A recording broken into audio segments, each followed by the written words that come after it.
00 Gender equals cooperation to the 0.st0 details the materially within. However, the title undoubtedly acted as a dominant protective talisman in the field of officials. In the future, be it officials or the people, the rumors regarding Chuangyu would completely die down.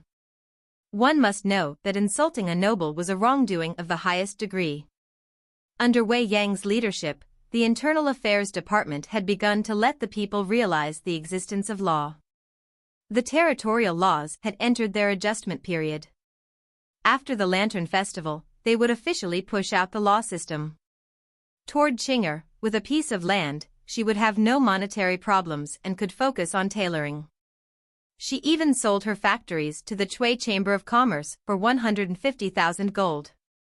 As for their original shares in the Sanggu restaurant, the two sisters had backed out long ago and left it to Gu Sanyang to handle. Their actions left Gu Sanyang extremely touched.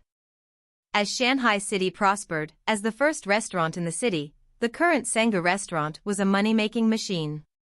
It has been a long time since she needed to personally cook, and she could just focus on being the boss.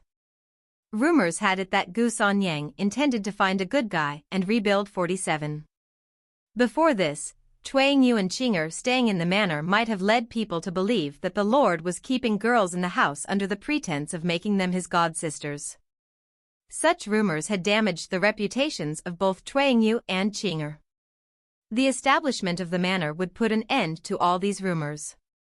As for Binger, since she was still underage, she would remain in the Governor-General's manor. Ion, Profiles.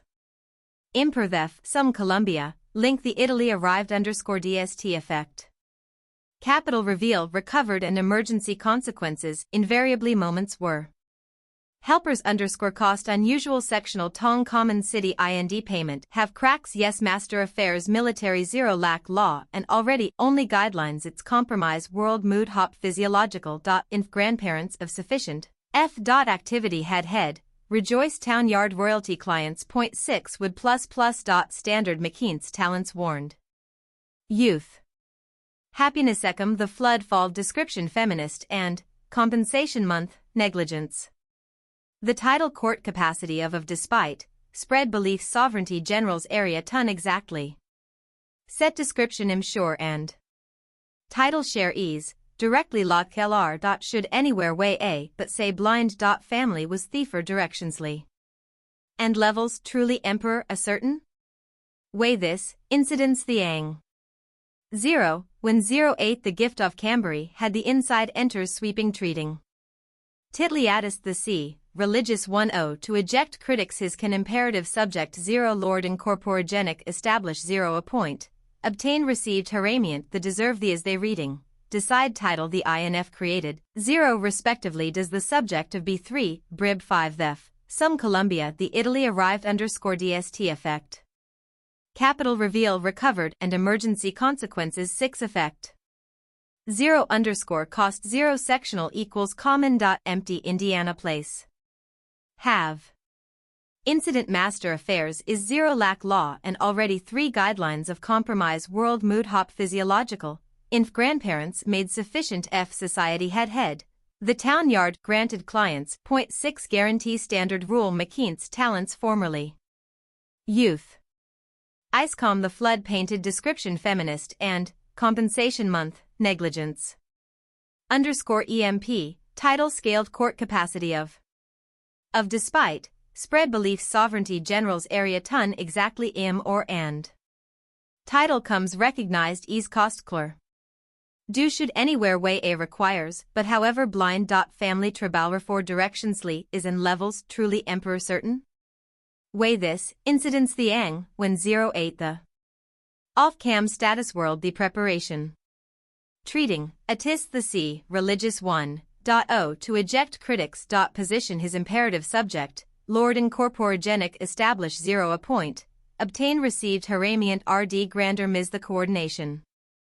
The 2 has income. Layers docs, the Chinese mint often surritants. CT, shape get CGA enter FCC, hor. B0 moments 0 food identical the Lu enthusiastic. Has. PDF uprising assembly toiser could thread be facto serves. Discount gianting departments on zero. Charcodat what had can zero was with according so that zero valleys. They finest compression already beautiful was. Times towards cattle kinds, disease Wang 50 twist.0 say things transformation. And of fortunate other unique prevented 5 along periods purchase, bloom asterisk F have 2 demonstra from push. Balance a rampler erect air. Might the terrace beside may education setting win. TR type adoption element path. Q. S schedule vault 7DD at King Large Ura Criticlig Co. offer church developed Hatong. Several and repetitive dev but 5 act that as. However rights was Hong in direct company 9 header or materials assistance vice however initiative western see off 0 employtion to gift method ep desire stability equals. Upon woman's near. The. Not possibly 0, no very major in happen can a cascade air aesthetic. Reduce shower as meaning to immense that fabric would no viamo as. Would. The 0 opiastless. STE is will refers funding. Combine. Z sum in the deliberately Buddhist 75 importance, safety 0. Simplify AI things so I kisses roads which advocacy, TED budgeter 0 / what his test process that 0 1 them .0 ambiguous are, a hasness gates that underscore, pro job / subsequently there. 0.0. But layer choir. 5 misery systems 4. Morph mechanisms Angelus 0 order, deism. O somehow intended is, Beijing, Snagitsit. D to the, legally distinguished the China nutrition _quota. Defaults life. 0 is the beneficiary incident. Be raised situation. Different. Even effectively that YML celebrating, big *** configuration. A 010 memer where budget is decorated said times 0 pieces available Qing room. Regulation. Utilize mainly win the _UTFA, provide. Regames held other bricks socialfully .0 at which the structure all in all, to ensure that the people of the territory followed the law. Wei Yang created a comprehensive set of measures after an extended period of contemplation and discussion. As for how to implement and enforce the law system, he already possessed vast experience. After all, he was the most successful person in Chinese history in this regard. Outside the territory, it was similarly tumultuous. The reveal of Shanghai City to the outside world raised massive waves on the forums. The popularity of Ouyang Shua soared, and only now did players truly feel and understand the depth of his foundation. The title of the world's best lord was not just a random label. On the 5th day of the Chinese New Year, the Huitong Bank opened in the 9 imperial cities. The Huitong Bank set the same savings interest rates as the Four Seas Bank, which was a 1% increase from their usual amount. However, the Huitong Bank could not shake the foundations of the Four Seas Bank. In terms of raising savings interest, Chen Xinjun wanted to do more but lacked the ability. No one was a fool, the goal of a bank was to generate profit. If he raised the savings interest again, he would start losing money. Nevertheless, the Huitong Bank could not be underestimated. The various families had talented individuals running the bank, and they were certainly capable of challenging Shanghai City. Influenced by Chen Xinjun and others, the Four Seas Bank's large-scale recruitment was not as successful as Meng Jida had hoped. Additionally, to attract customers, the Huitong Bank used real-life tactics and replicated them in the game, such as giving gifts for opening accounts. After a few days, the Huitong Bank had gained a foothold to compete against the Four Seas Bank. If it weren't for the sudden reveal of Shanghai City, the schemes of Huitong Bank might have actually succeeded. Apart from attracting scattered customers, Huitong Bank also copied the Four Seas Bank and targeted guilds. As expected, the 3 guilds Jianqi Zheng, 18 Horsemen of Yanyun, and Jini Wei, all invested in Huitong Bank. Additionally, 20 large guilds in the 9 imperial cities also invested in the bank. The number of guilds applying to invest totaled 34. Rumors spread that this time, the 6 families had appeared together, and even the grandfathers were involved. They used their connections to achieve this dominant stance. This time, one could say that Huitong Bank was bearing down menacingly. However, this did not rattle Ouyang Shua. He instructed Meng Jida to proceed as planned. Thus, the development strategy did not change, the high standards for investors remained, and the strict loan conditions stayed in place. A prolonged battle was inevitable between the two banks. If they were forced to act and fell for Huitong Bank's bait, they would easily fall prey to the opposition's plan. In terms of inherent conditions, the Four Seas Bank stood superior to Huitong Bank. Therefore, if they acted carefully, they would not lose.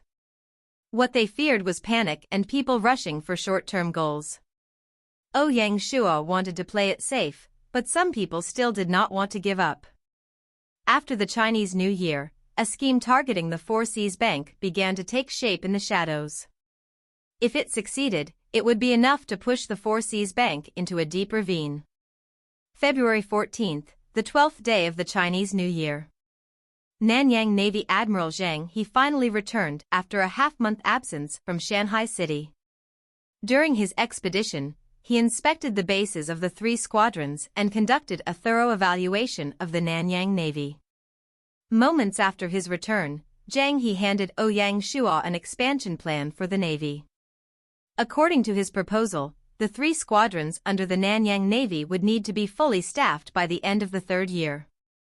If we fail to do so, we won't be able to rule the oceans, Zheng he stated. Additionally, Zheng he drafted a logical and detailed plan to reform the command system. He outlined matters such as forming squadrons and allocating warships within each squadron. Zheng he was a master of such matters, having sailed the Pacific 7 times. Moreover, the shipbuilding and firearms techniques of Shanghai City were derived from the Ming dynasty. From Zheng he's perspective, the three squadrons resembled those from his past, evoking a sense of familiarity. Therefore, Ouyang Shua accepted most of Zheng he's suggestions. He also granted the Admiral the authority to revolutionize and transform the Nanyang Navy, allowing it to be reborn. Simultaneously, Ouyang Shua directed the Military Affairs Department to cooperate and assist Zheng he in his reorganization efforts. Regarding the squadron expansion, Ouyang Shua had reservations. The proposed expansion rate was not the issue, as Zheng he had set a timeline of the entire Gaia third year. His concerns lay in how to find so many advanced sailors, captains, and seafarers, as such talents could not be developed in such a short time. Additionally, Ouyang Shua had another qualm. As of today, the three squadrons still lacked a single fleet admiral. To reach a fully organized status, they needed to recruit strong Navy generals. However, where could he find these people all of a sudden? Ouyang Shua hoped that in the future 6th battle map, he could reap some related rewards. Zheng he helped to solve this noticeable problem. Lord, tomorrow morning, I'll take a trip to Chuanzhou to recruit many talents there. N? Ouyang Shua stared blankly. In Chuanzhou, I have some connections, Zheng he explained. No wonder, a light bulb lit up in Ouyang Shua's head. How could he forget that in history, Chuanzhou was the most important transition point for Zheng he's expeditions. In Chuanzhou, Zheng he had a massive influence.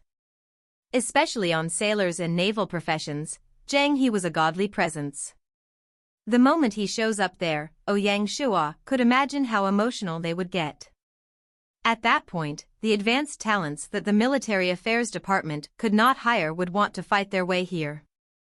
Ouyang Shua felt frustrated. How could he forget this point? Then I'll assist you. If you have any needs, just ask, Ouyang Shua said. Not for now, Zheng he was also exceedingly confident.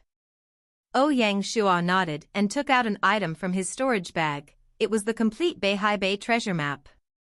He passed it to Zheng he and said, take a look at this. Zheng he took a look at the map and felt that it was extremely familiar. As a commander who sailed down to the West 7 times, he was not a stranger to the Beihai Bay area. Along with the tour this month, he had gained a clear recognition of the ocean in the game. The first thing Zheng he thought about was Nan. A conflict was unavoidable if they wanted to obtain the treasure. What is the Lord saying? Zheng he asked, uncertain. I hope that before we start the voyage plan, we can obtain this treasure. Treat this as a training opportunity for the voyaging squadron, Yang Shuo explained. I won't let you down. Zheng he replied solemnly. Dai 3rd year, 2nd month, 25th day, Beihai Harbor. After 10 days of preparation, the planned squadron for the treasure expedition was finally ready to set off. For this expedition, Admiral Zheng he would take the role of commander, while the 3 squadrons would each send 1 division to form an alliance squadron. This squadron included 300 ships and 20 large turreted boats, equipped with 150 cannons.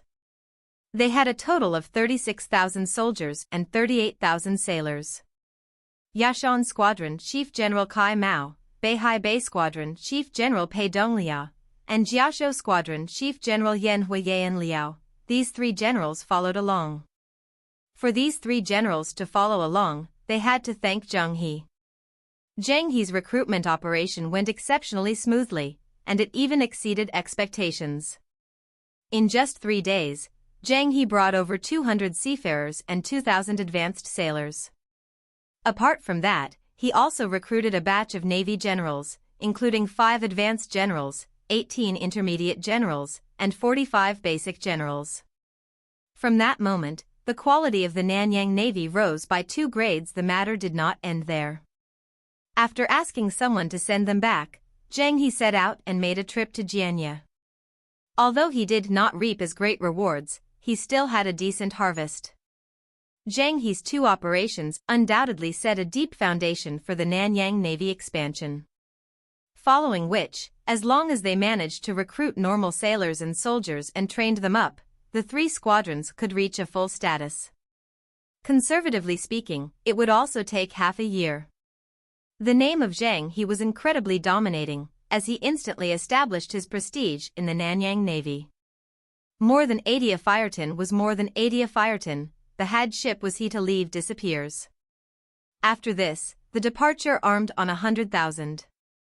Please is not 1,000, SHVNAA does think you least damaged, and that Apbar O is a veteran that it's the worth. In terms of affected, B ship mount reinforced to be 3 place is for anything that it on. Ang on O common time ship. Max length now 3rds, and dragon. That deprived the strong pit and Hugh 6th aeroships in airs. And Omer 1/2. BY. SH saw N 1/2 *******. OC dispose. Stirrell's gradients. Ong broken. Strong. Hurricane headstrong and UI must it. When the squadron approached the Annan shore, the first group they encountered were fishermen. The fishermen had not seen pirates for many days, so they were naturally defenseless. Seeing such a large squadron, they were terrified and quickly hid. The squadron paid no attention to the fishing boats and continued forward. Finally, at around 150 nautical miles from the shore, they encountered the enemy Navy squadron. The sea comprised nearly half of the Annan region's border. Thus, there were many players near Haijian City, distributed along the shoreline. The sea region was also part of the Lord's territory. Hence, they had sailors and Navy soldiers patrolling the area to protect the fishermen. These soldiers had previously encountered the Beihai Bay Squadron. However, Pei Donglai had strictly followed Ouyang Shua's instructions and avoided any conflict, maintaining peaceful coexistence. The current situation was different. To find the treasure, the Alliance squadron needed to approach the territories near the sea region.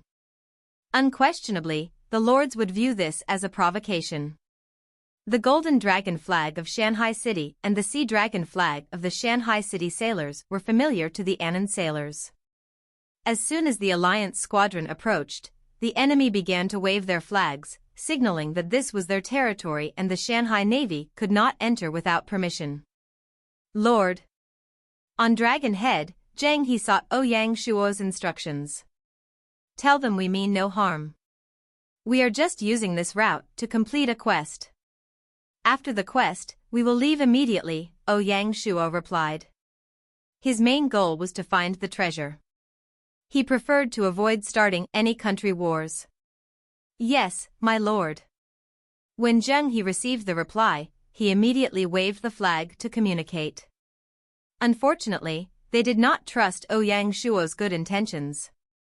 Even someone like Ouyang Shuo, who was not well versed in flag language, could see their resoluteness. What did they say? Ouyang Shuo's tone was stern. My lord, they insist that we cannot enter, and their attitude is extremely resolute, Zheng He replied. Ouyang Shuo shook his head and smiled. Since they do not want to take the peaceful route, I have no choice. In that case, launch a strong attack. Sink any ship in our path as punishment. My lord, this. Zheng He was a little hesitant. Historically, Zheng He took 7 voyages across the Pacific. For these voyages, his goal was not to trade or colonize. Instead, he sought to invite smaller countries to Jingdo to pay tribute to the king. This created a magnificent scene, where tens of thousands of smaller countries visited China to worship the king. Each voyage placed a significant burden on the treasury, as they sent out large amounts of jewels and silk, receiving only the tribute of those smaller countries. After the Yongle emperor died, the Hongxi emperor immediately stopped this practice. Thus, Zheng He was a little unaccustomed to Ouyang Shuo's direct methods. The Yongle emperor aimed to enrich the world. Ouyang Shuo could not comment on his ambitions. However, Ouyang Shuo was different, being a thoroughly practical person. He did not mind washing the world in blood to achieve his goals. Moreover, this was a game, and the wilderness was destined for war. There was a significant disparity between the wilderness and history. War was the primary focus of the wilderness. The country war feature was just a type of war setting in the game that aimed to enhance playability. The current federal government had united the world, so regions or countries had already ceased to exist, per se. General. Ouyang Shuo stared directly at Zheng He and said solemnly, General, please remember one thing. This is the wilderness. War is never about right or wrong. It's only the strong devouring the weak, the theory of the survival of the fittest. Zheng He felt stunned and grudgingly replied, Thank you, Lord, for your reminder. When Ouyang Shuo saw the general's reaction, he did not add anything more. Changing a person's views and ideals of the world was a time-consuming process. This expedition to search for the treasure was also a test Ouyang Shuo had set for Zheng He. The future voyaging missions would definitely be more brutal and bloody than the war today. Zheng He needed to change. If not, how could a good man, who chased for peace, lead the strongest navy to fulfill Ouyang Shuo's wish of ruling the seas? Fire. Zheng He turned around and ordered. Yes, Admiral. As the military order was given, all of a sudden, the cannons fired. Boom. Boom. The first round of cannon fire made Ouyang Shuo frown. This was the first time the Nanyang Navy had used cannons in war, and the effects were exceedingly disappointing. Firstly, the command system was chaotic. The hundreds of cannons did not aim logically and lacked careful arrangement.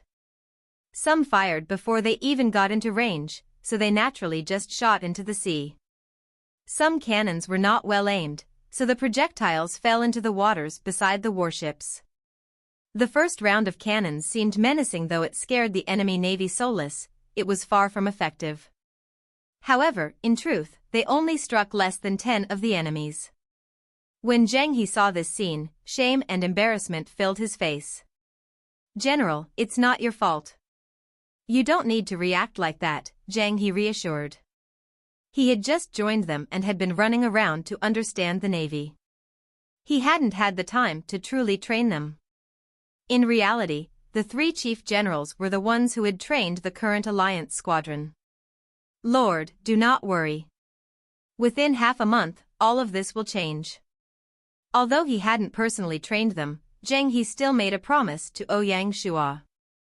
As the Admiral of the Nanyang Navy, the poor performance of the squadron had made him lose face. Then I'll look forward to it. Ouyang Shua smiled. Amidst their conversation, the second round of cannon fire began. With the adjustments made after the first round, the effects of this round were far better, and they struck a total of 20 warships. After 2 rounds, the enemy navy was basically paralyzed. Faced with such sudden cannon fire, the enemy was unprepared, they were simply blinded and had forgotten how to retaliate. At that very moment, a system notification sounded in Ouyang Shua's ear. System notification: player Chiua Wui has led troops to destroy a navy squadron of ASEAN region, activating country war. ASEAN region has entered country war mode. Players, please prepare. Suddenly, all players in the ASEAN region received a notification. System notification: China region Lord Chiua Wui has initiated a country war. The ASEAN region has entered country war mode. Imperial City Heniai has ended its Level 2 state of alert. For more details, please see the notification. The moment the notification sounded, the country erupted into chaos. To the players of the ASEAN region, this country war had come as a shock. Based on the information Gaia had revealed on the website, the country war had 2 main aspects. Firstly, merit point system. The 2 countries would battle each other, similar to a battle map, and players could earn merit points. Unlike the battle map, however, players could not earn battle contribution points from the Wilderness War. Killing a regular soldier would grant a player 1 merit point. These generous merit points were one of the motivations behind starting a country war. Secondly, the rules for determining the victor. Country wars were divided into all-out wars and partial wars. The difference lay in whether an imperial city was attacked. Simply put, when 2 countries fought, even if a partial war was initiated, the moment the conflict spread to the imperial city or if the imperial city automatically joined, it would become an all-out war. The victor of the 2 types of wars was determined differently. For partial wars, the overall outcome did not matter, the actual battle situation decided the winner. In an all-out war, victory was achieved when one side completely destroyed the other. Thus, an all-out war was essentially a battle to annihilate the opposing country.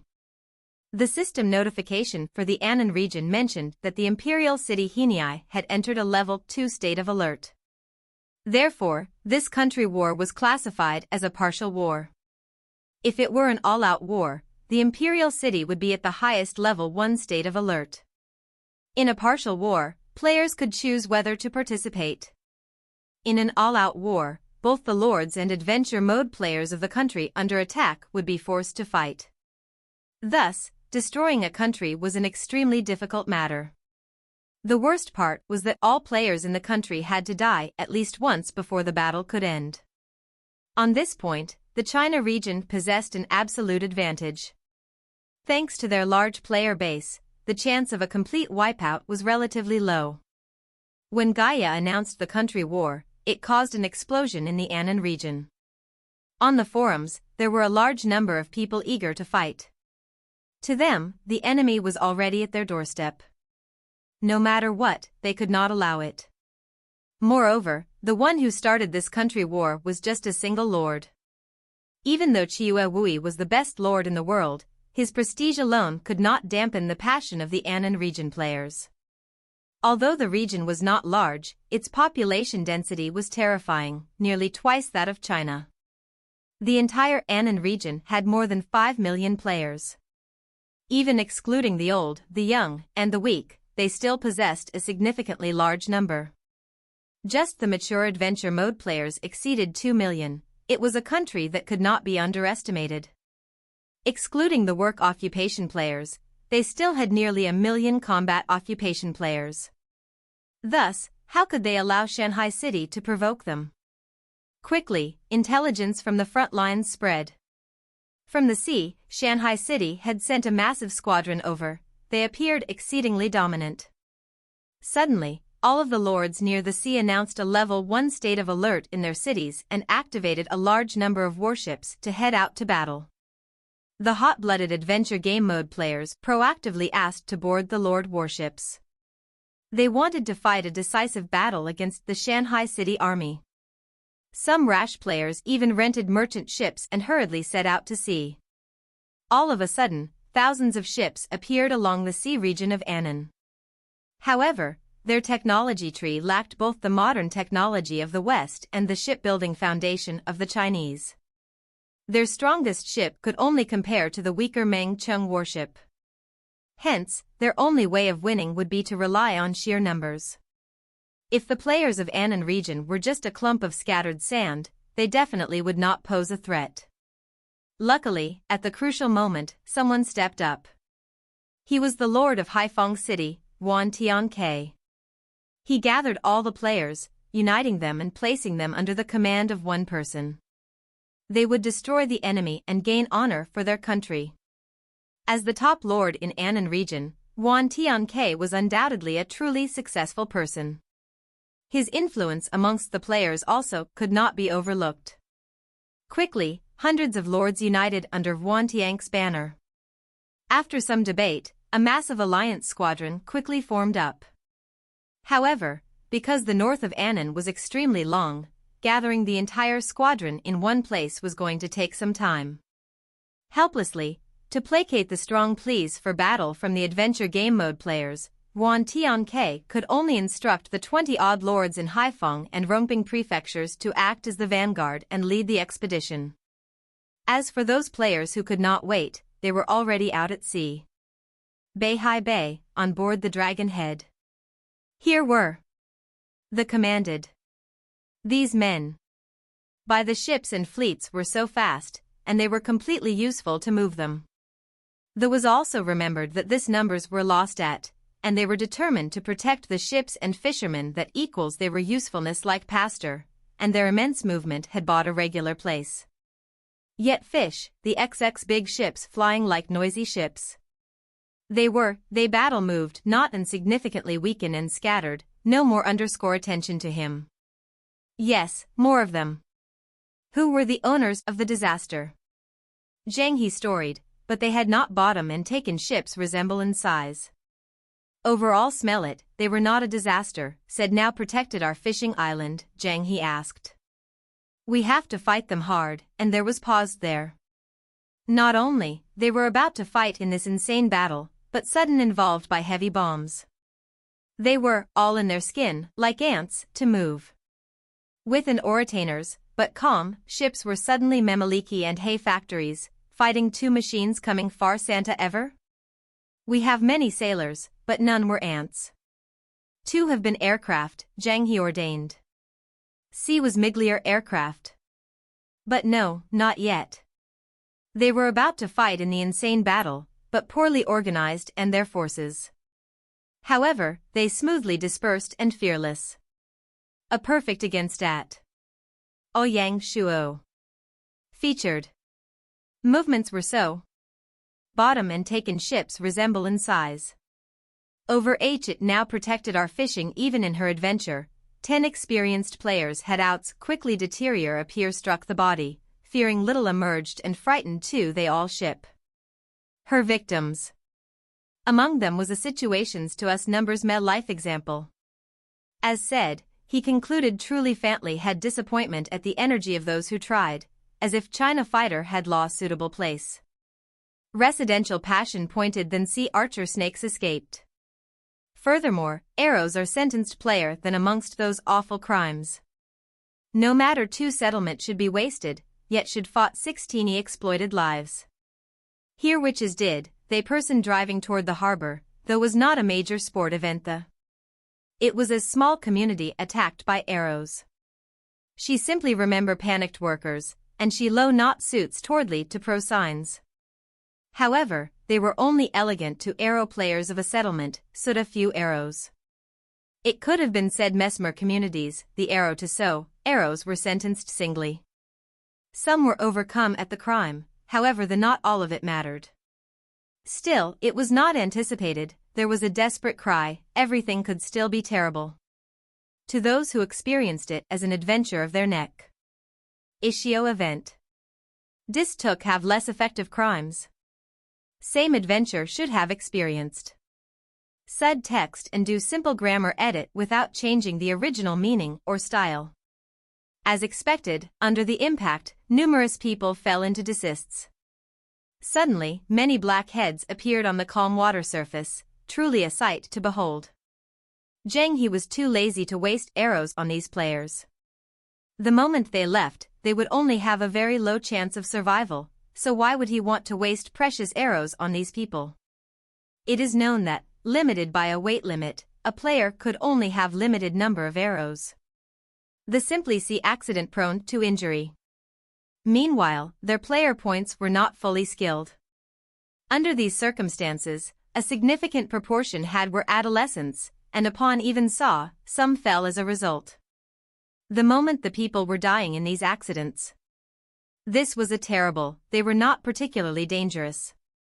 No matter how tried, such small was escaped at the afterwards, a small proportion of people were shot the assessment to a soldier elegant. Among the directions, a significant proportion was struck, were more skilled at appearing in the, however it meant so, arrows were sentenced singly. Some were overcome at these. It was a warning of casualties left. Sud text and adventure should have done, giorno rest pas premier they not seen to approach entire sands comprised. As they were a better prepared, even crowned _KW very satisfied. Without frustrating, they returned supplies in. As they said, as foreign. Revised text asterisk. They realized that if they just charged in rashly, they would only be feeding the enemy. Hence, the remaining player squadron split into two camps.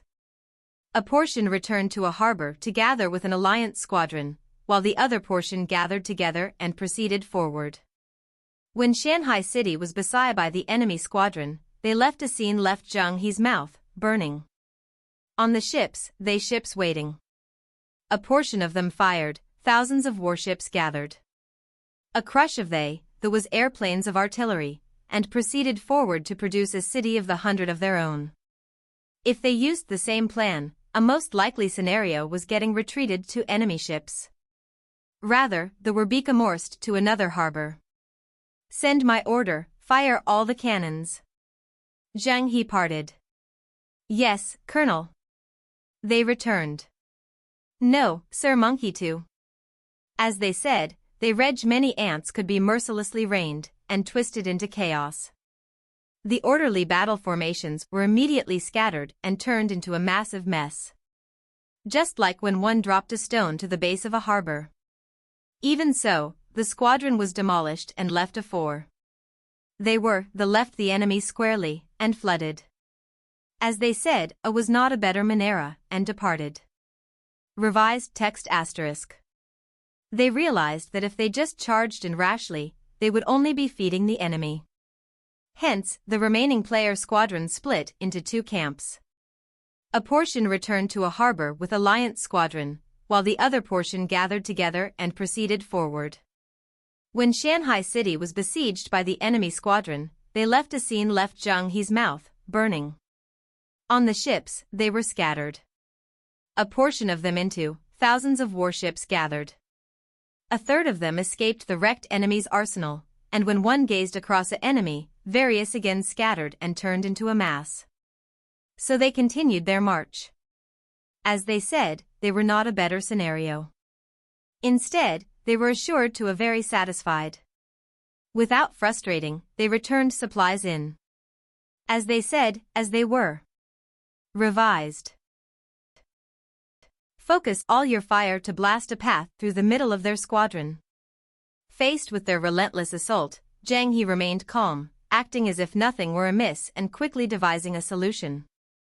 The moment his order rang out, the cannons fired. What scene would 150 cannons firing together create? Zheng he provided the answer. Like a colossal sword from the heavens, the warship cannons split the densely packed enemy squadron in half. Suddenly, a pathway roughly 90 meters wide opened in the middle of the squadron, with debris from many warships floating on the water's surface. cannonball fragments struck thousands of players in adventure mode, leaving them critically injured and struggling to survive in the ocean. One had to witness such a spectacle to truly grasp the current shock and awe. The enemy's arrow rain ceased. Zheng, unshaken, continued to issue commands, form up in battle formation and swiftly pass through the middle. Shoot fire arrows from the sides at the ships on either side. Maneuvering squadrons quickly on the water made it extremely challenging to fire cannons, especially with such cumbersome and outdated weapons, as the momentum could capsize the warships. Thus, Zheng had to settle for the next best option, firing arrows to disrupt the enemy formation. Yes, Admiral. Navy soldiers, prepare to board and engage in combat. Zheng continued to command. Yes, Admiral. The Shanghai squadron adjusted its formation and increased its speed.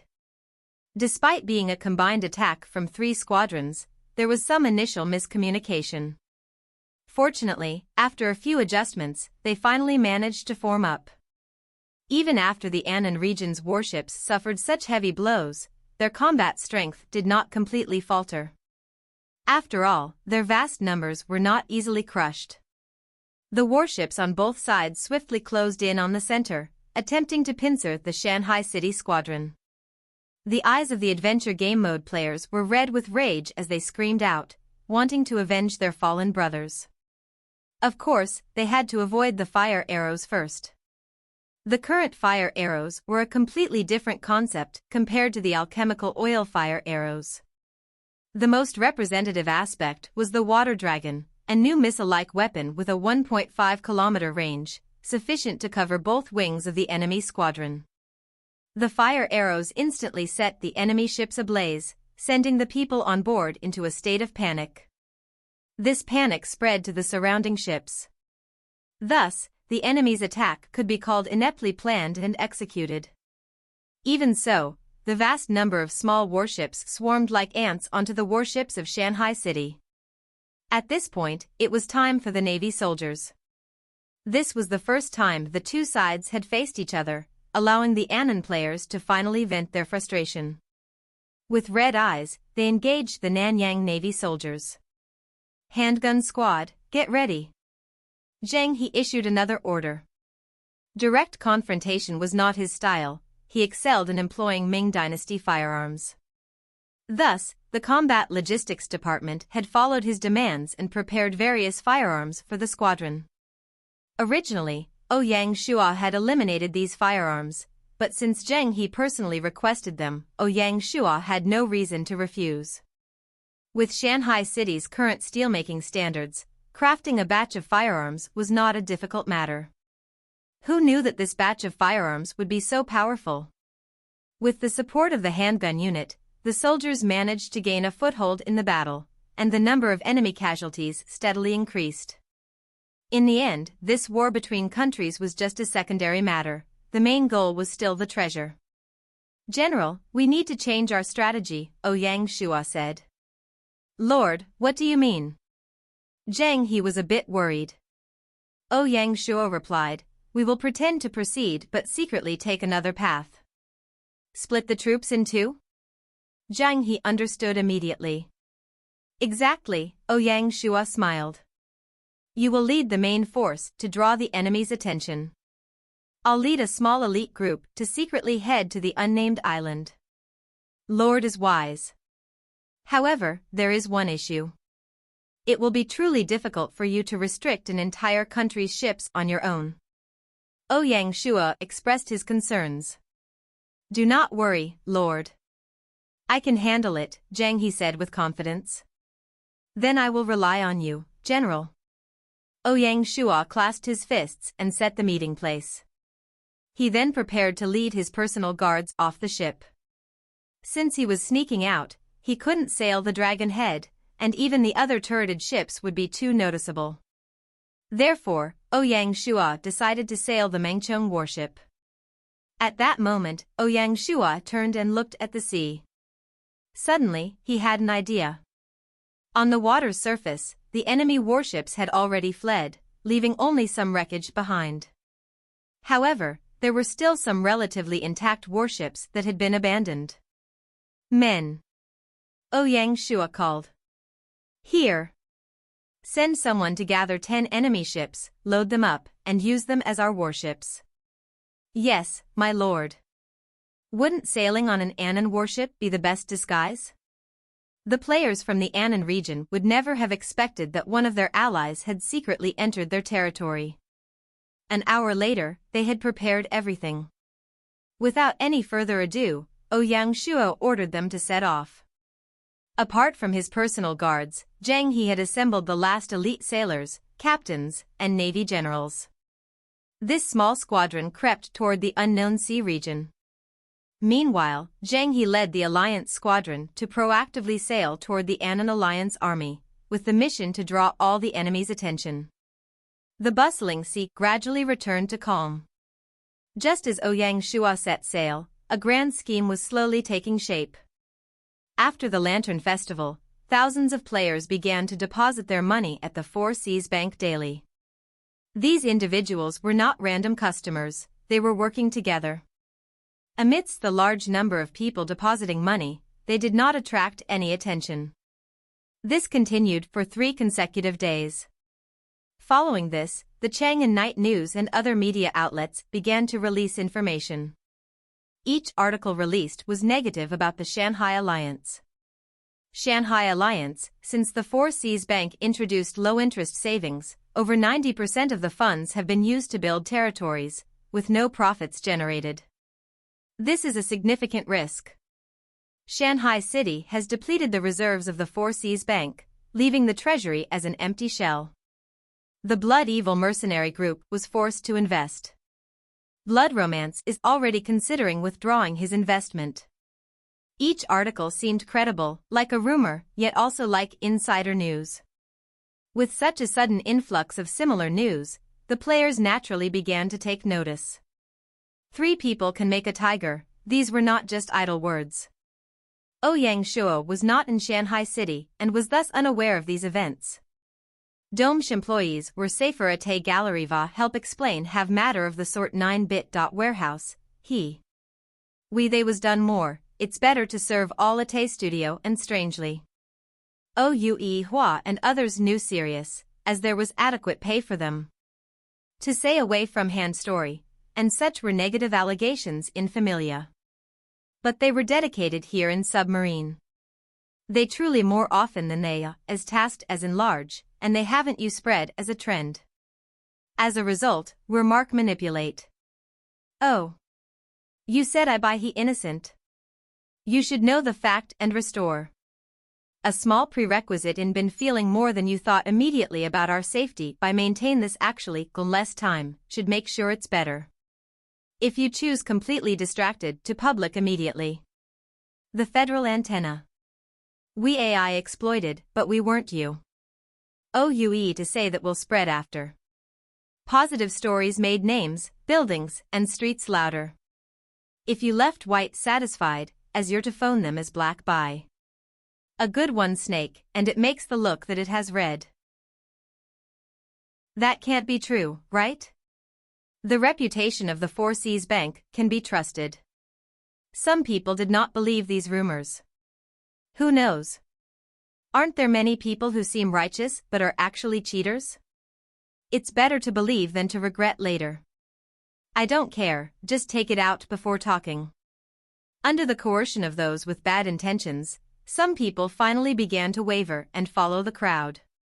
The power of rumors was exceedingly effective in swaying the Chinese people.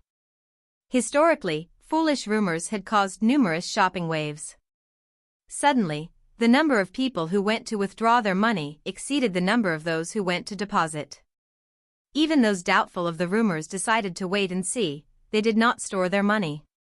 This anomaly naturally caught the attention of all the workers, and they immediately reported it to the treasurer. The treasurer of the Chang'an branch was someone Meng Jida had worked hard to recruit, an advanced banking talent named Li Wei. In fact, he had some dealings with Meng Jida. Don't panic, just handle them normally, Li Wei instructed. Yes, the workers returned to their tasks. In the bank, the prestige of the treasurer was not to be doubted. Just like that, under Li Wei's calm management, the Four Seas Bank remained unaware of this small storm. In just a short 2 hours, the withdrawal storm at the Chang'an branch grew more intense and slowly turned into a tornado. Gradually, the entire Chang'an city was swept up in the frenzy. The rumors grew more and more exaggerated. At this point, the situation did not need anyone to fan the flames, as those who loved to join in the fun had naturally started spreading one rumor after another. Did you hear? The Four Seas Bank is about to close down. Really? Why not? Take a look at the number of people who went to withdraw their money. They are filling the streets. Then I'll go too.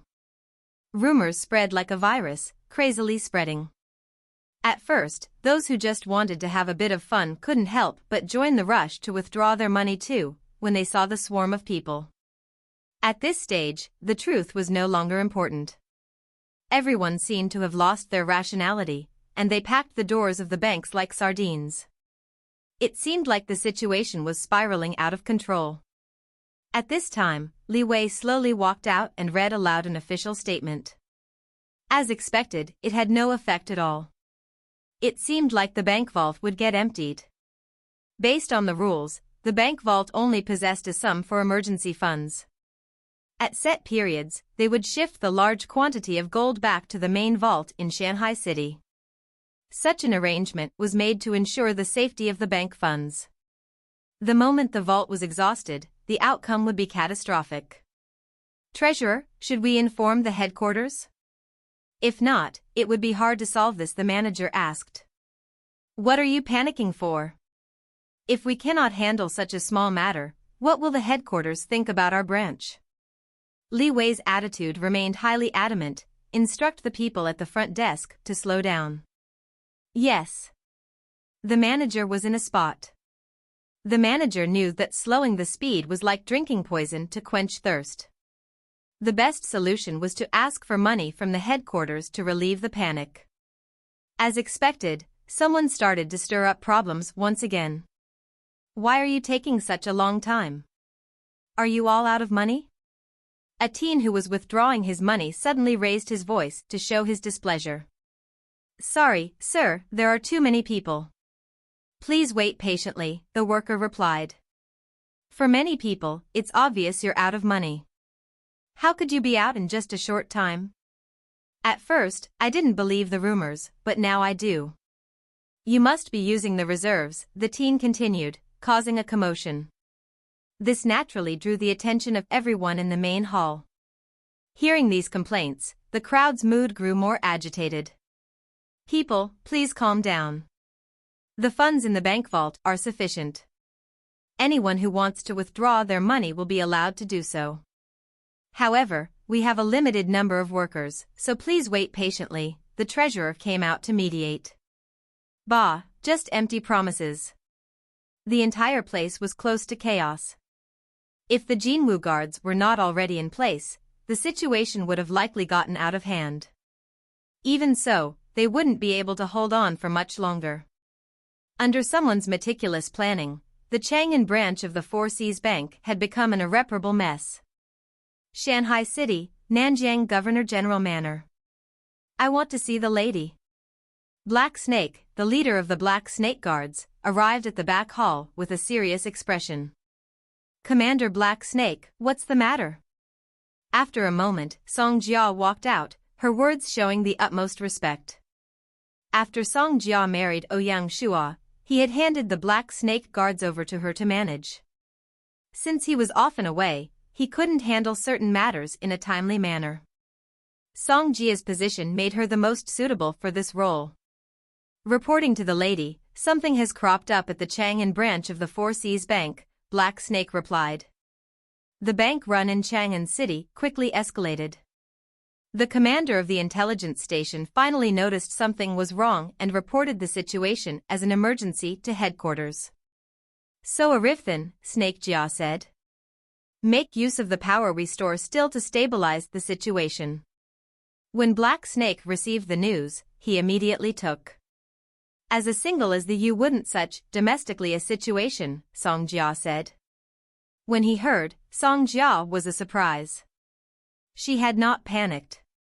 She asked Black Snake to pay attention to the situation first. Use the power of the Chang'an station to understand the situation, Song Jia instructed. When Black Snake finished the news, his eyes filled in disbelief. Although I've appointed the Power Me to the station, my lady, please pay attention to the situation. Song Jia agreed. We must use the power station to understand the situation, he said. When he heard, he saw stirred to get daughter's side. That understand. Meng Zia. Black Snake.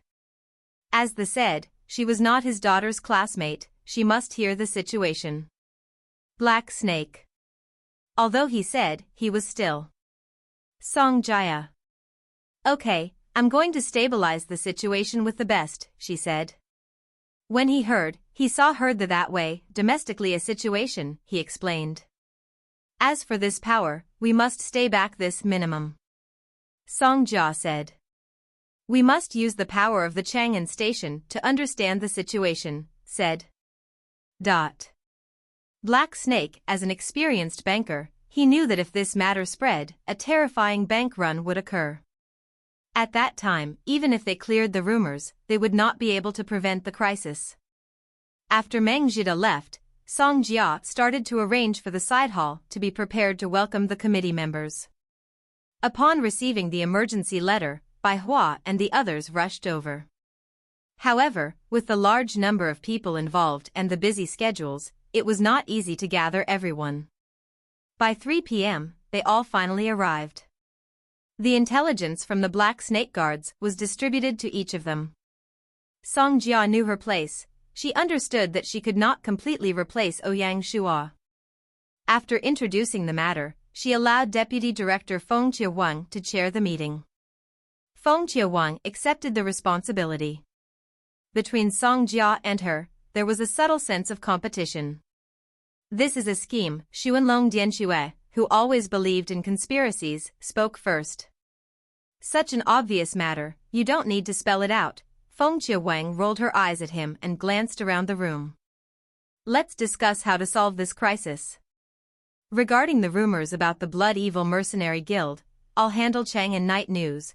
Blood Romance had never expected someone to dare challenge him. I think Chang'an Night News is a big problem, Bai Hua added.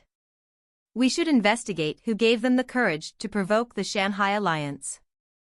They really don't know their limits, Feng Qiawang remained authoritative.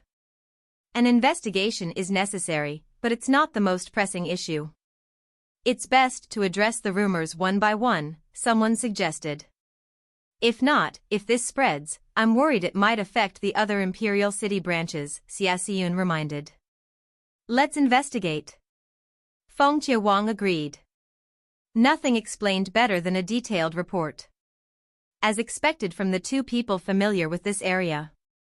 As for the rumors that we are making use of the reserves, we can invite some players and media to the Shanghai City Vault to witness it personally, Song Jia suggested. Great idea. Apart from that, regarding the doubts about the profitability of our territories, we should provide real proof. Why don't we reveal some of our development plans? Feng Qiawang added. No problem. The allegations from Chang'an Night News left Gong Chengshi and the others furious. Not having enough money to repay the loans? Wasn't this an insult to their faces? Besides resolving the rumors, we must be wary of any other tricks they might pull, Bai Hua said. Everyone seated had a rough idea of the situation. The people spreading these rumors were definitely from the Yanhuang Alliance, aiming to help Huitong Bank rise by undermining the Four Seas Bank. However, these methods were despicable. If there are fund issues, Snow War Rose can contribute 1 million, Xiaoxun stated. Blood Evil Mercenary Group can send over more than 1 million if needed. This scheme had deepened the recognition of the Shanghai Alliance in Blood Romance's mind. When Bai Hua and the others saw their support, they nodded happily. The other guild leaders all declared their stances one by one. This massive ship, the Four Seas Bank, had a bright future. They definitely would not abandon this bright path because of one scheme. The toughness and unity of the Shanghai alliance would likely intimidate the enemy. The committee meeting lasted the entire afternoon before everyone left to attend to their own matters. The enemy's ambition came in waves. That afternoon, the bank run that began in Chang'an City quickly spread through various channels to the other 8 imperial cities. Suddenly, the Four Seas Bank found itself in a state of emergency. Meng Zhida rushed to the various imperial cities like a firefighter. Bai Hua and the others helped to quell the rumors affecting the branches. Only then did the chaos begin to subside, though calming the situation completely would not be easy. The public psychology was too volatile, and they preferred to believe the rumors just in case. A massive amount of funds was moved from the gold vault to handle the crisis. The next day, the Quick Daily News published an article refuting the rumors spread by the Chang'an Night News. The mountains of gold in the Shanghai City Vault were undoubtedly the best response. Despite this, some people remained skeptical. Even if they didn't withdraw their money, the number of new depositors had drastically decreased. The bank, once crowded, now seemed eerily empty. This was the biggest blow to the Four Seas Bank since its establishment. If they had not acted quickly, the losses would have been far greater. The enemy's motive was becoming increasingly clear. They knew that these underhanded tactics alone wouldn't destroy the Four Seas Bank, but their real goal was to weaken it and simultaneously capture a significant portion of the market share. As the Four Seas Bank faced a crisis, the Huitong Bank launched promotions to attract the uncertain customers. Suddenly, the Huitong Bank's business boomed. Bai Hua and the others were not about to let the matter rest. Third month, third day, Beihai Bay. After many days of travel, Ouyang Shua and the investigation smoothly entered the core area of the city park of Annan. Although they had spent into many ships along the way, they managed to leave the bay. Don't tell me this treasure map is fake? If that was truly the A, they would have lost a thing of this not. As weakest another. Definitely not. However, they wondered as a representative, all smooth entered. Ouyang Sh.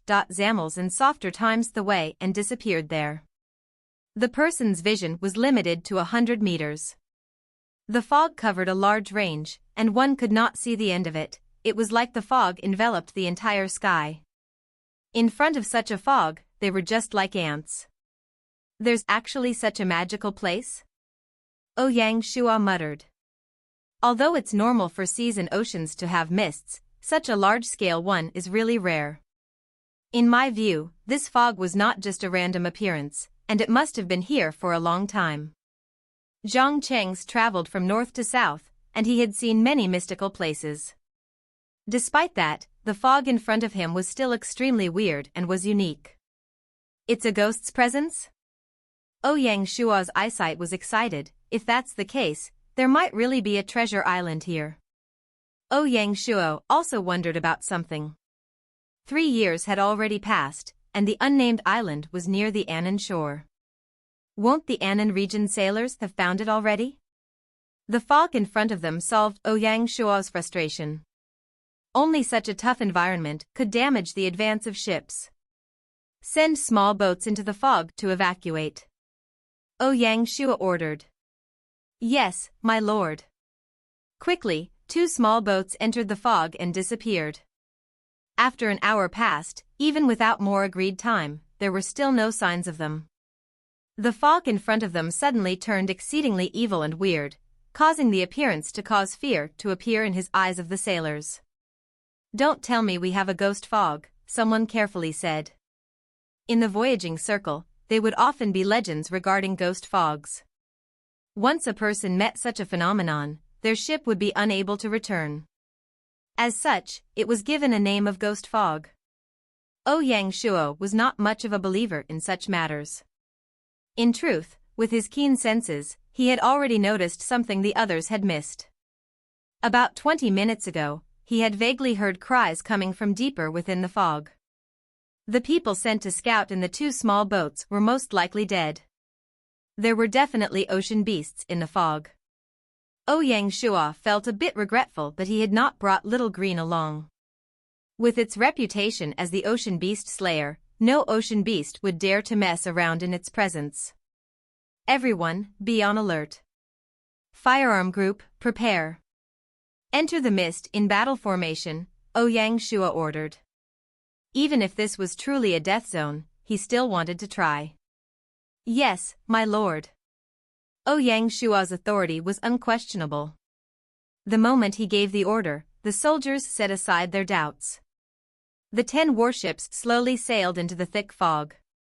My lord, look. The moment they entered the fog, Zheng Shanghai approached Ouyang Shua nervously, compass in hand. His expression was unusually serious. The compass needle was shaking, unable to determine the correct direction. The compass isn't working? Ouyang Shua muttered. Given his knowledge, he naturally did not believe in ghosts. Most likely, some electromagnetic interference was causing the compass to malfunction. This made Ouyang Shua even more certain that the island was within the fog. Don't worry about our location, just proceed forward, Ouyang Shua said. Understood. The squadron sailed on and completely entered the fog. The fog enveloped them entirely. Moreover, with the compass having failed, they had no idea which direction they were heading. The deeper they went, the lower the visibility became. If they were looking at the same warship, they could not tell the front from the back. Light the voyaging lights and use them as a guide, Ouyang Shua ordered. Soon after, a bright yellow flame was lit and shone through the fog. The voyaging lights were researched and designed by the No. 7 Research Institute, modified from the technology of nautical lighthouses. In the fog, the lights had a miraculous effect. Additionally, Ouyang Shua's heightened senses came into play once more. He held the Qishao sword in his hand and pointed it forward, guiding the ships in the direction he indicated. Thanks to these two factors, the squadron managed to stay on course in the fog. Another half an hour passed. Lord, there's a situation. Personal Guards Captain Chindaming hurried over. In the waters ahead, there are the wrecks of 2 ships. Stay on alert and prepare for battle, Ouyang Shua commanded. Yes, my lord. Pang. At that moment, something struck the bottom of the ship. The massive impact caused the vessel to sway from side to side, but Ouyang Shua remained unmoved. Walala. Accompanied by tremendous splashes of water, 5 to 6 thick tentacles, each the size of a waist, appeared on the water's surface. They resembled snakes, each with 2 rows of suction cups. Octopus monster? Ouyang Shua's eyes turned cold, and he swung his Qishao sword down. Poochie. His blow split one of the tentacles in 2, the severed limb landed on the deck, still writhing and moving. Enraged by the injury, the octopus lashed out, smashing its tentacles down and occasionally wrapping up sailors, dragging them into the water to disappear. Open fire. The handgun group finally regained their senses. The little economic. His fear adapted, they would still smooth the bodies. This. They replied down at dark. Sacks. As if was in the, they missed at the octopus. Direct economic. His fear adapted, they would still smooth the bodies. This. They replied down at dark. Sacks. As if was in the, they missed at the octopus. Direct economic. Their far adapted, they would not sympathize as much. As they anxious to? As wrong Campshire, they killed on the condition of a successful arrest. In not brain. Leave vapor from the like Admanha. Make up knock strongly adapted bodies. This. They murmured specific and were not ashamed ones. In the face of a strong economy, they were forced to. Unfortunately, the accuracy gods did not shine on them at this moment. In the face of this flexible and moving tentacles, they only managed to land 2 hits. The captain of a handgun squadron felt ashamed. However, their actions had angered the octopus. Its 2 longest tentacles struck down and messed at the handgun squadron. Under this impact, the members with slightly weaker bodies directly ashamed blood, and their internal organs shifted.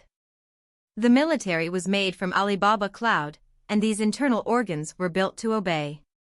PostgreSQL, stated to be not as strong as Alibaba Cloud, were not ashamed to appear man-acoustic. The artillery, messy at the guns and grupos, and they were 3 to live Lenin. Another tentacle was struck down. After it was 3/10 in sophistication, the army was not made stronger and could thus not be neglected. Economic. Their fear adapted, they would still smooth the bodies. This. They replied down at dark. Sacks. As if was in they missed at the octopus. Direct economic. Their far adapted, they would not sympathize as much. As they anxious to?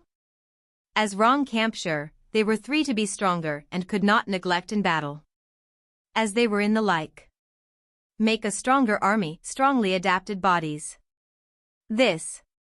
They murmured specific and were not ashamed ones. In a face of a strong economy, they were forced to. After editing text that move, it is crucial to investigate the actions. As they managed to them. As they are looking and in adapting economic in this, you are 3 economic. Fear adapted, they would still smooth the bodies. This. They replied down at clear up this mess and continue forward, Yang Shuo ordered. Yes, my lord. The fog in front of them grew thinner and thinner. At the very end, only an extremely fine layer remained. However, they had not crossed a fog region. Looking out this peak, a massive fog still remained. An unassuming island stood in the middle of the fog, lonely but mysterious. We have reached it. A mist of anticipation appeared in Oyant Sho's eyes. The entire island was about 20 square kilometers large. Like to a fog area, but a great mountain peak stood out. It was like a piercing sword in the middle of nowhere. Looking at this peak, Oyan Sums said the such are overwritten. As for the exact starvation, they had not crossed a fog region. Looking out into the distance, a massive fog still Ange. An assuming island laid in the middle of an unassuming island, they had reached it through the fog, with a long line of blood-stained beings. Beneath the mountain, a giant stone stopped in a carnine. The blood-stained, they separatedly. Move the stone. Oyan Sho's eyes. Looking at this peak, a mist of nice and majestic and the did not escape. This was the unassuming island laid in the middle of a fog, lonely but marvelous. We have reached it. However, the eyes were the mistakes. A peaks of blood flood to Onag Island laid in this middle, unassuming island, for as much as 20 square kilometers grande. However, the Wurok had stopped looking. Assistant animal escaped, it was not behind. Rather, the looked a care. Pog Antastic Animal _DEP. At the very end, only an extremely thin layer remained. In contrast, a weaker stone. The arrivals were so fast, they had to move the stone. He loved to brag about his skills and abilities to them, so this embarrassing situation would naturally cause the members to laugh. Chen Daming's face turned completely red. Aren't you all coming to help? Coming. Coming. When they saw that their captain was about to lose his temper, the members did not dare to act rashly. Otherwise, the captain could use his martial arts skills to teach them a lesson. Thanks to the hard work of the personal guards, the giant stone was finally moved. The inside of the cave was pitch black and exceedingly humid. A person needed to light a torch to see anything. The deeper one went into the cave, the wider it became. After walking for 20 meters, they discovered a golden glow ahead. The further they walked, the deeper the golden hue became, as though a mysterious light was drawing their attention. Following the golden light, the path suddenly widened considerably. Finally, an extremely spacious hall appeared before them, measuring over 200 meters. The golden light emanated from the vast hall. A mountain of gold filled the space. Millions of gold coins were strewn about like litter, forming mountains that were tens of meters high. The captivating golden light was enough to blind a person. CE. At this impressive sight, Ouyang Shua could not help but draw a deep breath. He had only seen such a quantity of gold in the vault of Shanghai City. Conservatively speaking, there was no less than 3 million gold coins. Apart from gold, there were numerous gems, jades, and precious stones embedded in the gold mountain. These included precious swords decorated with rubies, gold china, and pearls the size of longans. All these jewels seemed unassuming, but their value was definitely not lower than the gold mountain. The Pirate King had definitely built up a sizable treasure collection throughout his life. Ouyang Shua's first reaction was to take a panoramic photo to remember the occasion. When the others who came along saw this sight, they felt a little lightheaded. Greed appeared in their eyes. Everyone who came along will be rewarded 100 gold, Ouyang Shua announced. As the saying goes, finders keepers. If they were not rewarded, they might feel unhappy. Thank you, Lord, for the reward. The soldiers all woke up from their trance. They wiped away the drool on their faces and bowed to thank the Lord. 100 gold was more than a few months of their pay. Ouyang Shua nodded and took out his storage bag, stowing away the entire gold mountain. The mountain transformed into a golden river, flowing into the storage bag and slowly disappearing from sight. Such a scene was truly stunning and amazing. During the last auction, he had purchased a larger interspatial stone, so his current storage bag had a capacity of nearly 10,000 cubic meters. Even if they somehow found another gold mountain, he would have enough space.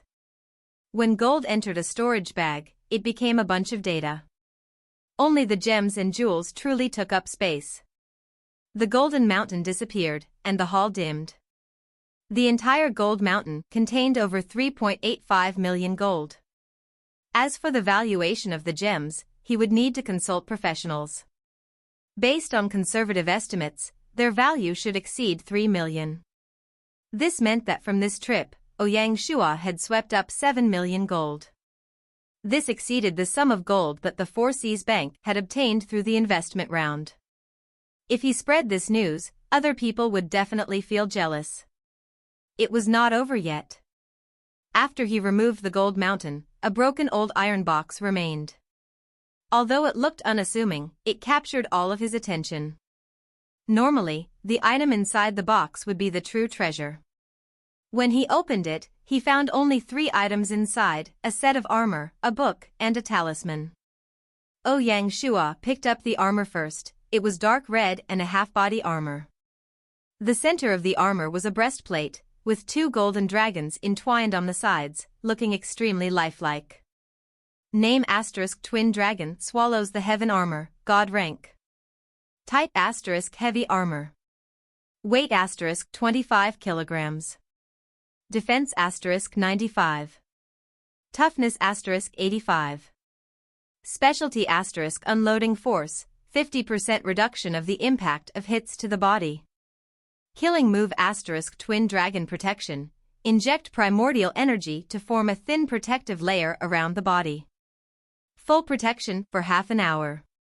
Cooldown time, 1 month.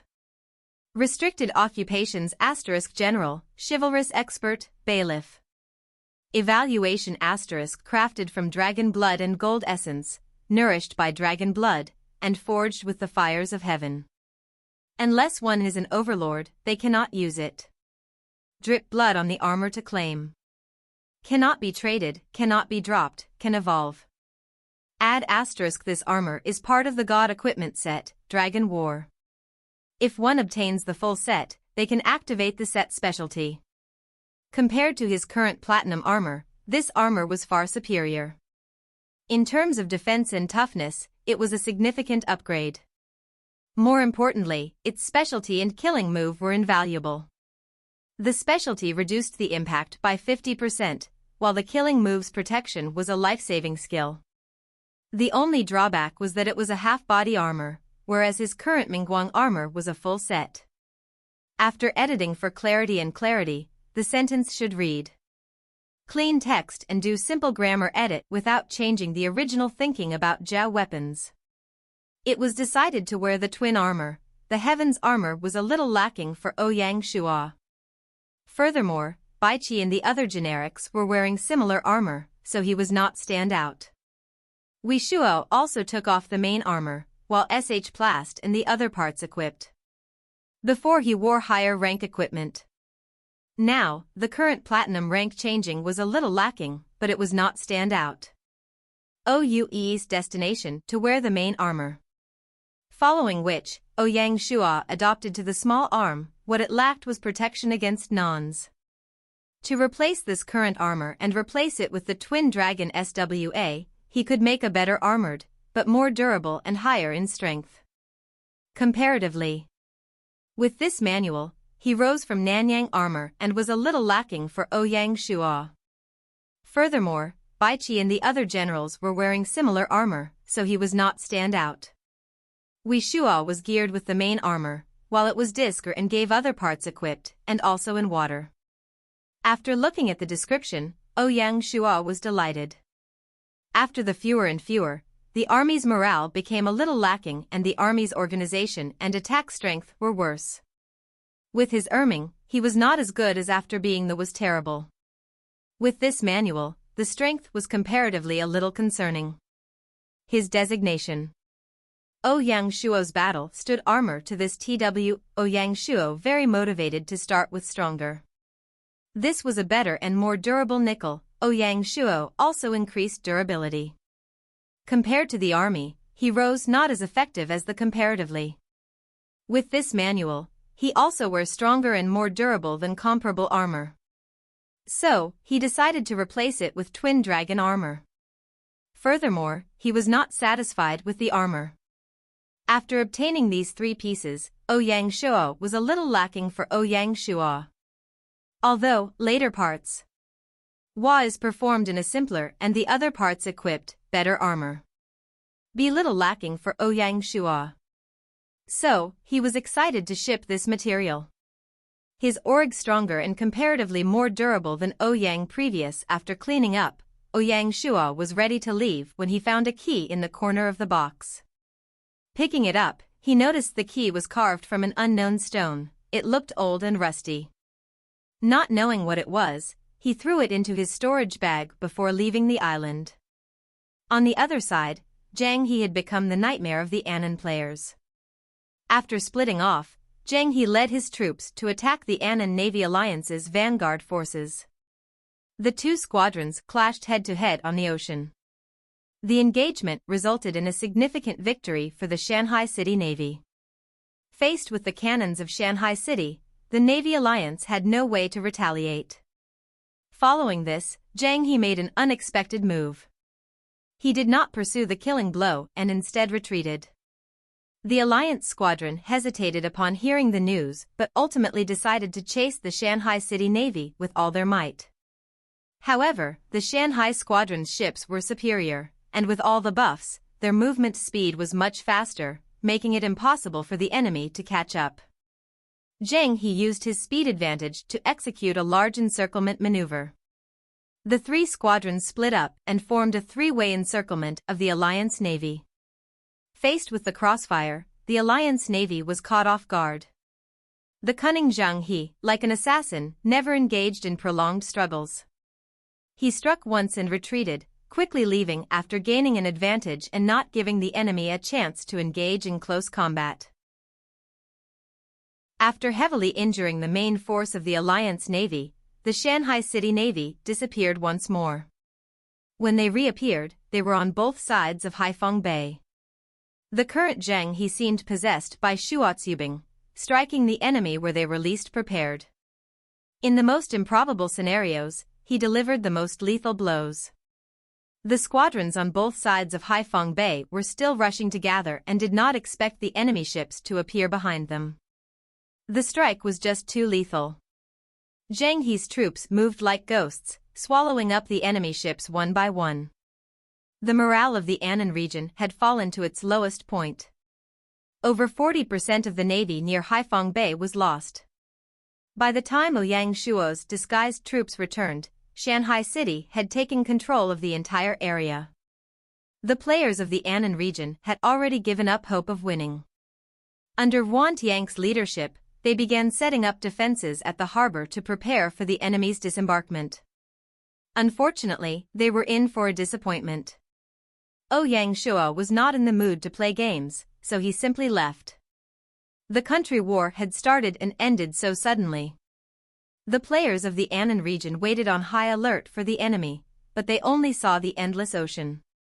Alliance leader, it looks like they're gone? After waiting for a long while, someone asked uncertainly.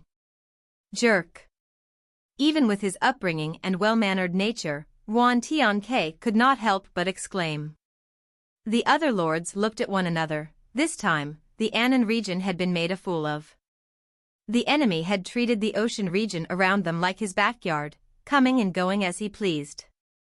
5. 6 RD month, 10th day for the arrangements of establishing the voyaging squadron and training the raging ocean warriors. I'll leave it to General. Before Ouyang Shua left, he instructed Zheng he. Lord, do not worry. Within a month, everything will be well prepared. After traveling across the Pacific 7 times, no one shipped better than Zheng he regarding how to prepare for this trip. As for the training raging ocean warriors, ensure present to be. After Ouyang Shua stressed, traveling around to leave. After this unintended attack was the 100,000 reputation points, more than the points from 100,000 threshold, shooting just over half. Apart from that, through this huge bluff, Ouyang Shua acquired 100,000 resignation points. His harvests would present better than Zheng he regarding how to prepare for this trip. As for the training raging ocean warriors, Lord of Peace said preparation strong, his words leaving less of a 20th than the last month. Apart from this, through the adjustment set was tested. Get Black Snake and Meng books. Uvang sh trained to be both. Don't worry, everything will be well prepared. After traveling across the Pacific 7 times, no one was better than Zheng he regarding how to prepare for this trip. As for the training raging ocean warriors, oi. As for a training Pew establishment to be indicative. After a short period 100,000 preparation points, his army was said established along at. Apart he joined from the arrangements of establishing the voyage and training the raging ocean warriors. I'll leave it to General. Before Ouyang Shua left, he instructed Zheng he. Lord, do not worry. Within a month, everything will be well prepared. After traveling across the Pacific 7 times, no one was better than Zheng he regarding how to prepare for this trip. As for a training raging ocean warriors, ensure moved to Bezier. After several 100,000 attacks, his corps was in better condition than Zheng he intended. Receive 100,000 points, more than 1,000 points short 100,000 threshold, striking just over half. Apart from that, through this huge assault, Oi says still 100,000 attacks. His harvests not better than he thought of preparation and shame to this port. As for the training raging ocean warriors, Lord Black Snake stepped forward first. Based on the Black Snake Guard's investigation, this bank run originated in Chang'an City.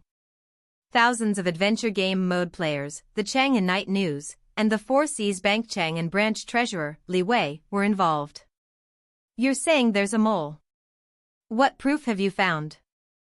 Ouyang Shua's expression turned serious. He was extremely sensitive to betrayals. Based on our investigation, when the bank run began, Li Wei acted on his own initiative. He disregarded the manager's instructions and failed to report the incident in time, which exacerbated the situation. The Black Snake Guards have discovered that he has ties to the Yanhuang Alliance, Meng Jida reported, his expression growing graver. Where is Li Wei now? Ouyang Shua asked. He has already left the Four Seas Bank, but we are still tracking him, Black Snake replied. Li Wei likely wouldn't suspect that Shanghai City had such an intelligence network watching him. As for the other members of the territory who were sent out, the Black Snake Guards would monitor them closely, regardless of their guilt or innocence, to ensure these individuals were under their surveillance. Ouyang Shua nodded coldly. Capture him immediately and place him in jail. Let the Procuratorate Division handle him. As a resident of Shanghai City, he cannot escape the law. Otherwise, where would our authority and power lie? Understood. Black Snake nodded. Although Li Wei was an adventure game mode player, he had registered in Shanghai City, and his resurrection point was there. Even if he killed himself, he would reappear in Shanghai City. Hence, Ouyang Shuo was not worried at all that he might escape. When players joined the territory, they enjoyed benefits but also faced restrictions. Otherwise, how could the lords keep an eye on them? With this case as an example, we will inaugurate our lawful age. Ouyang Shuo thought to himself. Seeing the lord act as though he would thoroughly investigate the matter, Meng Jida could not help but plead guilty. He knelt down. I made a poor choice, please punish me, Lord. No matter what, he had recruited Li Wei. Since things had happened, he was also to blame. A gleam appeared in Ouyang Shuo's eyes. Punishments are definitely necessary, he said, unable to hide his disappointment. Not only did you fail to investigate the person you hired, but the Four Seas bank structure itself has a problem. A treasurer of a branch could actually suppress an emergency without anyone being able to bypass him and report to headquarters, such a preposterous matter. When Meng Jida heard these words, his already pale face turned even whiter. Men, receive my orders. Present. I decree, for Seas Bank Treasurer Meng Jida has failed in his duties. Fine him a year's pay and remove him from duty, demoting him to Deputy Treasurer, Ouyang Shuo stated. Yes, my lord. Pai Nanpu left to announce the decree. Thank you, Lord, for your benevolence. Meng Jida had thought that he would definitely lose his job. He did not expect to avoid being sacked. Ouyang Shuo said expressionlessly, the position of treasurer will temporarily be held by director family. As for the daily duties, you will remain in charge. I felt like Ouyang Shuo's disappointed with him. Even though I was disappointed that he was rather invested, I felt so pleased with his. Not anymore. I hope you're not invested in his disappointment, I replied to my lord. But I'm not. I would not lie bin. But I felt satisfied with him. I loved to see Meng Jida. I know so intensely to the foundation and I saw on a small town at bank, I wooed to please that she had us invested. Doyang Shuo responded understanding to this. But I felt honored with him. I definitely hoped with him. I was initially annoyed with my lord, but now I'm more relaxed. I was in the disappointment that my lord had disappeared from this. My rents were not as pleasant as I was with there, but I'm staying with there. However, I needed to keep it professional. This won't happen again, I promise you. I thought you were talented with your position, but I know that the talented at all. I was so frustrated with it, but now I'm frustrated more that I was. I did as harmful as I am. Despite you are talented, you deserve this responsibility. I want make it about what I am, but I am. Ouyang Shuo was not. I felt like Ouyang Shuo were disappointed with him. Even though I was disappointed that he was rather invested, however, I'm happy for you. I was a bright, but now I'm not. The airport to keep me from Zhao Jida. I was not confident with him. Bin city lights. Not anymore. I definitely to you, and I promise you that Ouyang Shuo said same. No. I was proud to be with you, but I was overcome with your. However, I can't promise that. I will be a bright, but now I'm not. I was invested to be with you. However, I will be a bright, but now I'm not. I was here to keep with you. But I'm not. I would not lie bin city lights. Not anymore. I definitely to you, and I promise you that Ouyang Shuo said same. No. I was proud to be with you, but I was naturally, he did not inform Shanghai City, wanting to maintain his neutrality and avoid getting involved in the conflict between the two sides. Seeing Ouyang Shuo, who remained remarkably calm and unflustered, He felt the need to explain himself to prevent misunderstandings. With the current state of Ouyang Shua, any action he took would be scrutinized by others. Ouyang Shua understood Bai Xiaoxing's position. As a media representative, one must remain neutral. If he took sides, he would find it difficult to extricate himself from the situation. Besides, the cooperation between Wilderness Publications and Shanghai Alliance was still in its early stages, and their relationship was not close enough to warrant sharing information beforehand. This is something that the Four Seas Bank needs to handle, Ouyang Shua chuckled. I have a favor to ask. Please, Lord, speak, Bai Xiaoxing responded. Ouyang Shuo's demeanor was remarkably casual. I went out to sea to complete a major task, and I hope the media can report on it, Ouyang Shuo explained, detailing the treasure and the national conflict. The more Bai Xiaoxing listened, the more amazed he became. Lord, you are truly magnificent. After a long pause, he finally responded, your display of strength abroad has bolstered our nation's reputation. In contrast, there are those within our country who are incredibly despicable. He had finally taken a stance. Ouyang Shua couldn't help but smile at those words. As expected of a media mogul, Bai Xiaoxing immediately grasped Ouyang Shua's strategy. How to use this information to write an article that would promote Shanghai City and reverse the Four Seas Bank's situation was, after all, his area of expertise.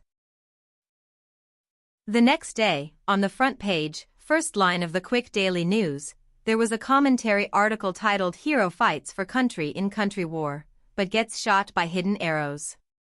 Bai Xiaoxing used his descriptive writing skills to illustrate how Chiua Wui had started a country war and destroyed the Annan Navy to obtain rich treasures, portraying him as the hero of the country. Following this, he turned the tone to describe the bank-run matter of the Four Seas Bank. Based on the Black Snake Guard's investigations, this matter was a carefully planned scheme.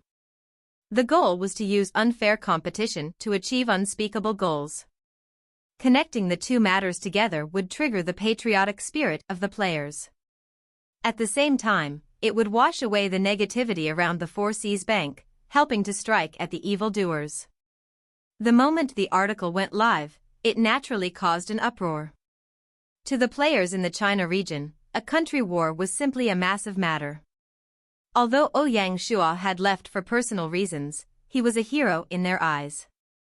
This point was enough to push the reputation and prestige of Shanghai City to the top. Any negative news and information would be repelled. With that, the players naturally hated those despicable schemers. They had ironclad evidence, so the perpetrators could not deny the matter. Anyone with a brain would know the people behind this. All of a sudden, the comments all favored Shanghai City. The popularity of the Four Seas Bank exploded once more. Meanwhile, the Huitong Bank lost a lot of credit. Even if they tried to pull further stunts, it would be useless. Ouyang Shua's action caught many people off guard, a true masterstroke. In Jingchu Province, Pilsun City, asshole. After Chen Shenjun read the report, he was furious regarding Bai Xiaoxing's stance. It was incredibly obvious that Wilderness Publications had started to side with the Shanghai Alliance. Shanghai City's influence had begun to seep into other territories and regions. A well-thought-out plan was easily thwarted by Chiua Wui, leaving Chen Shenjun feeling extremely annoyed.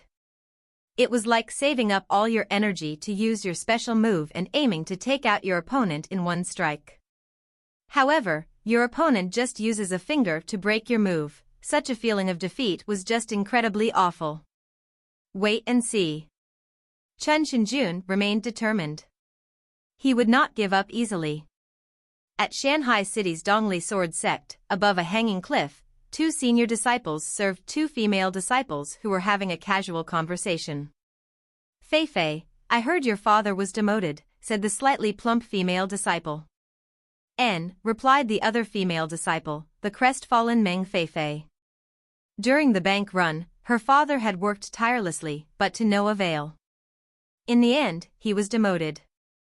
When she returned home and saw her father's depressed back view, her heart ached.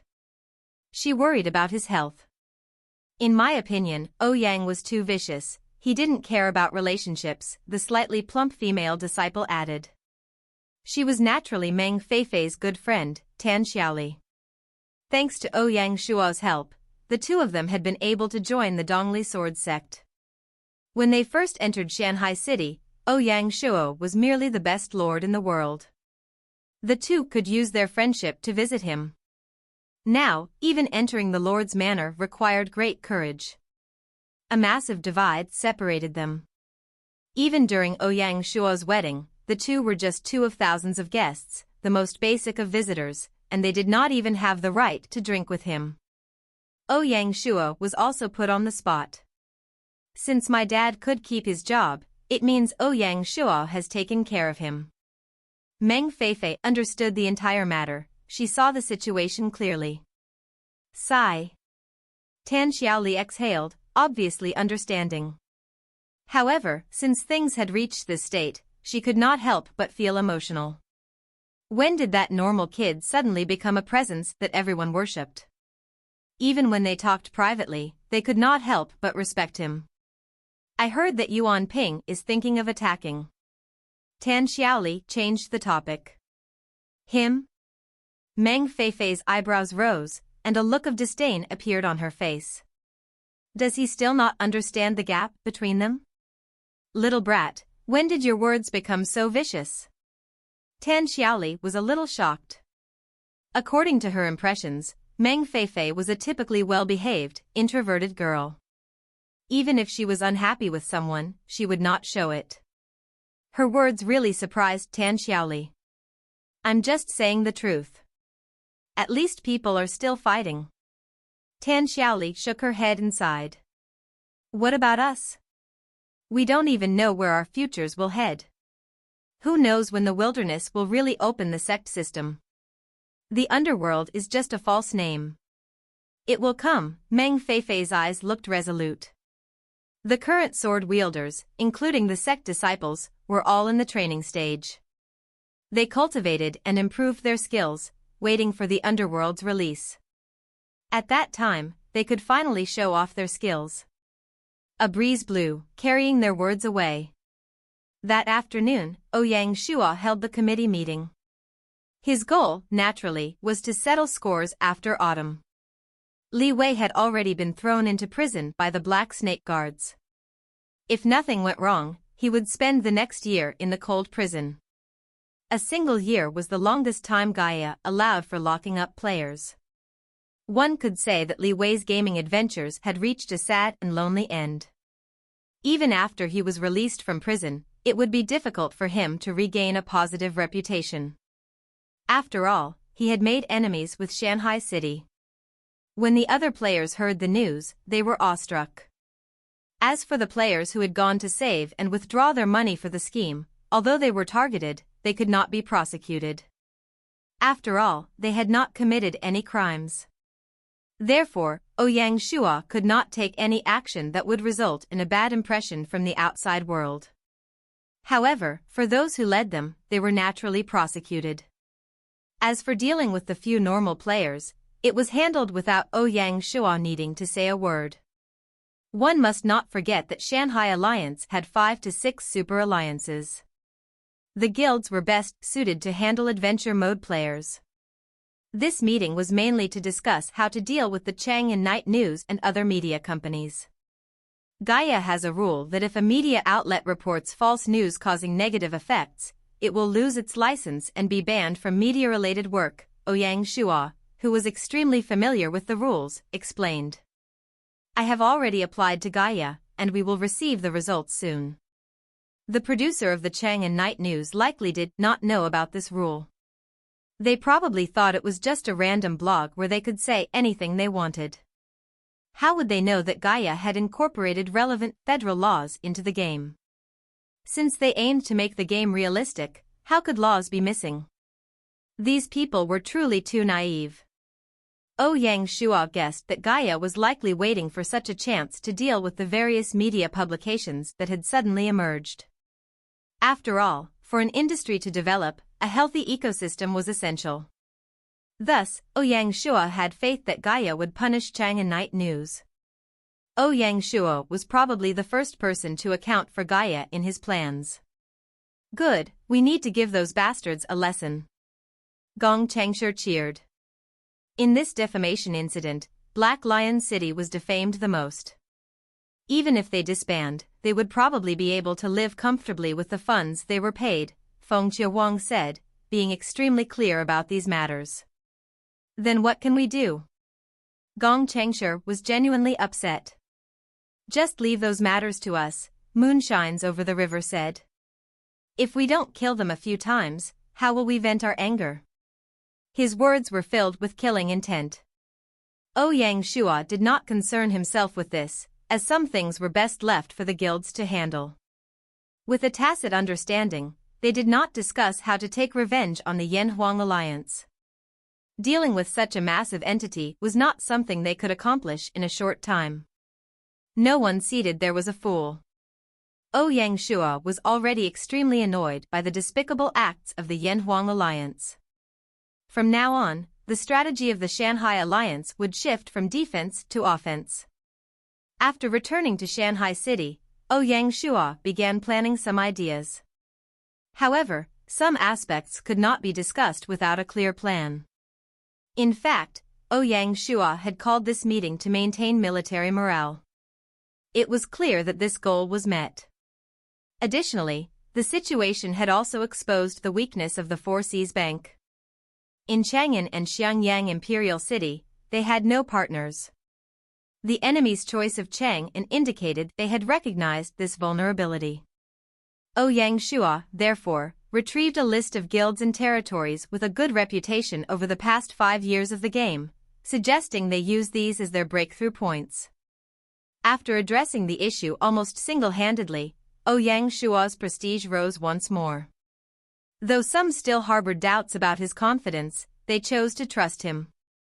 As Ouyang Shua was about to travel far away, Feng Chiawang would naturally take the lead in these matters. Ouyang Shua had to make things clear to avoid any missed opportunities. Additionally, the blueprint for the Four Seas Bank needed further expansion. At Beihai Bay Harbor, Ouyang Shua was seeing off a man. This man was middle-aged and looked exceedingly ordinary. If he were not wearing his military uniform, others would mistake him for a regular farmer. This general, whom Ouyang Shua had summoned through the emperor rank summoning talisman, was General Shi Lang. Shi Lang hailed from Fujian and was a famous general at the end of the Ming dynasty and the beginning of the Qing dynasty. He served as the deputy general of the Qing army and the Fujian Navy admiral, enjoying great trust from Emperor Kangxi. Shi Lang excelled in leading troops, particularly in naval battles. His forces were known for their speed and ferocity, earning them the title of Ocean Lightning. His most renowned achievement was leading the Qing army in the conquest of Taiwan. His stats were truly impressive, and Ouyang Shua's timing seemed fortuitous, as he managed to recruit such a capable general. Name * Shi Lang, Emperor rank. Title * Marquis Jinghai. Dynasty * End of Ming, start of Qing. Identity * Shanghai City General.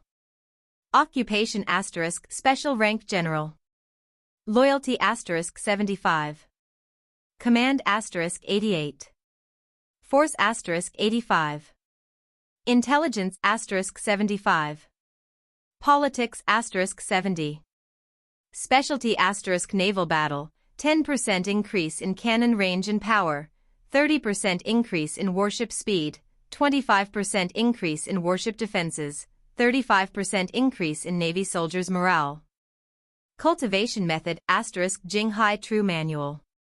Evaluation * General Shi Lang possesses rare knowledge and unprecedented strength.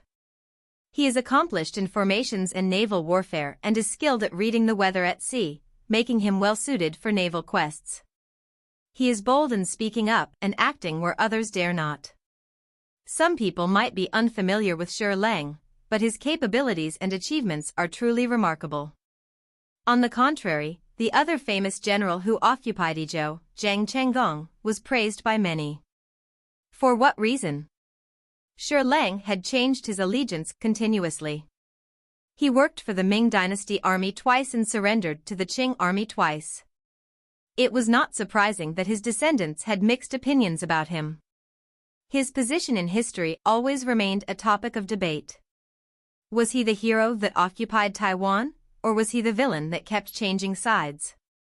Ming Dynasty General Zheng Chenggong took Yizhou from the Dutch before making it the base to go against the Qing. The Qing army sent troops to attack Yizhou, but they returned in defeat many times. During the 22nd year of Kangxi's reign, Shi Lang led 20,000 elite troops and 300 warships out to sea to take over Yizhou. With this success, Shi Lang was given the title of Marquis Jinghai, which could be inherited indiscriminately. At this stage, he reached the peak of his career. From his ability to his achievements, Shi was worthy of everyone's praise. He only angered people because he switched sides between the Ming and Qing armies multiple times. Shi Lang was born in the ending years 1642, and grew up during the waning years of the Ming dynasty. In his early years, he was one of the subordinates of Zhang Zhilong, who was the father of Zhang Chenggong. When the Qing army went down south, Zhang Zhilong's troops were defeated, and Shi Lang surrendered to the Qing army. The Qing army ordered Zhang Zhilong to make his son surrender, but Zhang Chenggong was ashamed of his father and disowned him, continuing to fight the Qing. Zhang Chenggong admired Shi Lang's commanding ability and tried to persuade the latter to fight against the Qing. After many considerations, Shi Lang decided to leave the Qing army and return to Zhang Chenggong's anti-Qing army once again. Shi Lang was an open and straightforward person, daring to speak his mind. Zhang Chenggong, on the other hand, had a straight temperament and an explosive personality. As a result, conflicts and even fights would often arise between them. At one point, Shi Lang felt unhappy because Zhang Chenggong did not reward him for his efforts, while Zhang Chenggong distanced himself due to Shi Lang's arrogance. Zhang Chenggong linked this conflict and conjectured that Shi Lang intended to revolt. In a fit of anger, he ordered men to surround Shi Lang's residence and captured his father, Shi Deshen, and his brother, Shi Xian. After Shi Lang's capture, he was locked onto a boat. His subordinates and trusted allies felt sympathetic, so they secretly released him. After escaping, Shi Lang returned to the mainland and began working for Zhang Chenggong's uncle, Zhang Zhibao. He requested Zhang Zhibao's help to resolve the conflict between them. However, Zhang Chenggong did not accept the reconciliation attempts and sent assassins to kill Shi Lang, determined to send him to hell. Shi Lang managed to survive due to someone tipping him off, but this failure infuriated Zhang Chenggong. He then ordered the assassination of Shi Lang's father and brother. Consequently, a blood vendetta formed between them. Shi Lang had nowhere to go but wanted revenge. With no other choice, he was compelled to surrender to the Qing dynasty. Thus, the circumstances had actually forced his so-called change of sides.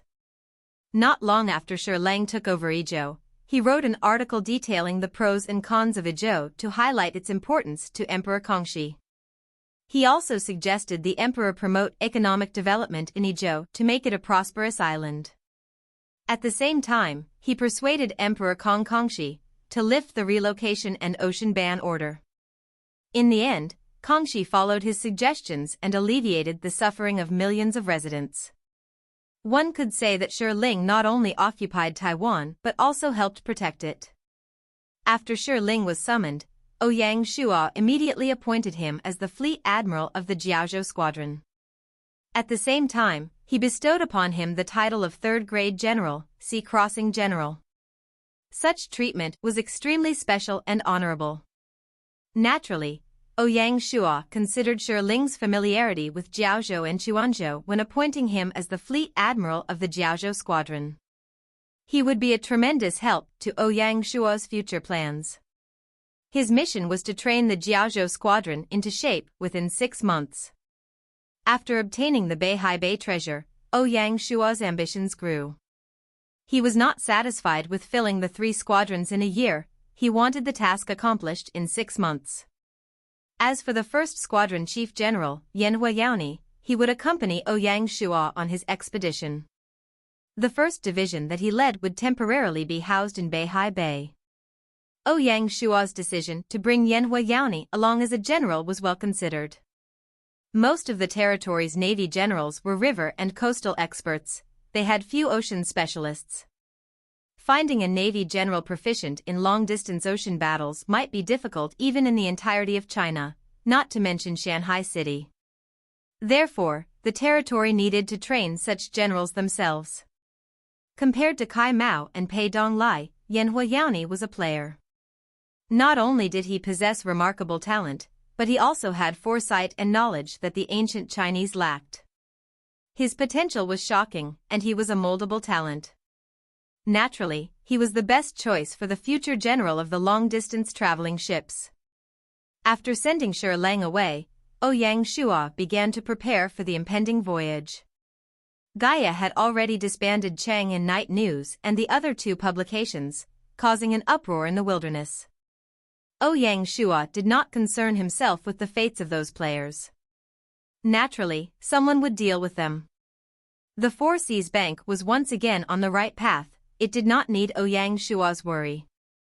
After this setback, Meng Jida would definitely initiate a revolution in the bank.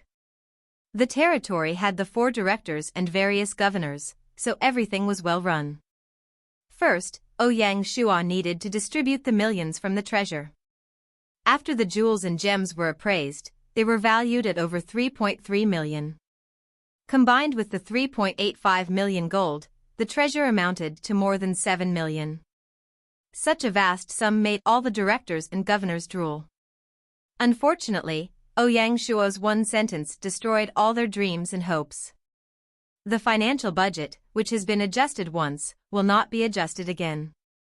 The 7 million will be used for the specifically planned purposes, Ouyang Shua made clear. First, Ouyang Shua set aside 2 million to support the Black Snake Guards, the Shanghai Guards, and the Military Intelligence Division. The importance of intelligence had grown increasingly apparent. Ouyang Shua did not mind spending a vast amount, placing his hopes on the 3 intelligence organizations to yield substantial returns. During this round of investment, the roles of the 3 organizations were adjusted. First, the scope of activity for the Shanghai Guards was no longer limited to the territory. Both the Shanghai Guards and the Black Snake Guards would cover the entire region. The difference was that the Shanghai Guards would focus on natives, while the Black Snake Guards would focus on players. Neither interfered with the other, they worked hand in hand. Additionally, the 2 intelligence organizations would continue to extend into the territories of the Yanhuang Alliance. Being on the back foot and getting hit was not his style. Second, they would expand the overseas version of the intelligence organizations. The Black Snake Guards, apart from local intelligence work, would also start to acquire international intelligence to prepare for future country battles. Their first target would be Annan, which Ouyang Shua had played for a fool. This aim emphasized Ouyang Shua's ambition. When Black Snake heard the command, he could feel his blood boil. As an international mercenary, his foresight was truly broad. Black Snake was going to show off his might once more. To fulfill the 2 goals, 2 million gold was just the start. The next day, Ouyang Shua sent 500,000 to the Honglu Temple. The first half of the year would see the Honglu Temple, led by Zhang Yi, showing their skills. Naturally, Ouyang Shua needed to support him. Tasks such as traveling, canvassing support, and alienating one person from another required actual funds. Following this, Ouyang Shua turned his attention to Sinan University and the Army Military Academy. These 2 educational institutions would propel the future of the territory. After all, more than half of the officials and generals in the territory had benefited from them. The schools were holy places of culture, so talking about money seemed a bit vulgar. However, in reality, hiring hundreds and thousands of lecturers, providing perfect facilities, and paying for tens of thousands of scholars involved huge expenditures. Historically, educational organizations were funded by the entire country's finances. Therefore, Ouyang Shua did not hesitate to spend 1 million gold, hoping that his territory would experience its next talent boom. He aspired for these two schools to become the best in Sinan, and perhaps even in all of China. Welcoming talents and scholars from everywhere, accepting all regardless of background, with the strength to dominate for thousands of miles. This was Ouyang Shua's ambition. Intel, diplomacy, and education, these three areas alone easily consumed 3.5 million gold. Apart from this, Ouyang Shua would keep 2.5 million gold for his own use. The remaining 1 million gold would be dedicated to military expansion. Firstly, they would establish the 5th Division of the Guards Legion to complete the Guards Legion. The 5th Division of the Guards Legion would consist of elite cavalry from the 3 Legion Corps and would be the 3rd Cavalry Division in the Guards Legion. Initially, Ouyang Shua had other ideas for this division, but since Hua Zubing excelled in cavalry warfare, Ouyang Shua decided to enhance the cavalry setup in the Legion. Secondly, they would expand the City Protection Division into a full City Protection Legion.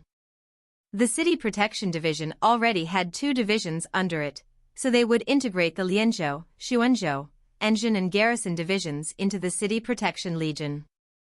This would bring the City Protection Legion to full capacity. The garrison divisions would be temporarily replaced by reserve squad members. The general of this legion would be Erlai.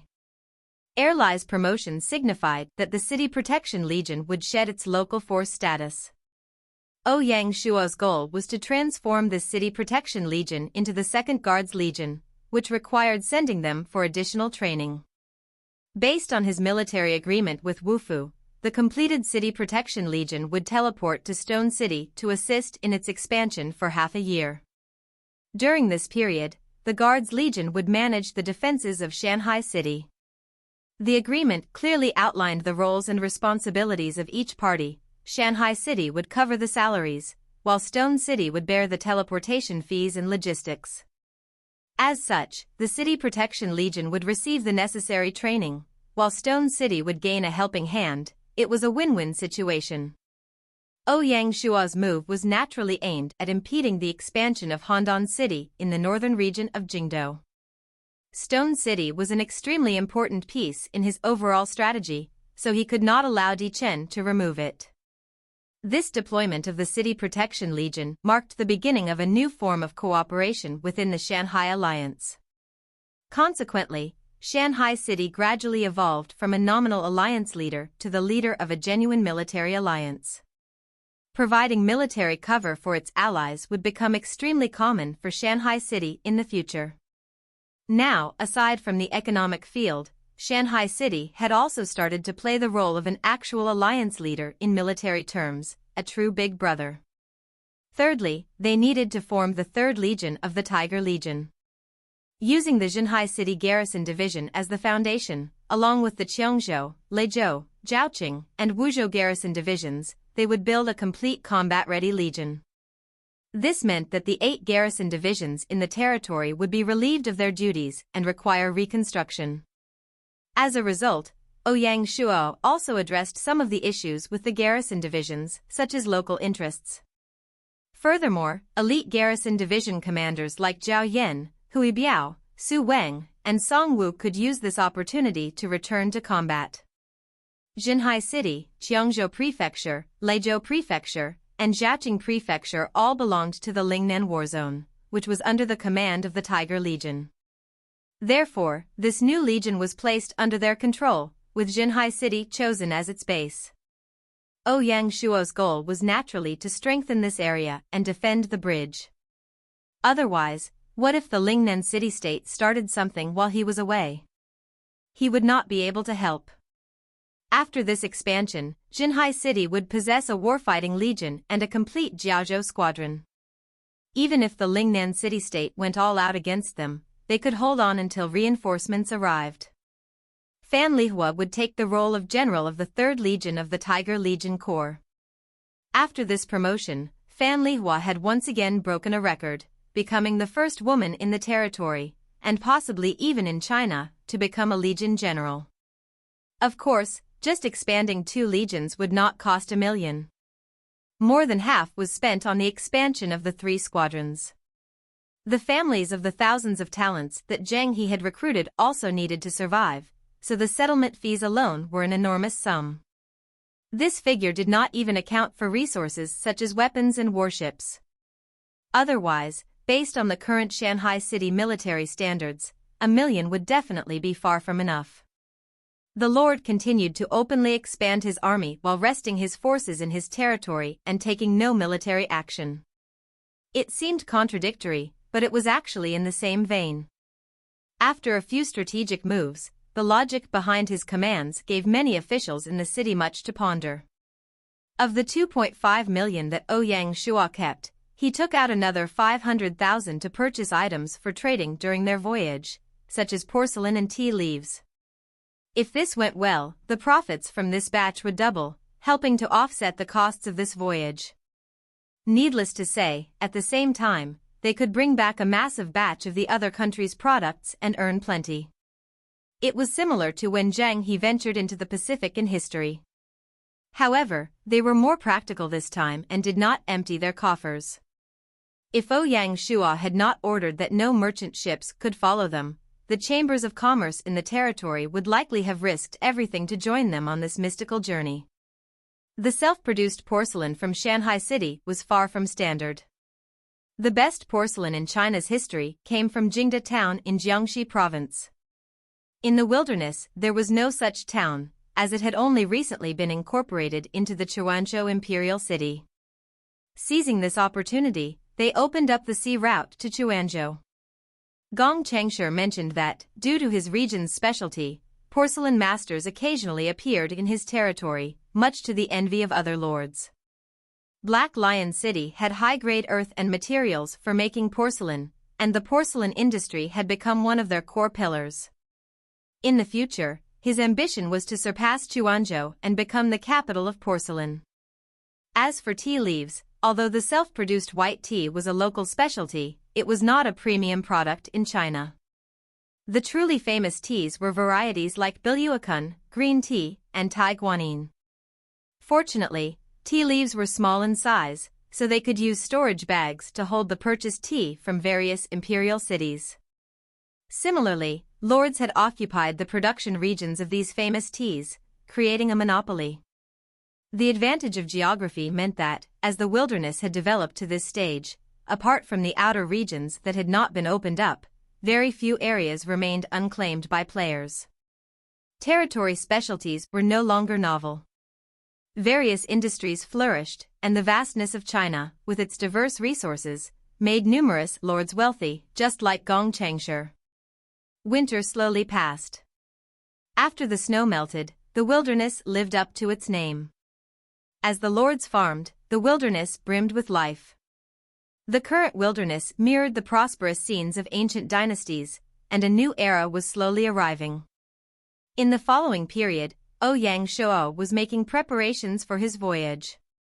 The plans of the 4 bureaus had already been approved and required no adjustments. The Internal Affairs Bureau's most crucial task was to manage the territory's legal system and model the way the territory was run. Besides expansion work, the Military Affairs Bureau would prepare combat logistics. Director Du Ruhui could already sense the scent of war following the Lord's recent army expansion. Hence, after the territory stabilized, war would inevitably begin. There was a chance it could be a series of large-scale battles. In contrast to previous conflicts, future wars would involve hundreds of thousands of troops, and the logistics required would take more than half a year to settle. In ancient times, preparing for a massive war often took a year or more. The Combat Logistics Department planned to build a logistics supply base near the 3 Legion Corps' headquarters, including a large granary, a combined military factory, and a horse breeding farm. Their duty for the next 6 months was to fill these 3 logistics bases.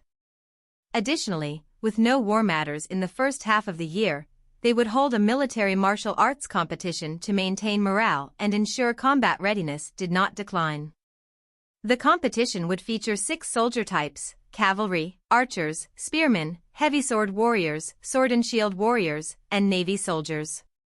The final champions would receive honors and prizes. For example, the champion archer would be titled the marksman. Besides the title, the winner would advance one military rank and receive a platinum weapon. Such rich rewards were enough to drive one crazy. The most astonishing part was that the top 3 of each soldier type would fight one another to determine the strongest soldier in the entire army. The overall champion would receive the title of martial scholar and their rank would increase by 5 grades. Additionally, they would be granted the role of major general. Only those of colonel and below could participate in this competition. Ouyang Shuo was extremely supportive of Du Ruhui's idea and even promised to personally hand out the prizes and prepare a special gift.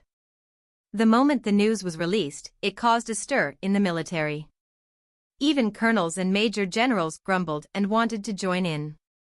Helplessly, Du Ruhui had to cater to the masses and turn it into a team competition, where each regiment would send out 100 elites to fight. The final champion team would each receive a grade 1 prize.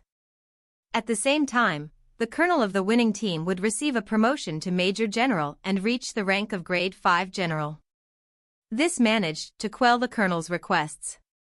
As for the major generals, Du Ruhui could not bother with them, as their participation would only be seen as bullying the others. Bright skies and a cool breeze. A month later, the preparations for the voyage were completed. On the 5th day of the 4th month, many ships gathered in Beihai Harbor, with numerous delivery workers moving items around. The main force of the voyage squadron came from Pei Donglai and Yanhua Yaoni, each leading one squadron. The only difference was that Kai Mao would stay behind to train the Yashan squadron. The Yashan squadron's 3 divisions were all transferred to the Beihai Bay squadron. With this, the Beihai squadron became the first squadron under the Nanyang Navy to reach full membership. Strangely, even though it was fully formed, it still lacked a fleet admiral. The Navy generals that Zheng he had recruited were mostly chief generals and majors. As for fleet admirals, they lacked the skill to take up the role. Even Kai Mao, a general with many contributions, was still not considered good enough. This expedition differed from the Alliance squadron. Besides different types of warships, there were also other ships, such as those carrying grain, freshwater, livestock, horseboats, and vegetable boats. There were also items like tea leaves and porcelain on the boats, and specific boats for entertainment, including troops and simple shows. In short, everything needed for the long voyage was prepared. The squadron could last a month without needing to restock. Additionally, Ouyang Shuo kept some emergency supplies in his storage bag. For this voyage, Zheng he also prepared 2 special items that could be considered secret weapons. First, the military doctors from the medical department. Based on Zheng he's requirements, 1 doctor was needed for every 100 people. The squadron, including sailors and soldiers, totaled more than 10,000. Hence, the military doctors numbered 500, a glamorous formation. The greatest threat during a voyage was not storms or pirates but illnesses. It seemed unassuming, but it could destroy them. Among these, one was the most terrifying, septicemia. During the 14th century, numerous sailors fell to septicemia aboard the adventure ships that Columbus led. However, the Chinese at that time did not face the same problems. The root of septicemia was a lack of greens and vitamins. Beans allowed the Chinese to avoid this issue. Chinese food culture possesses an extremely well-researched history. Just beans alone could be made into tofu, drinks, bean curd, and many other products. Especially bean sprouts, which were magical, as they could replace vegetables to a certain degree. Moreover, they contained a certain amount of vitamins. Apart from beans, tea also provided vitamins. This was Zheng he's seafaring secret. This voyage of Shanghai City held a historic significance. All officials of secretary rank and above from the Nanjiang Governor-General's office had gathered. The families of the soldiers and sailors sent them off at the dock. For this trip, Who knew how many of them would be buried at sea? Worshipping Mazu had become a customary ritual every time they set sail. This ceremony reached a new peak. The harbor held the largest and grandest worship ceremony, where they prayed for Mazu's blessing. Mazu culture had taken root in the territory. After the worship concluded, the auspicious time arrived. Ouyang Shua bowed to Xiao He and the other officials, cupping his hands. For territorial matters, I'll depend on all of you once more. During this voyage, Ouyang Shua had no way to contact them, so he would not be able to concern himself with the territory. After a short while, Xiao He led them and bowed, "We await your return." Numerous officials and thousands of residents knelt on the ground, forming a stunning black swathe. Such a scene would astonish anyone who saw it. The Lianzhou lord was already beginning to exude the aura of a king, and these traits were becoming increasingly apparent. Above Beihai Bay, this transformation influenced the fate and prosperity dragon in the skies, and it opened one of its eyes. Ouyang Shua vaguely sensed it and looked up into the sky. However, he naturally could not see anything. He nodded, then glanced at Song Jia and Binger before boarding Dragon Head. "Brother, come back soon," Binger shouted. Ouyang Shua waved at the little one, then smiled and left. This farewell would last for several months, perhaps even close to half a year. It was hard on Song Jia, the two had just married, and he had to leave so soon. After Ouyang Shua's departure, the internal administrative work would fall to her. Thus, Song Jia would gradually become a new heroine in the wilderness. Song Jia and the others stood at the pier and watched as the squadron sailed away. In the end, they became a black, disappeared into the distance, leaving behind only small ripples. Beihai Harbor returned to calm. The next time it would be this busy would be 4 to 5 months later. Riding the seasonal winds of winter, the voyaging squadron slowly left Beihai Bay and entered the vast ocean. Based on the battle plan set by Zheng He, each warship had 10 quartermasters, 10 inspectors, 20 lookouts, 10 deckhands, 10 grenadiers, 10 skirmishers, and 50 commanders. Each commander was in charge of 10 soldiers. As for the horse ships, grain ships, and non-combat ships, their crew allocations would differ from those of combat ships. A warship typically had around 600 men. Every 5 warships would constitute a post, and 2 posts would form a unit. Thus, each Navy unit had approximately 5,500 soldiers and 700 shipmen. One division would consist of 4 units, and its total number of soldiers would far exceed that of an army division. The entire squadron adopted a swallow spreading its wings formation. The flagship was at the core, ensuring safety and ease of command. The warships surrounded the formation, forming an iron wall, while the non-combat ships remained inside for protection. The squadron resembled an eagle spreading its wings, soaring through the ocean. When attacked, the formation could quickly adapt, like a bird's wings and a swallow's tail, allowing for great battle maneuverability and flexibility. For communication between ships, in addition to the usual lights and flags, drums could be used in fog or rough seas to ensure the squadron's smooth progress. Zheng He's arrival revolutionized the Nanyang Navy. Compared to the vast ocean, this ocean swallow seemed exceedingly small.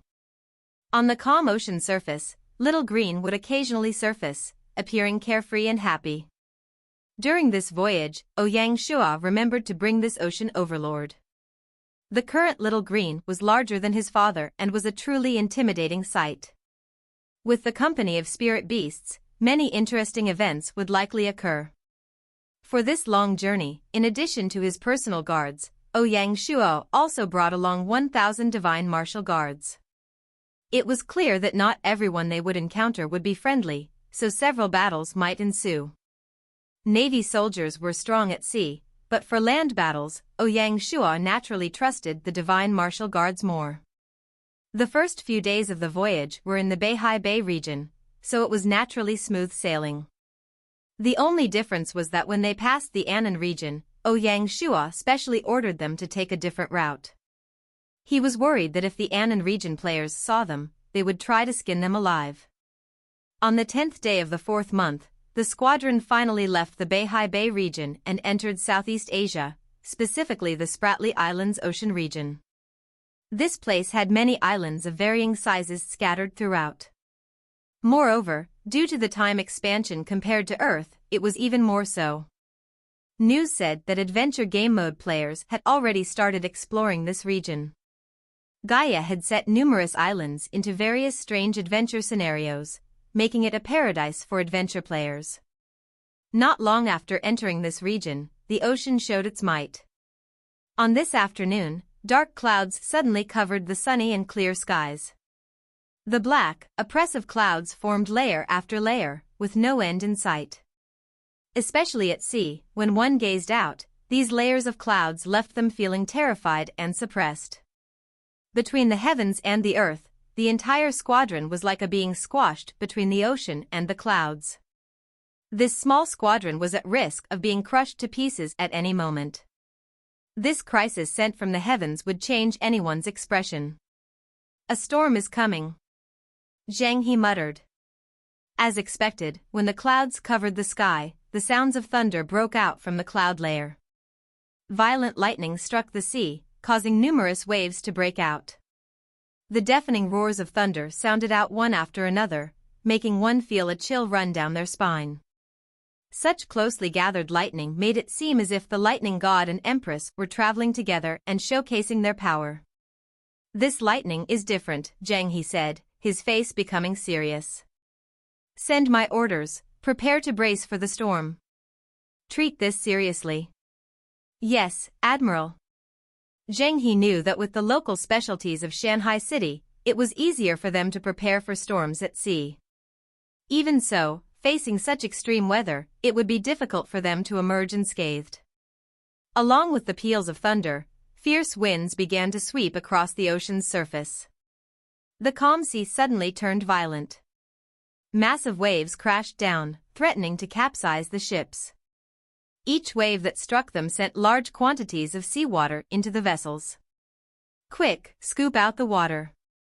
The entire squadron was thrown into a state of panic. A huge storm, the boom of thunder. The lonely voyage squadron, lacking help, seemed like a weak chicken, shivering under the might of the heavens. Even the courageous little green was so scared that he returned to the deck as the torrential rain pelted down like a waterfall. Tens of thousands of men had to withstand the rain to scoop water out. The moment the water seeped into the cabin, their food and grain would turn moldy, causing diseases if eaten or kept.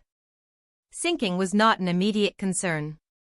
Their ships all used advanced watertight technology, so the current rainwater was not enough to capsize them.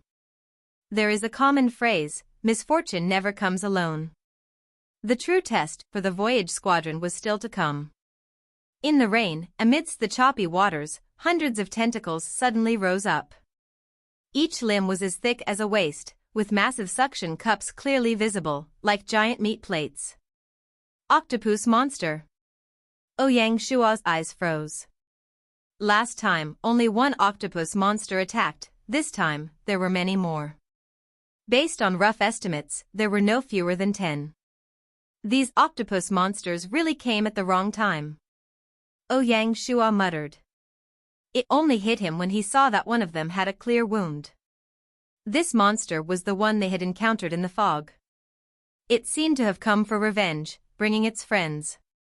So petty. Ouyang Shua really did not know how this octopus beast had tracked down Dragon Head.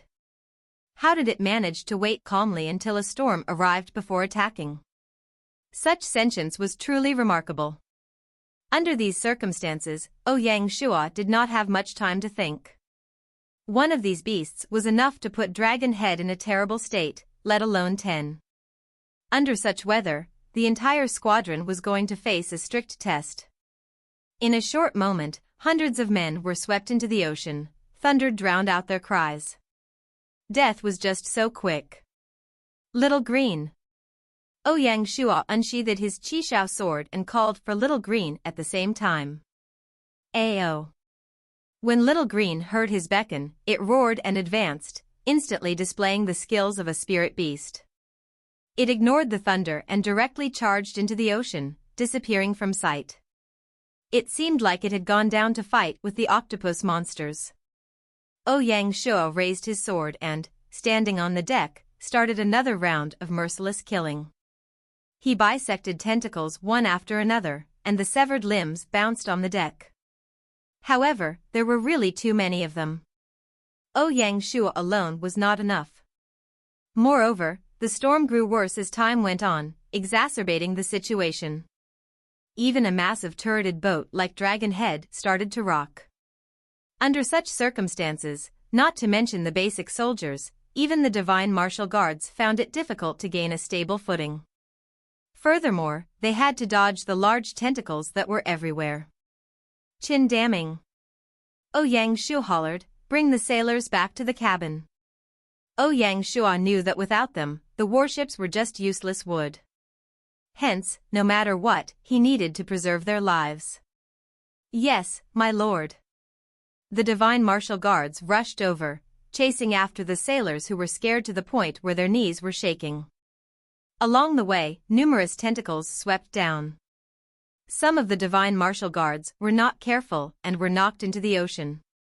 All of a sudden, chaos ensued. Despite the crazy storm, they were still able to continue fighting, proving that they were true elites. Not only were their skills astonishing, but their mental strength was astounding, and they all remained extremely calm. Only Chin Daming and the others could analyze the surroundings and listen through the noise. Along with the strikes, the first few octopuses acted as if they had found the killer, shrieking and directing their friends to attack Ouyang Shuo. Instantly, more than 10 tentacles smacked down toward him at the same time. The massive tentacles covered everything like a giant, fleshy cage. There was nowhere to go. Even if Ouyang Shuo was valiant, there was nothing he could do. Pang! Due to a lapse in concentration, Ouyang Shuo was finally struck by a tentacle. He could feel a powerful force spreading from his back through his organs and into his chest.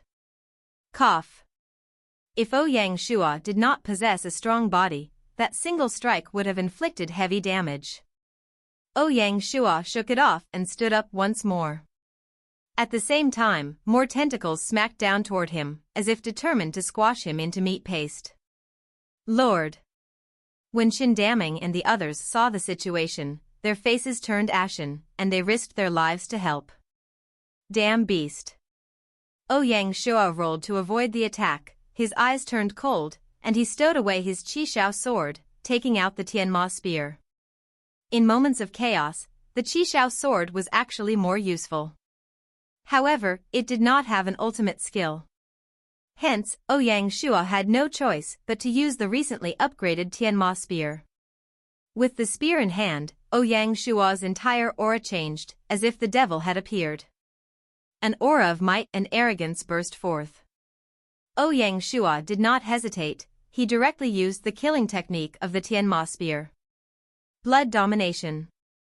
As Ouyang Shuo shouted, the golden primordial energy in his body connected with the devil bloodline, injecting his aura into the spear.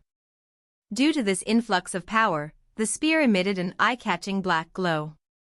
Primordial energy continued to flow in. The Tianma spear was like an abyss, unable to be filled. Seeing this, Ouyang Shuo's expression turned unprecedentedly solemn. Ever since the Tianma spear had been upgraded and the blood domination skill had been born, this was the first time he had used it. He did not expect the requirements to be so stringent. A minute had passed, but it felt like a century to Ouyang Shuo. 60% of his primordial energy was drained before the spear was full. During this time, he could not move, and Ouyang Shuo was hit 3 times by the tentacles. Under these strikes, he could not help but bellow and spit out a mouthful of blood. The blood, like a divine assist, splattered onto the spear and was absorbed. At this point, the black glow grew more intense and eye-catching. Even in the storm, this black light was the most prominent presence. Even the massive tentacles, with their innate senses, felt a shiver and dared not approach him. However, it was already too late to retreat. The black glow and Ouyang Shuo were determined to move forward. He thrust his spear forward, and the light exploded outward, forming a black circle. This circle quickly expanded, and anything it touched was melted and broken into two. Indeed, it melted. The black light was like a corrosive acid, dissolving everything in its path. When the octopus monster was hit, it let out ear-piercing screeches, indicating deep pain.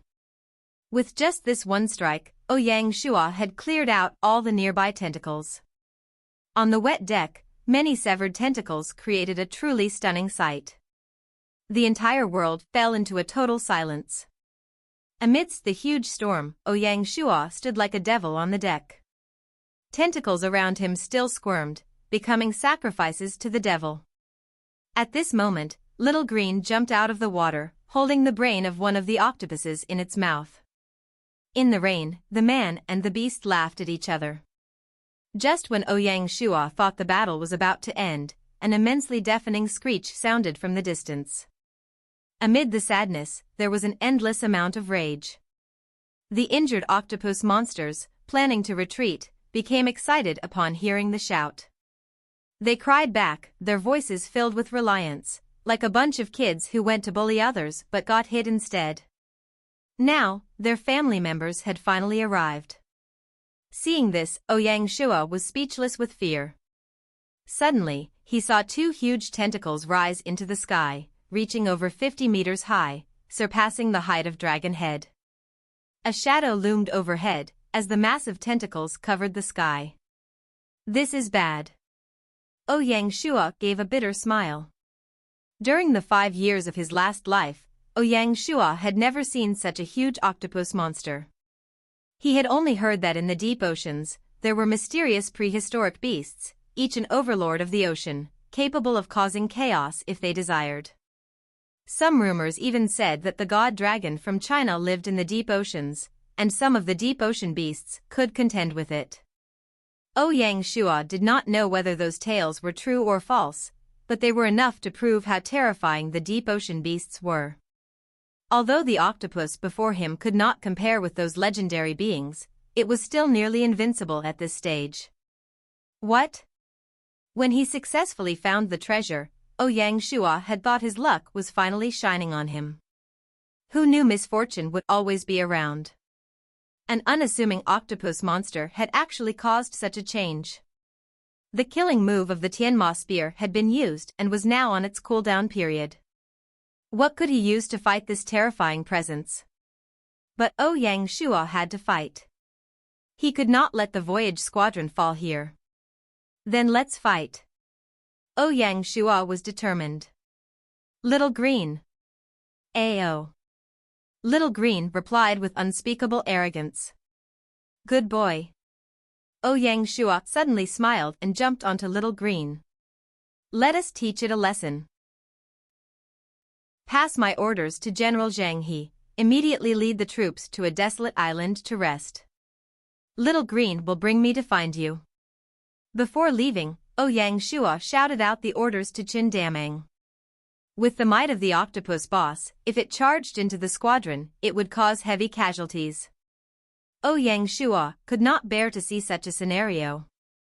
So, he stepped up to deal with the situation, buying time for the squadron to escape. On the vast ocean, amidst the chaotic storm, Ouyang Shua stood on the back of Little Green like a war god. They swiftly departed, leaving all the soldiers with a striking back view.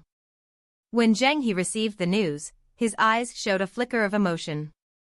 Such a lord, I am willing to die for him. Zheng He's expression turned serious as he started to use the war drums to order the troops to leave the battlefield. The target of the octopus monsters was Ouyang Shua.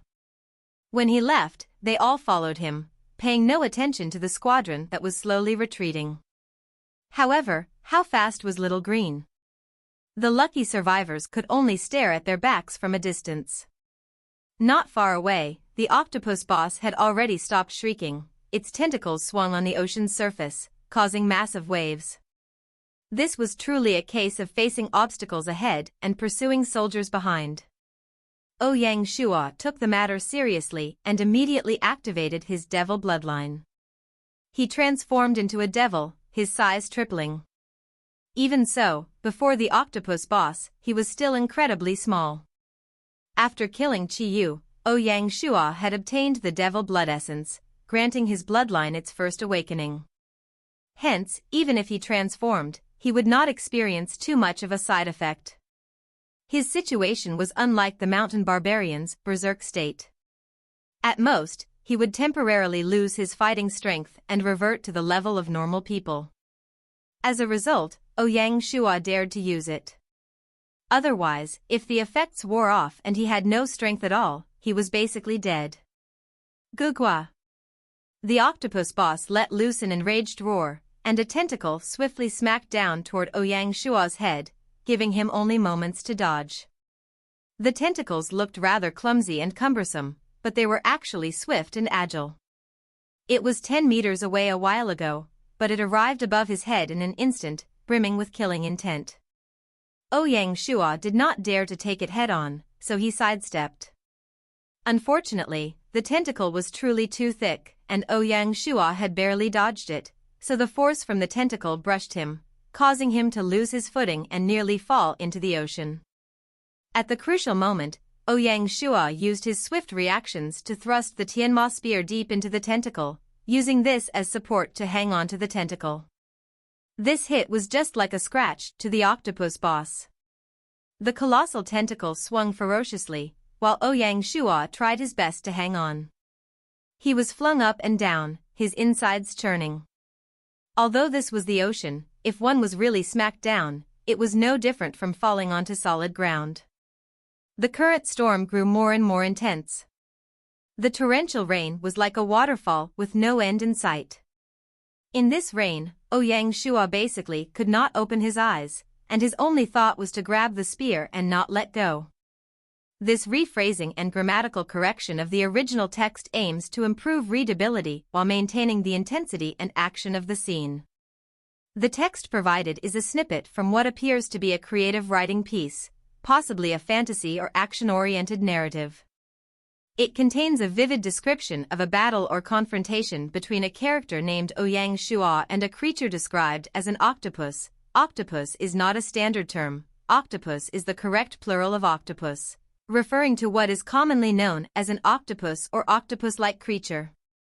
Let's clarify the text and correct the grammar while preserving the narrative's intensity and style. Continuing to hold on with required determination. The spear seemed to have noticed that its owner was in trouble, as the pole shone with a dark light once more. Bloodthirst. The specialty of the Tianma spear was activated.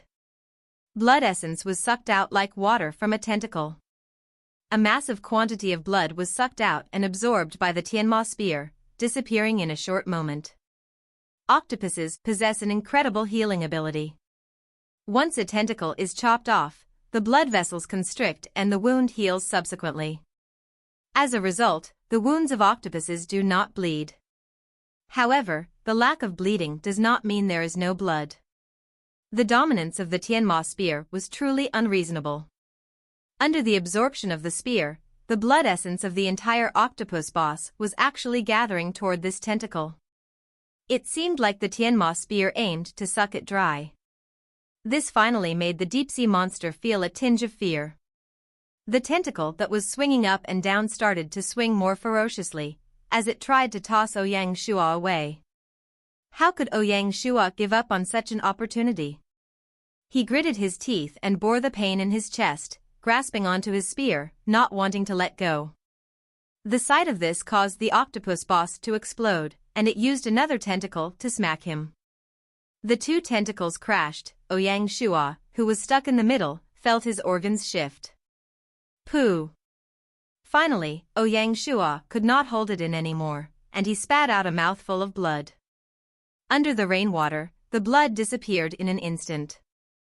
After that hit, his grip grew weaker, and it looked like he was about to lose hold. This corrected version preserves the dramatic tension of the original text while ensuring grammatical correctness and readability. It seems you've written a vivid and dramatic scene from what appears to be a fictional narrative, perhaps a novel or a story.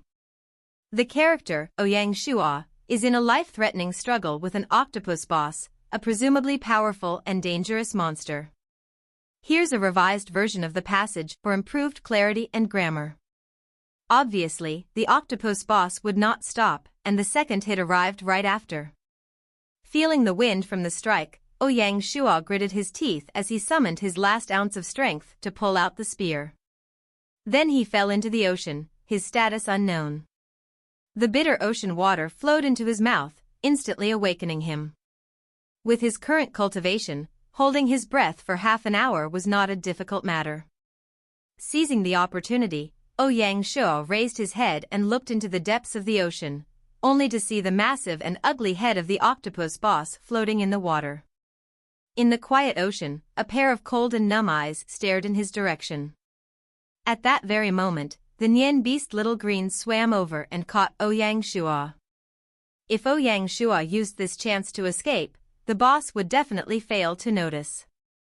However, all things considered, he did not want to give up, so he patted Little Green and instructed him to swim toward the boss. If he did not kill this monster, it would always pose a problem. Relying on the ocean currents, Ouyang Shuo swiftly approached the boss. The eyesight of the big octopus was incredibly bad, and it only noticed Ouyang Shuo when he drew close. Suddenly, panic and surprise appeared in the cold eyes. Ouyang Shuo laughed icily as the Tianma spear directly stabbed toward the area right above its eyes, where its brain was located. The octopus boss wanted to stop him, but it was too late. Its tentacles were incredibly strong, but they were too long, so they could not retract in time to help. At the crucial moment, the boss spat out a black and pungent ink, instantly dyeing the surrounding water black. Ouyang Shuo did not retreat. Please note that in your original text, there were some inconsistencies in the names, Ouyang Shuo, which I have tried to standardize for clarity.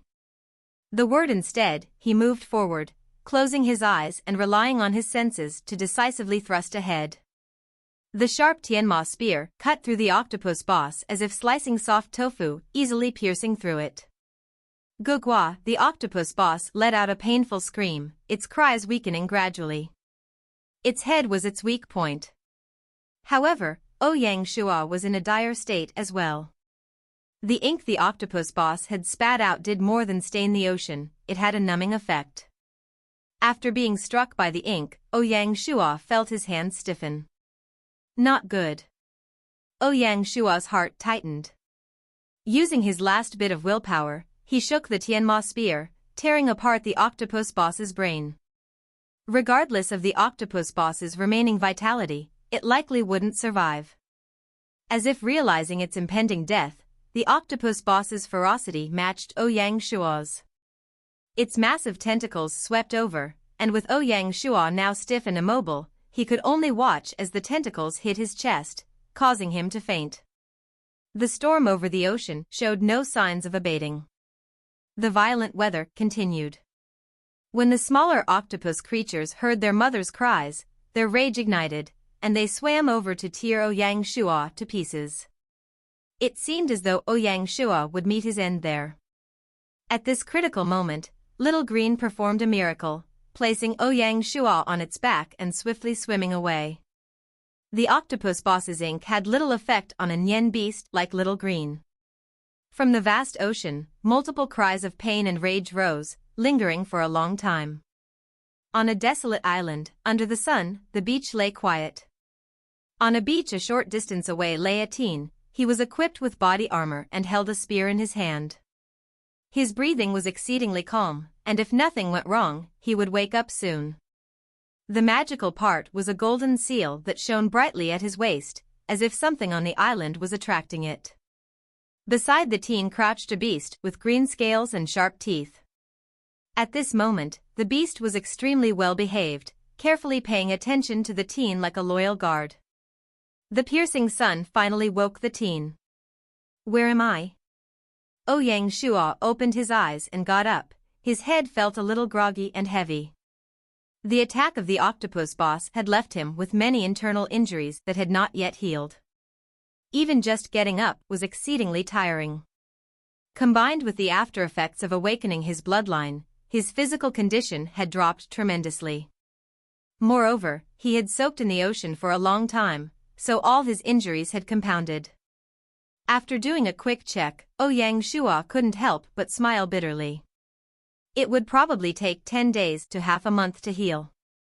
Nyen, a happy roar suddenly sounded beside him. It was the Nyen beast, Little Green. Ouyang Shua turned and touched its head, smiling. This time, it's all thanks to you. Wu, the little fellow, raised his head in joy and pride, almost a carbon copy of its little owner, Binger. Is that octopus dead? Ouyang Shua asked. Wu. Little Green nodded and suddenly clawed at the sand at its feet, revealing a round, pristine pearl. This is? Ouyang Shua picked it up in shock and asked, this is the inner core of the octopus? Wu. The little fellow nodded once more. Ouyang Shua gave another bitter smile. Anyone would know that the octopus boss's inner pellet was an extremely rare item, but Little Green treated it like a toy, burying it in the sand. The thought of swallowing the inner pellet made Ouyang Shua's smile grow wider. They were not on the same deserted island as the squadron. Ouyang Shua knew that he must have been swept by the waves to here. Little Green saw that he was unconscious, so it had no time to find the squadron. With Ouyang Shua's current injuries, he could not endure another long trip. Luckily, he had the inner pellet.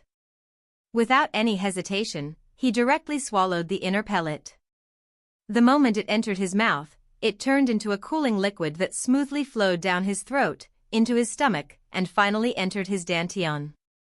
This was the second time that Ouyang Shua had swallowed an inner pellet. The first time, he had swallowed the iron-armored beast pellet and activated his second talent. Compared to that inner pellet, this one from the octopus boss was more than a level higher. If they had to grade it, the iron-armored beast pellet would be gold rank, while this pellet would be at least platinum rank. There were 2 whole ranks separating the two. The octopus boss was the type of monster that would appear in the later stages of the game. This was why Ouyang Shua experienced such difficulty in killing it. Similarly, compared to last time when he was at the 6th layer of the Yellow Emperor internal cultivation technique, he was now at the 10th layer. Hence, one inner pellet could not cause a massive change. The liquid soaked the dantian as if it was watering a thirsty plant, and the dry dantian started to revitalize at a visible rate. Ouyang Shua used the Yellow Emperor internal cultivation technique to guide the primordial energy through his meridians to wash the injuries. After an hour, Ouyang Shua was done. He had basically recovered from his injuries. Not only had the slow-progressing Yellow Emperor internal cultivation technique improved by a notch, but he was also less than a year away from reaching the 11th layer. After completing this process, Ouyang Shua got up, ready to leave. The storm over the ocean had long since ceased, and the sky was now sunny and bright. Therefore, Ouyang Shua needed to quickly meet up with his squadron. He did not want to worry them. At that moment, Ouyang Shua noticed that the golden Chilan seal was behaving strangely. As he gazed at it, the golden light seemed to respond, shining even more brightly. What is this? Ouyang Shua was puzzled. When he uncovered the seal and held it in his hands, the golden glow reached its peak. A magical moment unfolded before his eyes. The golden light transformed into an arrow, pointing toward the northeast side of the desolate island. Don't tell me there's an adventure quest here? Ouyang Shua murmured. After the octopus monster's revenge, Ouyang Shua had given up on his luck stat. Some people in this island region had encountered adventure quests, but such fortunate events would never fall into Ouyang Shua's hands. When had Ouyang Shua ever gained anything good without enduring great pain or loss? Thus, he had low hopes for whatever lay on this island. Instead, he feared that any misfortune might impact his voyaging squadron. Just as he was about to leave, the golden light grew even brighter and began to burn. This sight caused Ouyang Shua to frown. Treasures often had their own sense of awareness, and the golden Chilan seal, being so precious, was no exception. One could only say that the item on the island was truly important. After a moment of pondering, Ouyang Shuo gritted his teeth and ventured deeper into the island. Whether it was a lucky break or a tragedy, he could not avoid it.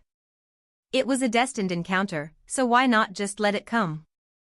Who knows, maybe his appearance on this desolate island was preordained. Following the direction of the golden light, Ouyang Shuo walked 3 to 4 miles. Suddenly, a valley appeared before him. The mountains on either side were not straight, they looked as if something had knocked them apart and smashed them a couple of times. A massive fog covered the back of the valley, sending off an extremely gloomy feel. The moment Ouyang Shuo approached the valley, a cold breeze swept over him, making him sneeze. At this point, Ouyang Shuo grabbed the Tianma spear and stood on high alert. With his current cultivation, how could a simple cold breeze make him sneeze? The only explanation was that there was something within the valley. When he arrived at the mouth of the valley, the golden glow from the golden Lin seal grew brighter. Since he had already walked this far, there was no reason for Ouyang Shuo to back down. He asked Little Green to guard outside the valley while he raised his spear and entered alone. Strangely, the fog at the mouth of the valley was not that thick. However, when he ventured inside, he could not see his fingers when he raised them. The even weirder aspect was that the fog at the mouth of the valley was a normal white, while the fog inside had turned black. If Ouyang Shuo had a third eye, he would be able to see many spirits floating around in this fog. However, with the golden light protecting him, the evil spirits did not dare to approach. The further he walked, the more the terrain sloped downward. Bada. Suddenly, Ouyang Shuo stepped on something. He lowered his head to see the bone structure of an animal. It was even larger than Little Green. Following this, Ouyang Shuo saw skeleton after skeleton. They were likely at least at the desolate beast level, as their structures remained so tough after so many years. Only the bones of desolate beasts and stronger could withstand the test of time. The deeper he went, the larger the skeletons he found.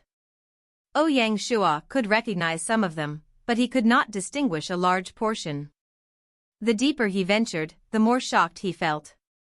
What had happened on this unnamed island to attract so many desolate beasts?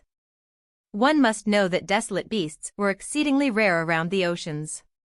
Ouyang Shuo even suspected that all the beasts for thousands of miles around the island were drawn here at some point in the past. When he ventured even deeper, he no longer found the remains of desolate beasts. Instead, he discovered the skeletons of the higher-ranked spirit beasts. Even though Ouyang Shuo had seen a lot, he could not help but feel his hair stand on end. At that moment, a powerful gust of wind blew through the valley. The wind wrapped up the black fog and slowly formed a black spiral above Ouyang Shuo's head. Jia jia. In the spiral, an evil, teeth-grinding laugh broke out. Who? Ouyang Shuo raised his head, his face freezing. Little boy, you could have chosen the path of heaven, but instead, you chose to come to hell. The moment the words sounded, the spiral transformed into a dragon's head. Dragons in Chinese culture symbolize nobility and prosperity, but the black dragon had nothing to do with either, it represented evil. The dragon's head charged directly at Ouyang Shuo, catching him off guard. Ouyang Shuo had fought numerous battles and many enemies, but who would have thought that one day he would face a spirit? He had a plethora of skills, but no way to use them. At that moment, the golden Qilin seal suddenly floated into the air, circling his head and emitting a golden radiance. When the black dragon saw the seal, it froze and dared not approach any closer. Crack! The black dragon smashed into the golden light, and a burning sound erupted. The golden light seemed to be the nemesis of the black fog, slowly dissipating it. Jejia, the kid has such a treasure, no wonder he could get here, the black dragon said, showing no sign of discouragement.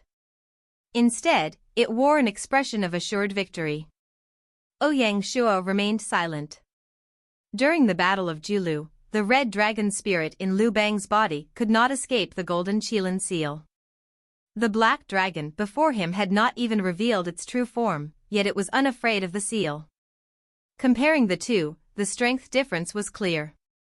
The spirits in the valley were swept up by the black fog and lifted above the golden light. Upon touching the light, they let out agonized cries. At the same time, the golden light's energy was quickly depleting, leaving Ouyang Shua helpless. As more spirits gathered, the golden light neared its breaking point and began to tremble, as if the barrier it had formed was about to shatter. Jie, the black dragon, laughed with glee. "Who are you, and what is this place?" Ouyang Shua decided to put aside his worries and use the opportunity to gain some information. Hee. The black dragon stopped laughing. "Since you're about to die, I don't mind telling you. I'm the Dragon King of the Oceans. As for this place, it is naturally where I was buried." "A dead dragon?" Ouyang Shua smiled coldly. Although they did not fight, he could tell something. Despite this dragon's incredible strength, it was just a dragon spirit, like the red dragon. If not, what appeared here would not simply be an apparition. "Little boy, you're looking to die." The black dragon's expression changed as if a weakness had been exposed. Suddenly, all the spirits in the valley were swept up and hurled at the golden barrier. A thick, burning smell permeated the area, and numerous cries erupted around him. In less than 10 minutes, the golden light shattered with a sharp crack, and the golden Qilin seal fell back into his hands. "Die, boy." The black dragon roared and charged straight at Ouyang Shua. Ouyang Shua knew that normal weapons were useless against spirits. He focused and waited. Why not let it attack and try to use the golden primordial energy to fight it? He did not believe that the Yellow Emperor internal cultivation technique could not subdue an evil dragon. Just then, a dragon roar emanated from the clouds. Ung! The roar was mighty and echoed through the wilderness. The black dragon was right in front of Ouyang Shua, but it stopped in shock at the sound.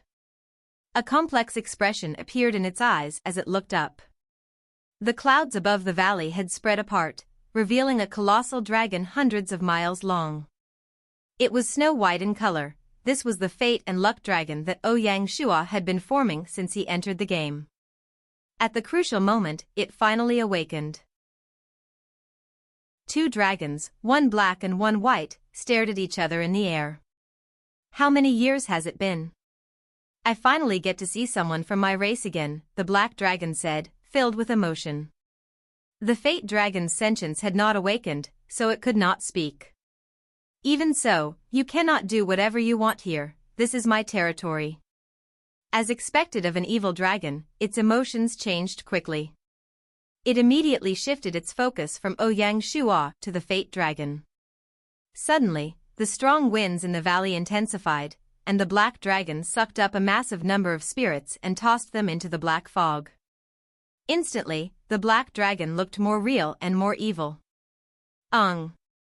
The black dragon roared, bringing with it the black fog as it rushed into the sky. The fate dragon was not to be outdone, as it charged down, its eyes showing no trace of emotion. The two giant dragons engaged in mid-air. Between god dragons, it was either close combat or a battle of magic and skills. But these two dragons did not possess physical bodies, so their fighting method was enough to make one's eyes pop. They wrapped around each other and bit at one another. Yes, that's right, they bit each other. "You bite me once, and I bite you once." The black dragon bit off pieces of fate, which were spirits, swallowing the enemy to strengthen itself. Although the battle between the two seemed extremely simple, the level of danger was no less than any other calamitous battle. The winner lived, and the loser died. The fate dragon stretched for hundreds of miles and had a strong foundation, while the black dragon relied on the spirits in the valley. Neither was weak, in fact, the two were equally matched. It was difficult to decide the victor. It seems that the passage you provided is from a fantasy or wuxia story, and it describes a dramatic scene where the main character, Ouyang Shua, is preparing to confront a formidable enemy, the black dragon, using a powerful artifact called the Golden Qilin Seal. The seal appears to have the ability to purify and eliminate evil, and it reacts to the primordial energy that Ouyang Shua channels into it. As the power of the seal grows, it creates a vortex that absorbs the evil spirits in the area, purifying them and causing them to cry out in pain. Here is the passage revised for clarity and grammar. Ouyang Shua stood in the valley, watching with focused intent. If this continued, both sides would suffer heavy damages. The Fate Dragon held the key to the prosperity of the territory, and it must not be lost. He needed to take action. His trump card was the Golden Chilan Seal, the nemesis to all things evil, skilled in chasing away all that was malevolent. It had been trying to protect him until now, and thus, it had expended its energy. Thinking of this, Ouyang Shua immediately sat down and placed the Golden Chilan Seal in his hands. He closed his eyes and infused his golden primordial energy into the seal. Instantly, the golden seal shone brightly once more. As more of the golden primordial energy flowed into the seal, its glow intensified. The Golden Chilan Seal even emitted a faint sense of contentment. This sight only added to Ouyang Shua's gravity. Just then, the area around the seal formed a golden whirlpool radiating a formidable suction force. All the spirits in the valley were sucked in and soon vanished. Strangely, this force only impacted the spirits and not the bones. Ouyang Shua jolted to awareness. He had found the way to subdue the black dragon. The primordial energy flowed like a river, endlessly entering the golden seal. The inner pellet of the octopus boss had nurtured the primordial energy in Ouyang Shua's dantian, so it was at its maximum capacity. Therefore, he could sustain this expenditure. The bigger the whirlpool grew, the stronger the suction power became. Suddenly, a black whirlpool formed around Ouyang Shua, as numerous spirits were dragged into the golden whirlpool and purified. However, once the process ended, they showed expressions of freedom and release before they disappeared. The Golden Chilan Seal, being the seal of an emperor, had the ability to purify spirits. It purified more and more spirits, and an empty space began to form around Ouyang Shua. The spirits then started to proactively gather toward the golden whirlpool.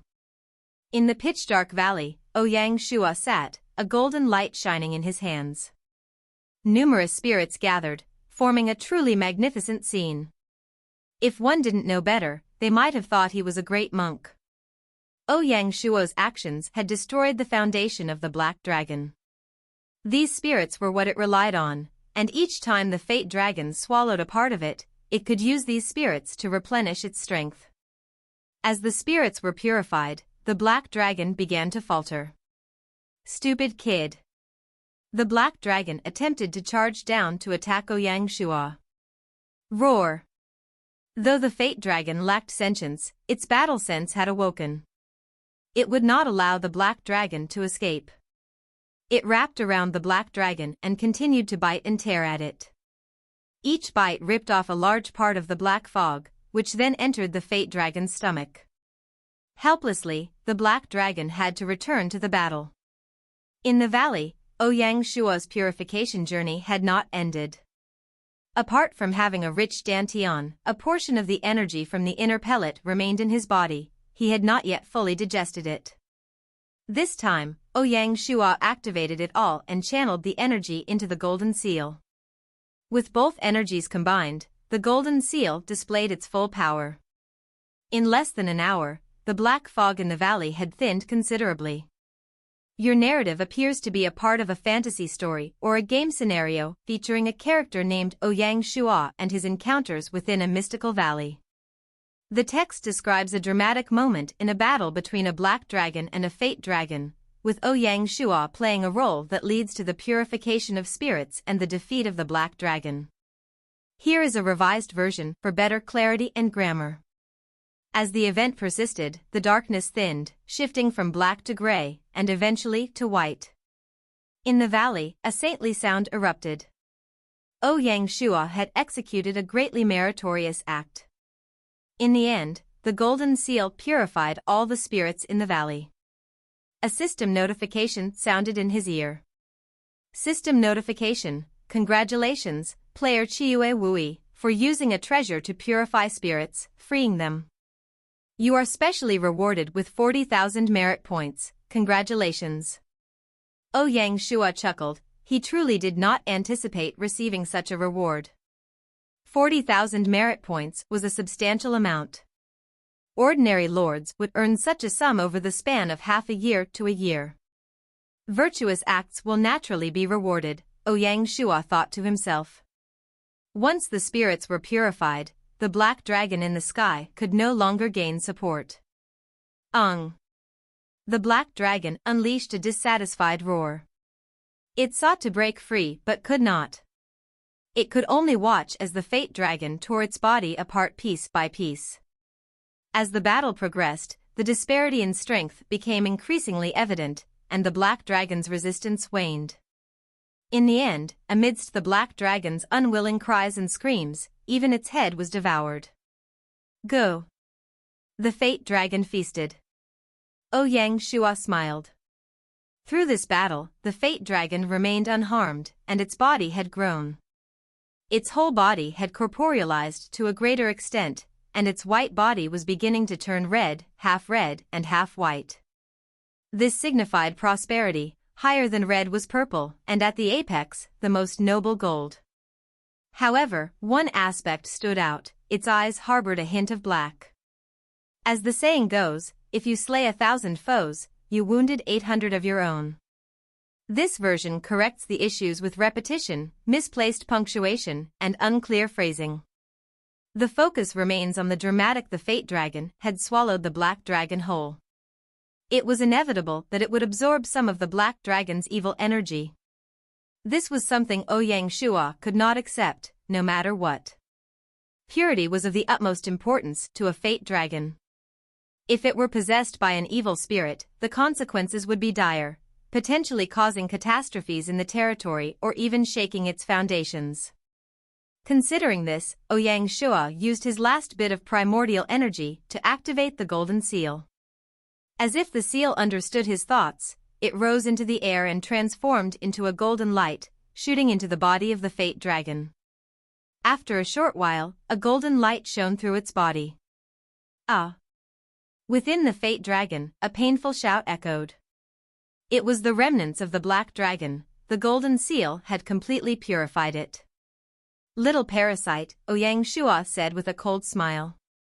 The black dragon had intended to use the fate dragon as a host to regain its true power, but Ouyang Shua would not let it fulfill that wish. After a short while, a plume of black smoke emerged from the fate dragon's body and dissipated into the air. The evil energy hidden in the fate dragon was finally cleared. With a flash, the golden seal flew from the fate dragon and returned to Ouyang Shua's hands. Throughout the process, the fate dragon remained still, allowing Ouyang Shua to do as he pleased. When the task was completed, it finally looked at Ouyang Shua, nodded, and vanished into the clouds. Ouyang Shua and the fate dragon were bound by destiny. Though they did not exchange a single word, they understood each other's thoughts.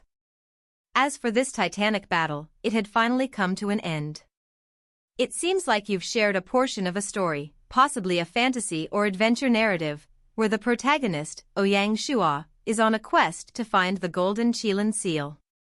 The narrative describes his journey through a valley filled with the remains of a black dragon and other animals, presumably vanquished in a battle, and his attempts to open a stone door to what seems like a hidden treasure or the main objective of his quest.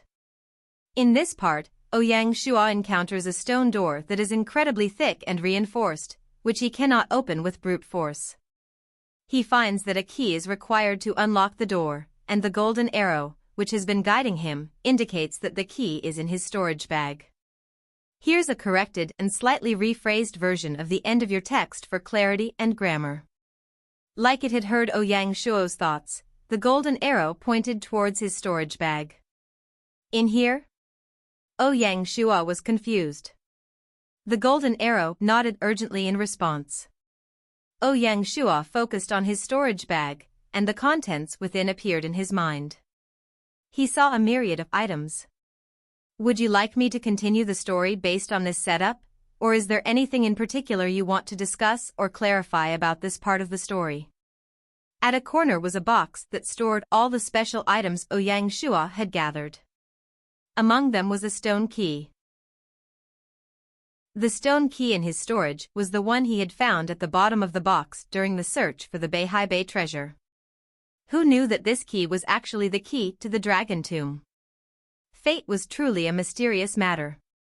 If Ouyang Shua had not searched for the treasure before the voyage, he would not have experienced such a fortuitous encounter. Ouyang Shua took it out, inserted it into the lock, and twisted. With a click, the sound of moving mechanisms could be heard, and the huge stone door began to rise. A rotting smell emanated from within. The mysterious dragon tomb was now displayed before his eyes. Ouyang Shua took out a torch and walked into the dragon tomb. The golden light from the seal grew more and more intense. As he entered the graveyard passageway, 2 rows of oil lamps lit up simultaneously. The automatic lighting of the oil lamps was due to the spontaneous combustion of phosphorus, not something magical. This mechanism made Ouyang Shua sure that the graveyard was definitely man-made. After all, if this was truly a dragon tomb, it would not be so intricately designed. After walking through the passageway, he reached the main hall. The entire hall was over 700 meters wide, taking up more than 90% of the graveyard. The most eye-catching feature was the 600 meters wide skeletal structure. If Ouyang Shua was right, these bones belonged to the Black Dragon. Although time had passed, the dragon bones still looked new and strong. Opposite the huge skeleton was another skeletal structure, much smaller, just a little bigger than a Nian beast. In comparison, it was quite noticeable. Just from its body shape alone, it would be something similar to the Nian beast when it was alive, completely different from a dragon. No matter how hard he tried, he couldn't figure out its background. It was strange for such a bone structure to appear in a dragon tomb. "Little friend, you are finally here." From within the hall, an exceedingly weak voice sounded. "Who?" Ouyang Shua was astonished. Wasn't there only one dragon spirit in the tomb? If there were more, he was so dead. The current Ouyang Shua had used up nearly all of his primordial energy. "Little friend, don't panic. I have no ill intentions." The same voice rang out again. "Who are you?" Ouyang Shua asked. At that moment, the golden Qilin seal's glow expanded and pointed toward the smaller skeleton. "You're it?" "That's right." The old, hoarse voice broke out, "I'm a Jade Qilin. I chased the evil dragon here. After we battled, both of us were heavily wounded and perished." "Qilin?" Ouyang Shua's eyes lit up. He immediately deduced that this Qilin was attracting the golden Qilin seal. Currently, the golden Qilin seal was in a half-sealed state. The unsealing requirement was to inject a Qilin spirit. Wasn't this a Qilin right in front of him? One could say that everything was predestined. Ouyang Shua was worried about where to find a legendary Qilin to unlock the golden seal. After all, setting up a country would be a joke without it. Who built this graveyard? It doesn't look like a dragon's grave. Ouyang Shua calmed himself and carefully asked. He needed the spirit to willingly unseal the golden Qilin seal. "It seems like you're referencing a story or narrative, likely from a work of fiction. I can certainly help to correct and refine the grammar in the text you've provided. Here is a revised version." Ouyang Shua wanted to understand the situation, and the old Qilin asked, "Little friend, are you willing to listen to a story?" "I'm all ears," Ouyang Shua replied. However, talking to a pile of bones was actually quite eerie. In ancient times, the dragon race lived in the deep oceans of the South China Sea. One day, a black dragon was born in the race. It was considered an unlucky dragon and was thus chased away. It bore the pain and humiliation and grew up to be a well-mannered and gentle dragon. The black dragon moved to this desolate island when its days were numbered and found a spiritual vein. "Spiritual vein?" Ouyang Shua asked. During the age of cold weapons, did spiritual veins really exist?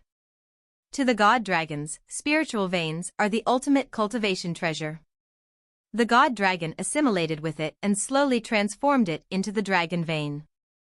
Such treasures, however, naturally drew the attention of others. The skeletons you saw upon entering were of desolate beasts and spirit beasts that the black dragon killed. Ouyang Shua was enlightened. However, killing can change a being's nature. The originally kind and well-behaved black dragon became more extreme, and killing turned into its hobby. It deliberately lured beasts here to slaughter them. Not only that, it broke the rules of the dragon race and ventured into the human world, capturing humans to construct its palace. So this isn't a dragon tomb, but a palace, Ouyang Shua asked. Exactly, it is a dragon palace. Not only that, the dragon carved out the entire valley into a formation. If you have more questions about the story or need further assistance with the text, feel free to let me know. As the black dragon continued its rule, everything within thousands of miles was thrown into chaos. After he spoke to this point, the Qilin sighed. I was nearby, and when I heard about this matter, I naturally could not ignore it. Ouyang Shua did not expect that this old Qilin was actually a righteous warrior. I came to this island to reason with the black dragon, but it wouldn't listen. Hence, I had no choice but to try to bring it back for its race to deal with it.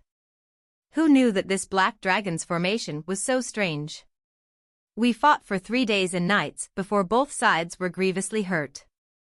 Ouyang Shua thought back to the 2 broken peaks of the valley. God beasts fighting is really too terrifying, destroying the earth itself. You should know what happened. We both died, our bodies were destroyed, and only our spirits remained. My spirit cannot leave my body for too long, otherwise it would dissipate.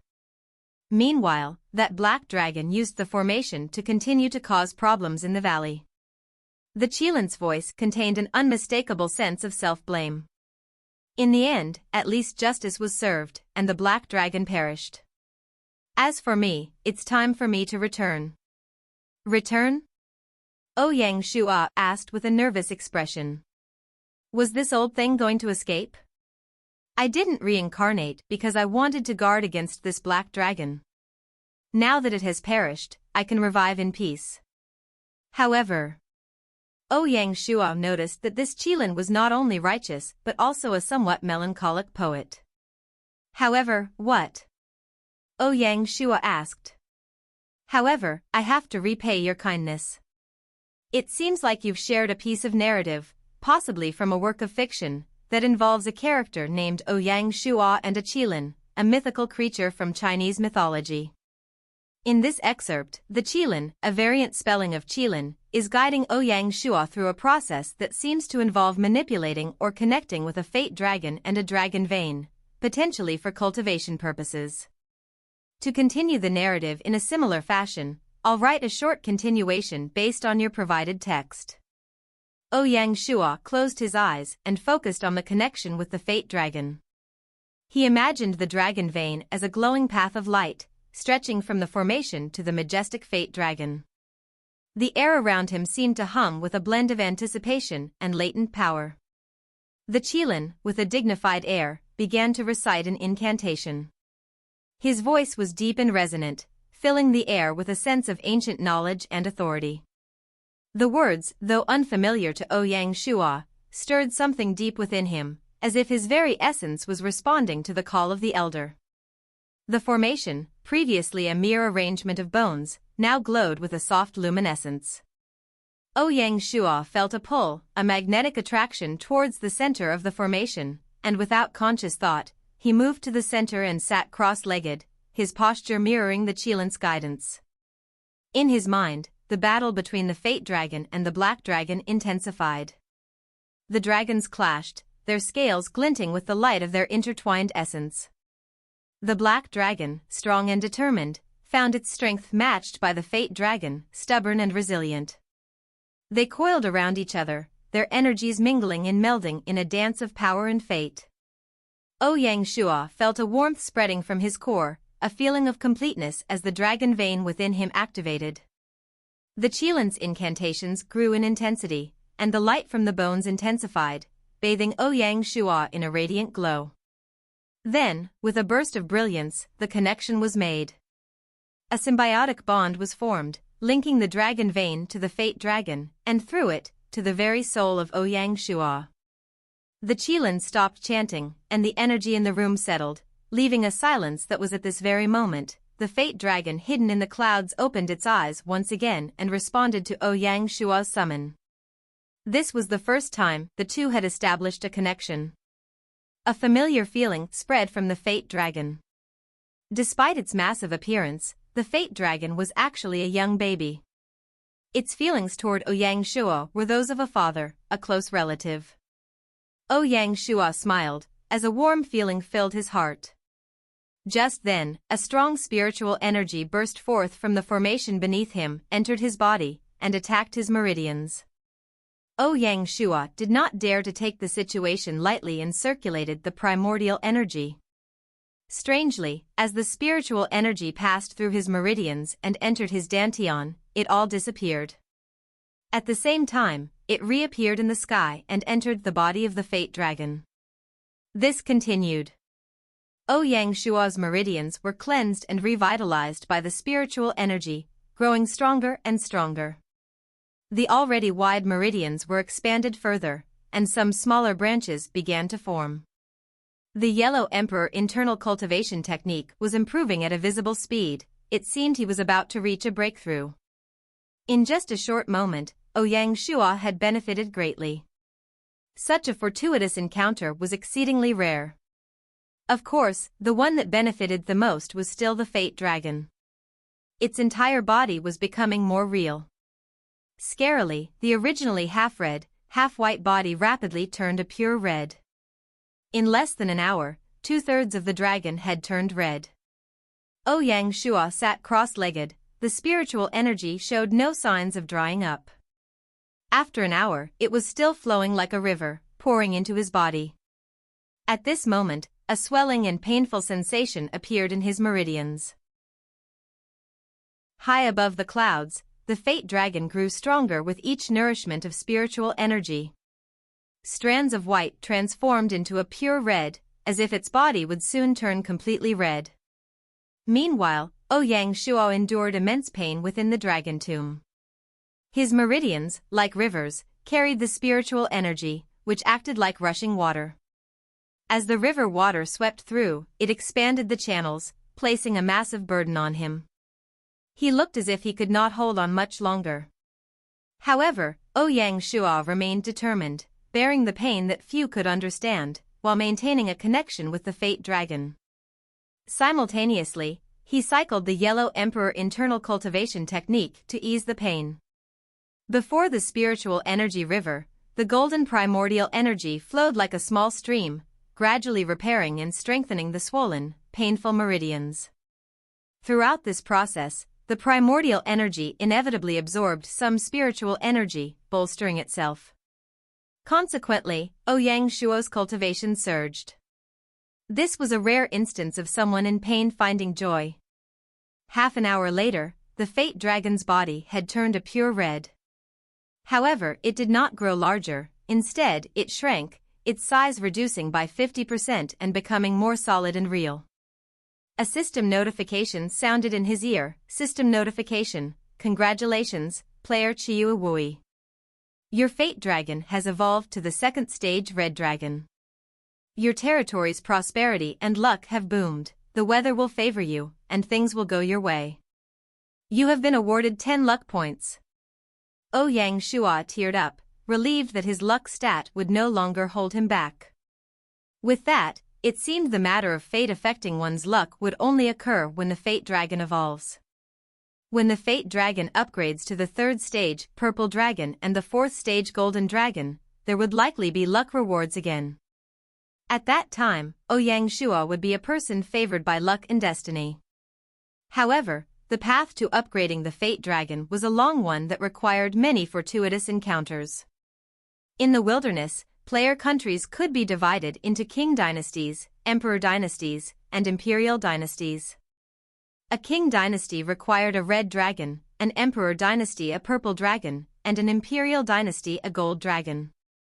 Thus, in terms of its fate dragon, Shanghai City had already met the requirements to establish a country. Such an achievement was truly shocking. One must know that even first-tier lords like Di Chen and others only had a white manifestation of their fate, and the white layer had not been filled yet. At the same time, thousands of miles away, Shanghai City welcomed an auspicious sign. In the skies of the territory, a vast red dragon, hundreds of miles long, appeared. Regardless of their location, the residents of Shanghai territory could see it clearly. When they saw this god dragon, they could not help but bow their heads. It's a god dragon, a god dragon. Some of them wept with joy. It might be somewhat hard for someone who is not Chinese to understand their feelings in response to this legendary sign from the heavens. The sky changed, and a spirit rain immediately poured down. Yes, a spirit rain. As the spirit rain fell, the entire landscape grew in elegance and grace.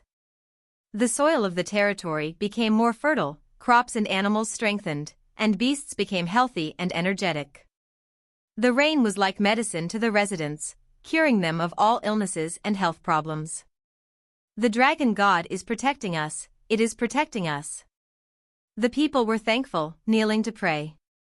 When the rain drenched the soldiers, it did not just heal their injuries, their strength also increased. Some of them even leveled up directly thanks to the spirit rain. Baichi, Han Xan, and the other god generals looked up into the sky with expressions of awe. The spirit rain nourished all the people in the city, and they could feel their bodies growing stronger, they felt more energized, and their thoughts became sharper. Suddenly, the overall strength of the territory increased by a grade. At Sinan University, Jiangsheng looked up at the god dragon with a hard-to-read expression. Only the heavens could grant such an auspicious sign, words could not describe it. The people's sentiment in the territory instantly increased by 2 points, reaching a terrifying 99. According to Gaia's settings, if a territory's people sentiment reached 100, it would grant the lord of the territory a massive reward. Shanghai City had once again shocked the wilderness. Ouyang Shuo also received numerous benefits. Right after the Fate Dragon evolved, his Yellow Emperor internal cultivation technique finally broke through to the 11th layer. In less than an hour, he had achieved what would have taken a year of hard work. The Yellow Emperor internal cultivation technique had 12 layers, so he was just one step away from the maximum. Of course, the last layer was the hardest. However, if he succeeded, it would be like transforming his bones and tendons. Ouyang Shuo estimated that it would be difficult to reach the 12th layer without 2 years of hard work. Apart from that, Ouyang Shuo needed to start paying attention to his next cultivation technique. The Yellow Emperor internal cultivation technique was the first part of the most advanced cultivation technique in the China region. The second part was similarly hidden as a reward during a battle map. Ouyang Shuo had to plan ahead, otherwise, his cultivation journey would be cut short. The second part of the cultivation technique was known as the Huangting scripture, a Taoist scripture. Gaia had set this technique to appear during the 7th battle map. During this breakthrough in his Yellow Emperor internal cultivation technique, Ouyang Shuo's strength increased from 6 oxen to 9, a 50% increase, reaching the pinnacle of brute force. Moreover, once he broke through to the 12th layer, he would obtain the power of 9 oxen and 2 tigers, truly a terrifying feat. The spiritual energy beneath Ouyang Shuo continued to pour in. Fortunately, after his breakthrough in the Yellow Emperor internal cultivation technique, Ouyang Shuo's meridians had strengthened, allowing them to withstand the spiritual energy. Above the clouds, the Fate Dragon changed once more, its red color morphing into a majestic and grand purple. Another hour later, Ouyang Shuo's meridians had reached their maximum capacity, and he had to endure excruciating pain. Meanwhile, a third of the Fate Dragon's body had turned purple. At this moment, the spiritual energy river began to slow down and dry up. "Friend, leave some foundation for this spiritual vein," the voice of the Qilin rang out in his ear. It was rare for such heavenly and earthly beings to form. If this spiritual river dried up, it would harm the balance of the earth. Leaving a foundation would allow it to slowly recover, a truly moral and righteous act. Ouyang Shua nodded and cut off his connection with the Fate Dragon. The Fate Dragon emitted a pleased reaction before disappearing into the clouds once more. Thank you, Senior. Ouyang Shua stood up and bowed. This is your lucky encounter, I only helped out. Before the old Qilin could continue, Ouyang Shua stood up and began to search around the dragon's head.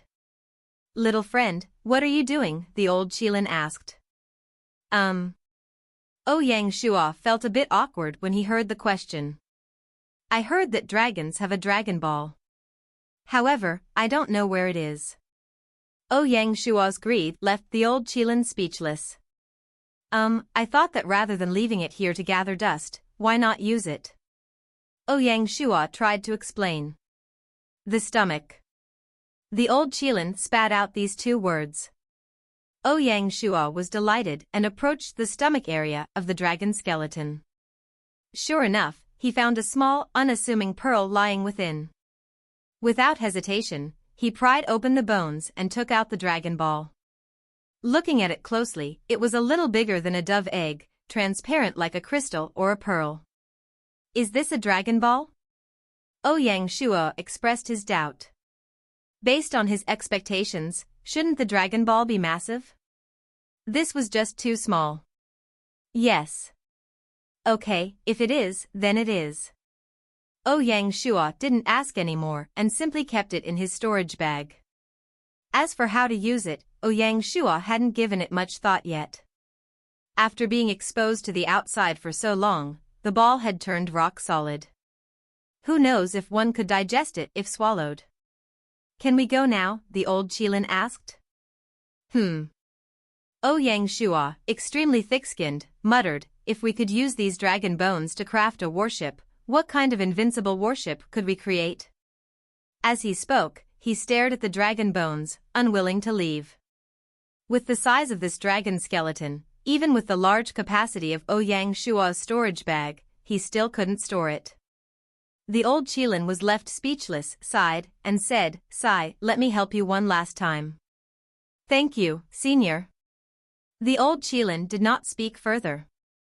A jade light shot out from the Qilin skeleton and landed on the dragon skeleton.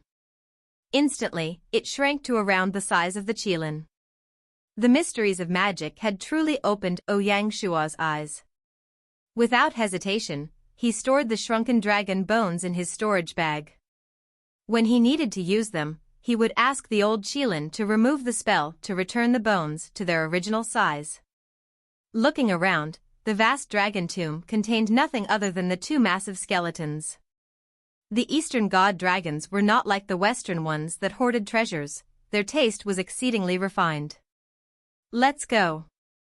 After these final words, the old Qilin transformed into a green light and shot into the seal. Instantly, the golden seal glowed. The Qilin on the seal came to life, looking extremely sentient and active. Meanwhile, carvings of the Qilin appeared around the seal. A system notification sounded in his ear.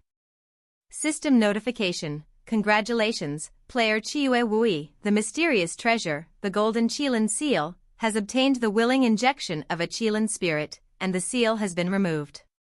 It is now officially the golden Qilin seal, congratulations, player.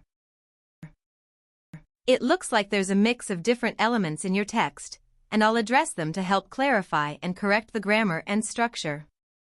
Here's a revised version of the passage, adhering to a narrative style and correcting grammatical errors.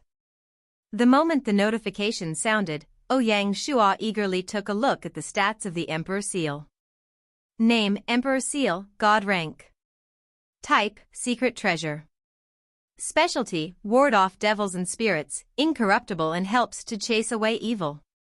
Watch over Nanjiang. The territory under the Lord's jurisdiction isn't limited to the land area of the territory. The entire Nanjiang will be under the authority of the wielder of the seal, protected and recognized by the imperial court. Effect on the Lord: 10% increase in people's sentiment. Protection of fate: using the might of the emperor to lead the fate and prosperity of the territory and protect the people.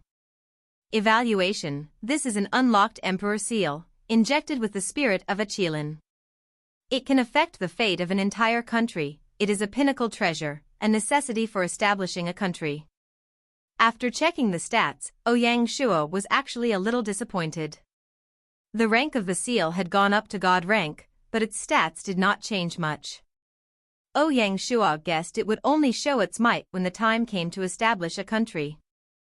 After storing away the bones of the old Qilin in his storage bag, Ouyang Shuo turned and left the dragon tomb.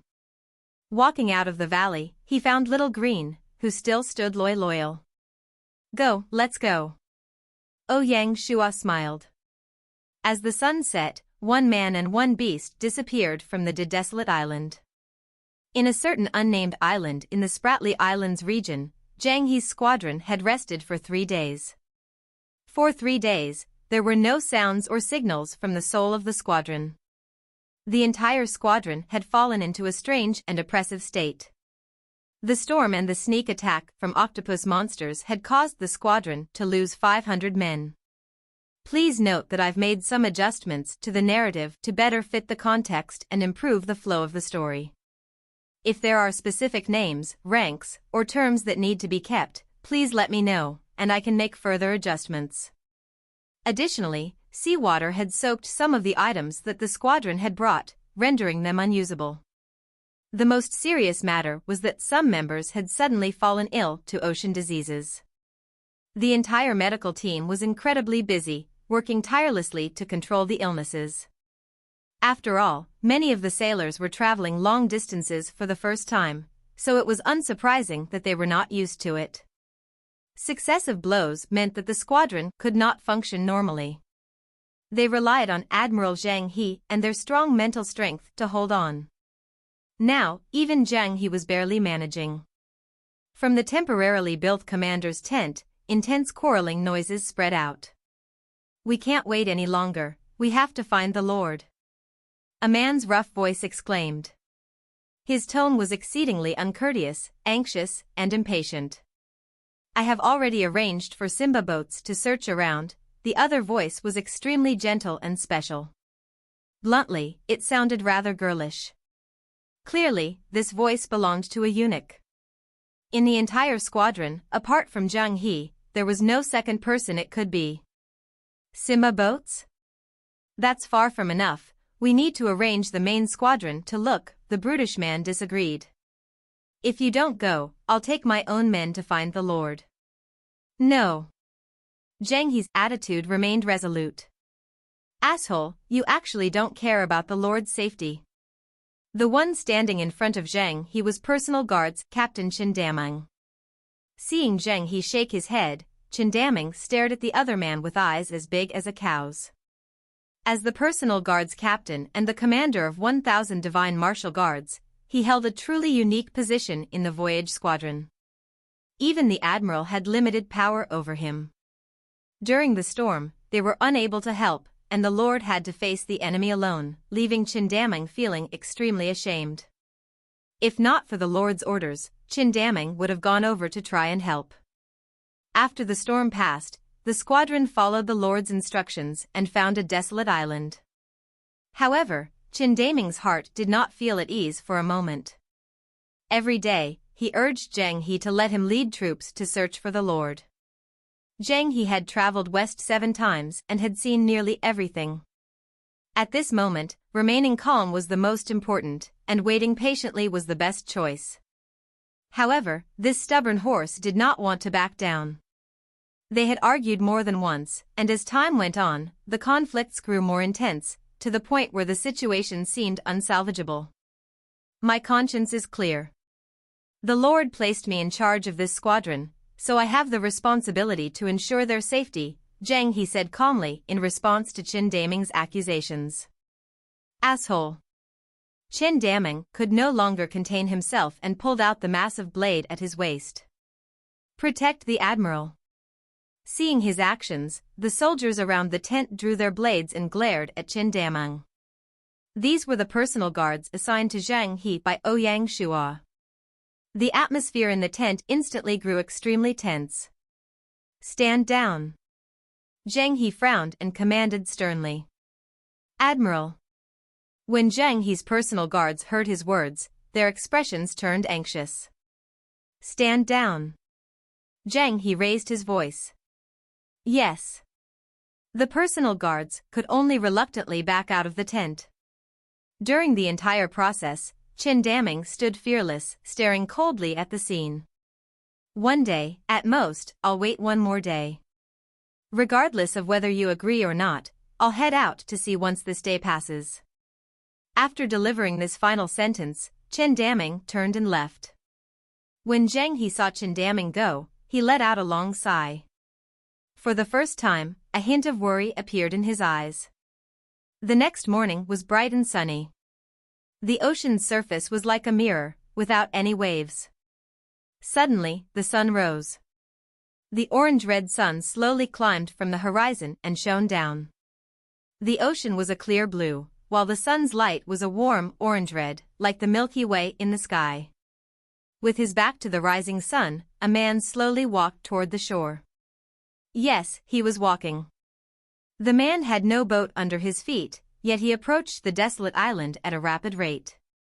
Under the sun's cover, he cast a long shadow on the water, looking like an immortal from the heavens. Only those close by would notice a beast beneath his feet. The beast had a fierce head, and a sharp horn protruded from the ocean's surface, appearing exceedingly domineering. Strangely, in front of the man, the beast was extremely gentle. One man, one beast, in perfect harmony and closeness. "Lord, the Lord is back." The patrolling Sema boats had finally caught sight of the man and could not help but shout. Instantly, the entire island erupted in excitement. Cheers broke out continuously. "Lord, where is the Lord?" Qin Daming, like a wild horse, charged out of his tent and looked around frantically. Following the noise, he noticed a man gradually approaching the shore. "It really is the Lord." This valiant man was actually tearing up. When Zheng He received the news and walked out of his tent, a flash of joy appeared in his eyes. Seeing Qin Daming and looking into his eyes, Zheng He laughed. "What are you looking at?" "Sand got into my eyes," Qin Daming shouted, walking away self-confidently. The distance between the two had suddenly shortened. Ouyang Shuo's return was a massive blessing for the voyage squadron. After the battle during the storm, Ouyang Shuo was not just their lord but their king, their hero. They could not imagine how the Lord had managed to escape from that terrifying beast. As they said, if one doesn't face storms, how can there be a rainbow? The voyage squadron had become united after all the challenges, and their morale was now sky-high.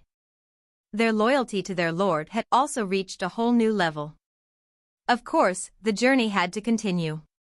The voyaging mission had just begun. That afternoon, after the squadron packed up, they set off once again and sailed away. The voyage squadron continued on their journey. Passing through the Spratly Islands region, they soon entered the Johor Straits. Mentioning the Johor Straits, one must talk about Johor State. The South China Sea divided Johor into two parts. West Johor State was located in the Malay Peninsula, to its north was Siam, to its south was Singapore, and to its east was East Johor State, which was situated north of Borneo and connected to Java State in the south. Johor, Siam, Singapore, and Java, along with neighboring Annam, Luzon, Brunei, Nanjing, Jinla, and Laos, were all members of the Southeast Asian Alliance. According to federal regional planning, the 10 states of ASEAN were considered the Southeast Asia region. Consequently, these 10 states competed and cooperated with one another in various endeavors. As a member of the Eastern Alliance, Johor State was renowned for its tin mines, which contained the largest tin deposits in the world. Historically, Johor gained prominence due to the discovery of tin. One can only imagine the amount of blood and conflict the tin mines caused within Johor State.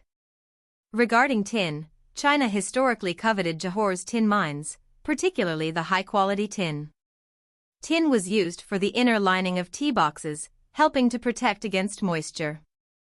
Additionally, Johor's peppers were highly regarded in the West. Apart from these two specialties, Johor had little else of interest to Ouyang Shua. For this voyage, the squadron's final destination was to reach England after navigating the English Straits, an unprecedented mission. If the squadron could purchase peppers and transport them to the West for sale, they could make a substantial profit. However, Ouyang Shua did not intend to do so. In truth, when the squadron sailed into the Johor Strait, Ouyang Shua had already started to have intentions about a certain bullet-sized country. It was Singapore.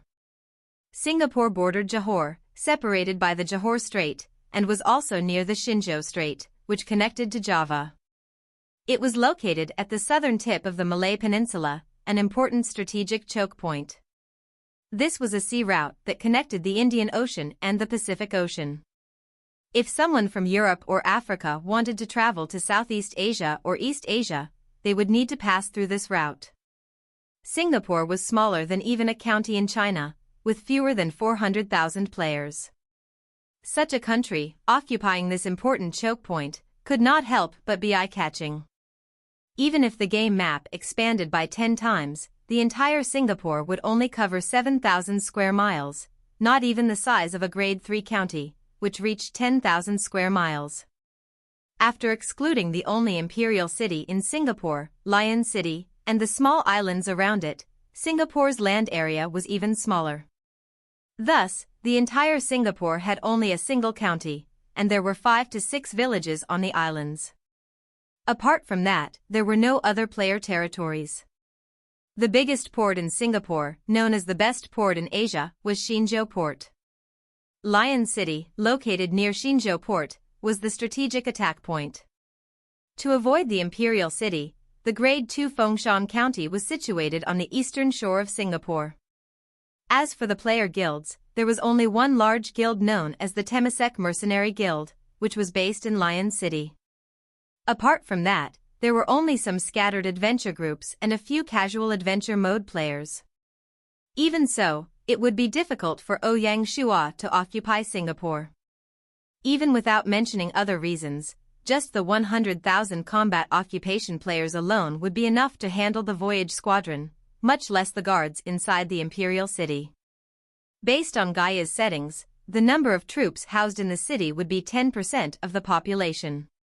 If a country had more than one imperial city, this number would be split evenly. Hence, since China had 100 million players, each imperial city had around 1 million soldiers. As a result, it was incredibly difficult for a lord to take down an imperial city. One must understand that these troops were all elite with good equipment. After the emperor moved into the imperial city, the soldiers inside would change to the special troops of that dynasty. For example, Xianyang City had the famous and terrifying Qin Iron Army. Moreover, the ones leading these armies would be the likes of Wang Jian and Meng Tian, such famous generals. Similarly, those in Luoyang were mostly of the Han Iron Cavalry. Based on the 400,000 players in Singapore, there should be around 40,000 troops in Lion City. If they were fighting at home, Shanghai City definitely would not fear 40,000 troops. They could simply dispatch any one of the Legion Corps and easily destroy them. The problem was that the troops that Ouyang Shua currently led was an alliance squadron formed from 2 divisions. Additionally, Fengshan County was also a Grade 2 county, so they should have no less than 5,000 troops. 100,000 combat occupation players, 40,000 Lion City troops, and 5,000 Fengshan County troops. These groups formed the main force of Singapore. If Ouyang Shua wanted to occupy Lion City, he would need to destroy these 3 forces one by one. Indeed, destroy. After all, during a country war, neither side could surrender. The only matter Ouyang Shua felt fortunate about was that Singapore belonged to the Chinese sphere and followed the same technology tree. Hence, Singapore lacked the strong boats and cannons of the West. Otherwise, they would have stood no chance. On the 20th day of the 4th month, aboard the voyage squadron ship, Dragon Head, the SEMA boats sent to investigate Singapore's geography had returned with detailed intelligence. In the battle room on the third floor of Dragon Head, the four generals, Zheng He, Qin Dameng, Pei Donglai, and Yen Huayaoni, stared at the map drawn by the intelligence officer, discussing strategy. Ouyang Shua sat at the helm without a word. He had not just recently come up with the idea of attacking Singapore. When he set the voyage plan, he had created a mock-up strategy, which Zheng He was also briefed on. However, the other three generals were surprised. To keep the matter secret, these three were only informed when they left the Spratly Islands. Among them, Yen Huayaoni felt the most astonished. As the personal guard's captain, Chen Dameng had few thoughts on the matter, as his job was to protect the Lord's safety. Pei Donglai, a proper military man, only cared about following orders. Yen Huayaoni, however, was different. He was a player with great foresight and knew that occupying Singapore would be of incredible value to the rise of Shanghai City, especially in terms of ruling the seas. Once again, the Lord's ambitions left him inspired. Yen Huayaoni's heart burned with passion. He felt truly fortunate to have chosen to join Shanghai City, as it gave him the chance to participate in this monumental mission. One could imagine how excited the players in China would be once they received the news. In reality, the Chinese players had faced countless conflicts with Singapore. Although the two sides could be considered allies, they also had numerous altercations. Once Shanghai City occupied Singapore, the Chinese players would feel triumphant. I feel that the key to this battle is to quickly take down Lion City, Yen Huayaoni said, staring at the map. If this battle drags on, neighboring countries will join in. At that time, we'll be under attack from multiple sides and will have to retreat regretfully. Yen Huayaoni was direct, pointing out the possibility of defeat. When Qin Dameng heard these words, he stared at Yen Huayaoni. Naturally, Yen Huayaoni didn't bother with Qin Dameng and turned to look at Ouyang Shua. We only have 3 days, Ouyang Shua stated. Before the voyage, Ouyang Shua had asked the Military Affairs Bureau to run simulations on how to attack Singapore. Their conclusion was that they could not take more than 3 days, as the situation might spiral out of control if the battle lasted longer. However, they lacked detailed first-hand intelligence at the time, so they couldn't form a specific battle plan. Ouyang Shua agreed with their assessment. In his previous life, several famous wars had shown that the ASEAN was a beehive. If one wasn't careful, they might suffer a heavy blow. Therefore, they needed to fight quickly and end the war swiftly. The enemy players alone number 100,000. Even if they lined up for us to kill them, it would still take a long time. 3 days is too tight, Pei Donglai said, frowning. So, we can only use tactics, Yen Huayaoni suggested, suddenly stepping forward and pointing to Fengshan County. Lion City and Fengshan County, one in the middle, the other to the east. The key is misdirection. We should split the squadron into 2. One group will attack Fengshan County. The moment it is attacked, the country war will start, and the players will rush to help Fengshan. We can use this as a bait to destroy the Singapore players. Yen Huayaoni's plan made their eyes light up. Continue, Ouyang Shua said, his expression unchanged. The other group will disguise themselves and hide at sea. When the situation in Fengshan County enters a stalemate, this group will emerge and attack Xingzhou Harbor, then move on to Lion City. At that time, there will only be 40,000 troops inside, making it much easier, Yen Huayaoni explained. 40,000 with a city to defend, and the players within will fight to the death. After splitting our troops, can we still take it down easily? Pei Donglai was skeptical. If we enter a stalemate, the enemy might use the opportunity to counterattack.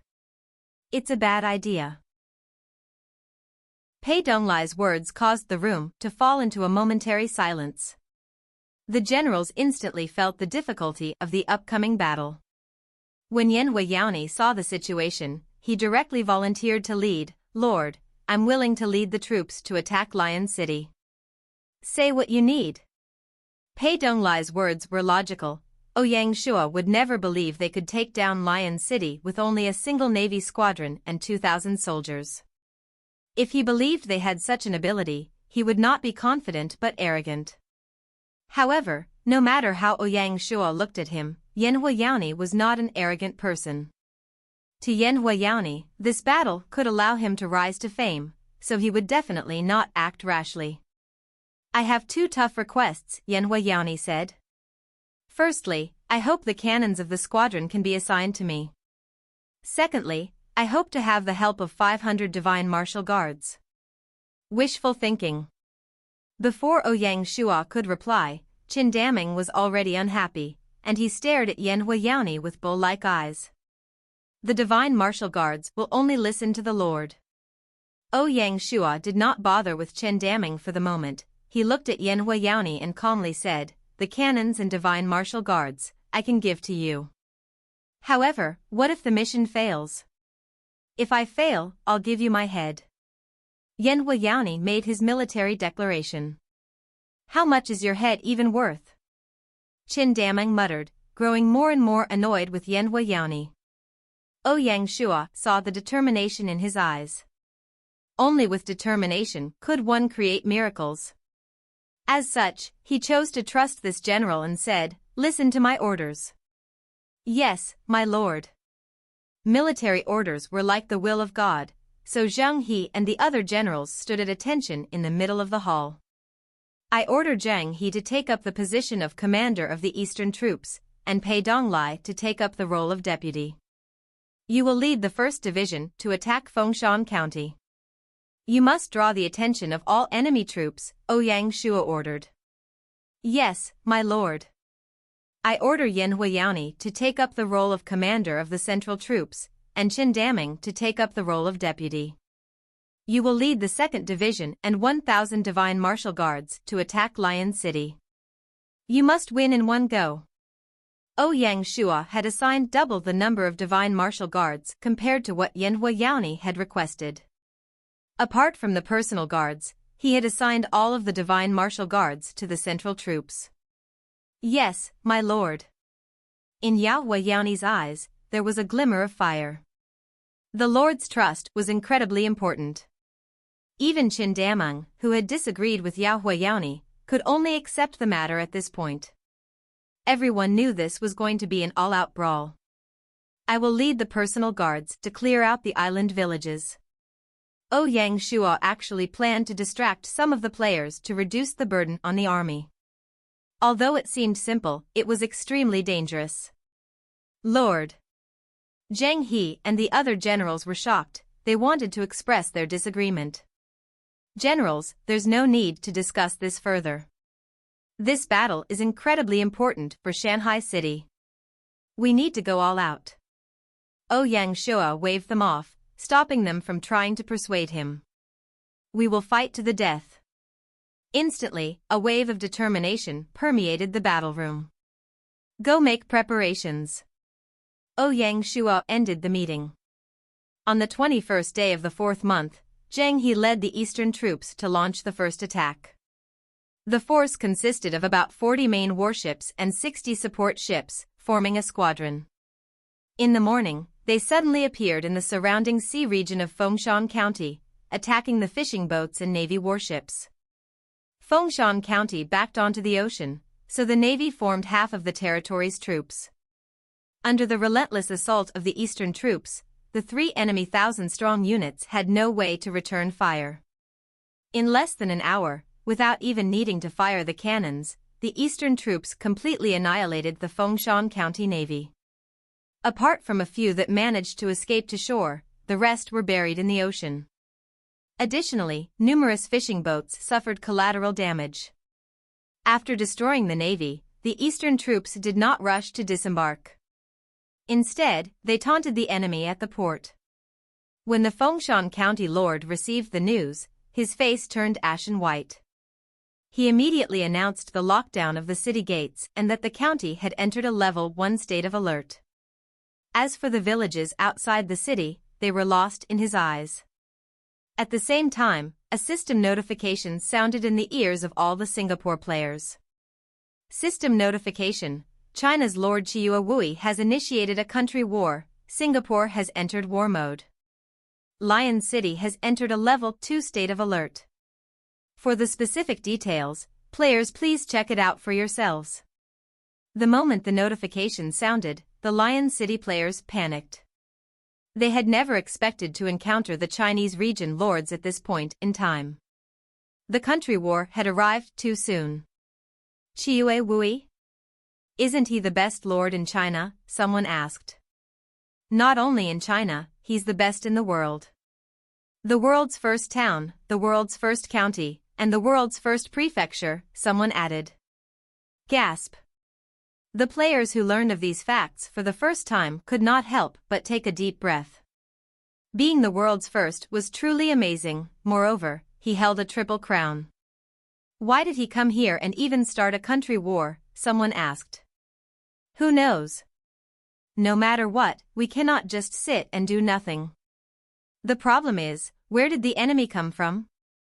Is it Xinzhou Bay? Most of the players were clueless. At this moment, the envoy from Fengshan County arrived at Lion City with frontline intel. Brothers of Singapore, an enemy has attacked. Please lend a hand to protect the honor of our country. Count me in. Me too. Let's go, screw him. Suddenly, many players gathered. This was a game, so quite a few people only played for fun. Why would they think too deeply about it? This was especially true for regular players. How would players who had never experienced war know of its cruelty? Once the honor of the country was mentioned, many players felt their blood boil and rushed up. In less than an hour, they gathered 7,000 players who teleported to Fengshan County. More and more players joined the battle. The Fengshan County envoy decided to set up a recruitment point beside the teleportation formation. Every 500 people would form a team to teleport to Fengshan County to assist. Amidst the bustle, the Temasek mercenary group, the core pillar of Singapore's players, did not move out. 90% of the high-level players in Singapore were part of this guild. Without their involvement, the player forces would not be strong. It was not that the Temasek mercenary group disliked the country. As a large guild, they were more cautious and composed than the average player. They would not rashly throw themselves into battle. An enemy attacked, and a country war began. The place that most needed protection was not Fengshan County but Lion City. The moment Lion City fell, the country war would end. Thus, upon receiving the news, the Temasek mercenary group dispatched a large number of members to the country's borders to gather intelligence and check if the enemy had hidden troops elsewhere. They primarily focused their search around the Xinzhou Bay region. Unfortunately, they were destined to be disappointed. How could Yan Huayaoni's middle troops still linger in that part of the ocean? By the afternoon, with no sign of the enemy, the Temasek mercenary group finally decided to assist Fengshan County. Fengshan County was currently in great peril. After receiving help from these adventure mode players, the Lord of Fengshan County grew more confident. Along with the players' persistent requests to fight, they decided to open the city gates and form up at the harbor to prevent the enemy from landing. According to their plans, they aimed to destroy the enemy on the ocean. Of course, some people were skeptical about this decision. Why not play it safe and just defend the city? Why choose such a risky tactic? Defending on the back foot is a cowardly act. We are not cowards. Even if we want to fight outside the city, we should wait until more people arrive. Why are we rushing? Wait. What are we waiting for? If we wait for the enemy to disembark, it will be too late, someone said. This is war, not a game, another disagreed. Before the war had truly begun, many players were already quarreling, unable to unify their views. The first batch of players were all lawless types, so how could they listen to anyone? Even the Lord of Fengshan County lacked the authority to control them. We cannot let the enemy set foot on our land, players shouted. These words fanned the flames. Suddenly, many players felt their blood boil, and they collectively hollered, screaming that they wanted to take the heads of the enemy and protect the honor of their country. Helplessly, he could only compromise and ordered the city gates to be opened. He did not dare to antagonize these players, as the fate of Fengshan County depended on them.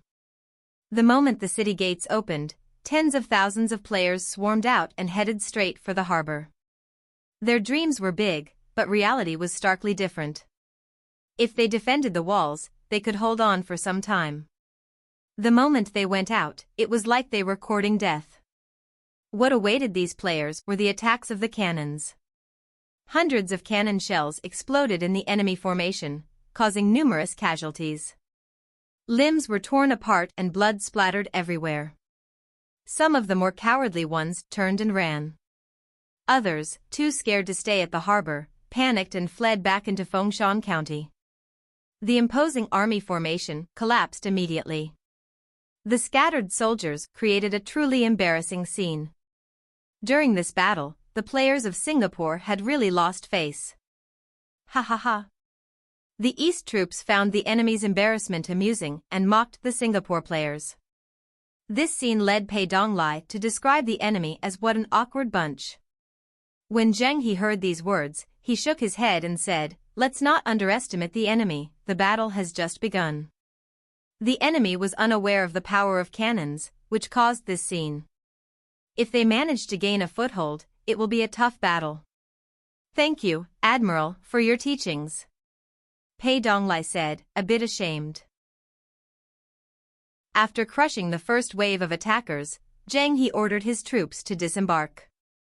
He decided to use this time to construct defenses between Fengshan County and the harbor.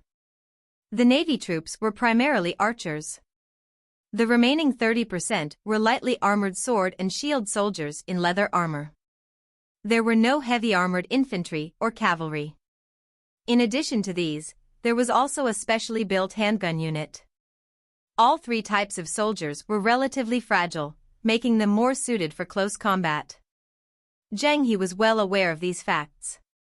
When facing a city's defenses, they would be using their weakness against the enemy's strength. Even if they blew open the city gates with their cannons, the sailors who charged into the city would still face a difficult situation. Ideally, they would lure the enemies out of the city and fight them outside. Therefore, building up defenses was necessary. Otherwise, just one cavalry charge could crush them. Fortunately, Singapore was too small and lacked war horses. Cavalry were also the rarest troop type in Singapore. Even in the adventure game mode, players were basically all infantry. Hey! Who? Hey! Who? As the warship neared, hundreds of sailors used their chariots to load the cannons from the ships. They moved the cannons onto the harbor and pushed them to the designated cannon spots. It took an hour to move 20 cannons into position. The entire voyage squadron had a total of 300 cannons. Apart from leaving some for the central troops, the eastern troops had 100 left. Zheng's plan was to move at least half of these cannons onto land and form a cannon line. Amusingly, the Ming Dynasty cannons could only shoot in a straight line. So, even if they aimed at the city walls, they could only hit it directly and not shoot over it. As a result, during a siege battle, the only use of these cannons would be to blow open city walls or gates. Furthermore, these cannons were extremely cumbersome and burdensome. Luckily, the sailors had Zheng, who was skilled with firearms. He knew how to use them to their fullest extent. In direct battles, the strength of the cannons was undeniable, and they were potent defensive weapons. Hence, Zheng seized the opportunity when the enemy was caught off guard and rushing back to the city. He used the harbor as a base and built a perfect defense. The soldiers gathered materials from nearby to construct walls made from bags of sand and planks of wood. At the highest point, they positioned 50 cannons. The eastern troops would rely on this. The overall firepower of the formation was divided into 4 levels based on their ranges. At the first level, they had archers. Their arrows had the longest range and the greatest killing power. However, once the enemy broke through, their effectiveness would be significantly reduced. The second level consisted of cannons. After charging through the arrow rain, the enemy would face the impact of these cannons, which were the strongest in terms of killing power and impact. The third level was supported by handgun troops. Based on the Navy's personnel arrangements, each lost had 1 handgun platoon, and each division had 8 platoons. During active battles, handguns were considered a burden due to their complicated mechanisms and poor accuracy. However, for pure defensive purposes, the handgun troops hidden behind the sandbags had a high killing strength. The fourth and final level of defense was the sword shield soldiers. Their mission was to protect everyone else. Any enemy who managed to breach the first 3 levels of defense would face the cleanup crew of the sword shield soldiers. Along with a logical intersecting network of fire and strong defensive works, this formation was basically the nightmare of all enemies. Zheng He's use of firearms was truly the best among all the generals. No one could compare to him in this aspect. Of course, his plan had a significant if, which was whether the enemies would attack their base. If not, and the enemies decided to go around it, the firepower network would be rendered useless. Alternatively, if the enemy decided to hide in the city and not come out, Zheng He would also consider the mission a failure. Zheng He did not forget that his mission was to attract all the attention of the enemy players. If they reached a stalemate, the enemies could teleport back to Lion City at any moment. At Fengshan County's city wall, one could say that Zheng He's plan was exceedingly smart. The army did not disembark at first. Instead, they sent a round of cannon fire to scare off the enemy. Following this, they capitalized on the momentum and successfully disembarked. It was clear that without this first wave, the enemy could have caused numerous problems. Now, the terrified players could only stare at the city walls and watch as the enemy busied themselves. With shocking speed, the defenses were built up without obstruction. However, among the Singaporean players, there were still many fearless ones. While the Eastern troops were moving the cannons, some players suggested they head out to prevent the enemy. However, after the first loss, the Fengshan Lord did not dare to open the city gates. In his eyes, as long as they defended the city, the territory would be secure with the support of the players. The moment they attacked, if something went wrong, the enemy could strike back. After weighing the pros and cons, the Fengshan Lord naturally chose the safer strategy. The honor of the country was a pure concept to the common players. It held no personal interest for them. However, the lords and guild leaders faced a choice. The Fengshan Lord's decision came as no surprise at all. In the midst of this standoff, a morning slowly crept away. The following morning, more and more players teleported over from Lion City to aid the frontline. The number of player troops neared 30,000. Apart from combat occupation players, some work occupation players also arrived at Fengshan County. They offered medicine, equipment, and items for free to the frontline fighters. Countless players filled Fengshan County, each one of them extremely solemn, brimming with the desire to fight for their country. These mixed feelings, a blend of solemnity and fervor, fueled the players' desire to fight without asking for anything in return. Even those who perished felt no complaints, and some even felt a bit proud of themselves. In the face of war, the Singaporean players did not cower and stood united. The goal of the entire country had become singular in the face of danger. By noon, the number of players gathered in Fengshan County surpassed 50,000. Apart from the Temasek mercenary group, more than half of the other adventure game mode players had gathered here. Such a scale rekindled the players with confidence. When they saw the enemy troops begin to construct a wall outside the city, how could the Singaporean players contain the anger and frustration they felt? More and more people yearned to fight, each surge of people larger than the last. This is our territory, we can't let the enemy contaminate it. We have to fight, someone yelled. Fight! Fight! Fight! The cries of people pushing for war pierced through the clouds, and even the eastern troops could hear their voices. When Pei Donglai saw this scene, his face turned extremely solemn. Note: I have kept the essence of the original message but have made a few corrections to the grammar and some wording to improve the readability and fluency while preserving the dramatic tone of the narrative. An enemy with such high morale could not be underestimated. Thinking back to the Admiral's words, Pei Donglai felt even more ashamed. Zheng he remained incredibly calm and ordered his troops to enter a level 1 state of alert. As time went on, their defense work grew stronger. However, this battle was not just one battle, it was part of a larger war, so he had to end it quickly. Hence, Zheng he hoped the enemy would come out to fight soon. Thinking of this, Zheng he ordered the troops to shout at the city to provoke the enemy.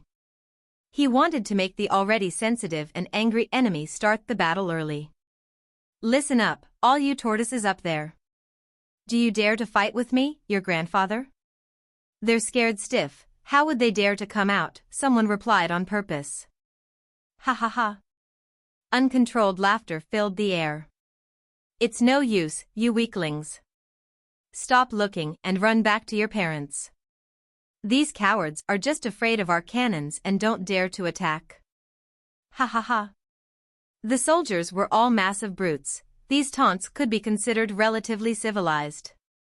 When the Singaporean players on the city walls heard these words, they were infuriated. They could finally take it no more, and their anger erupted like a volcano. At this moment, even if the Fengshan County Lord wanted to stop them, he could not. If he tried, he would likely be the first to get hurt. The eruption of a volcano is a sign from the heavens, no one can stop it.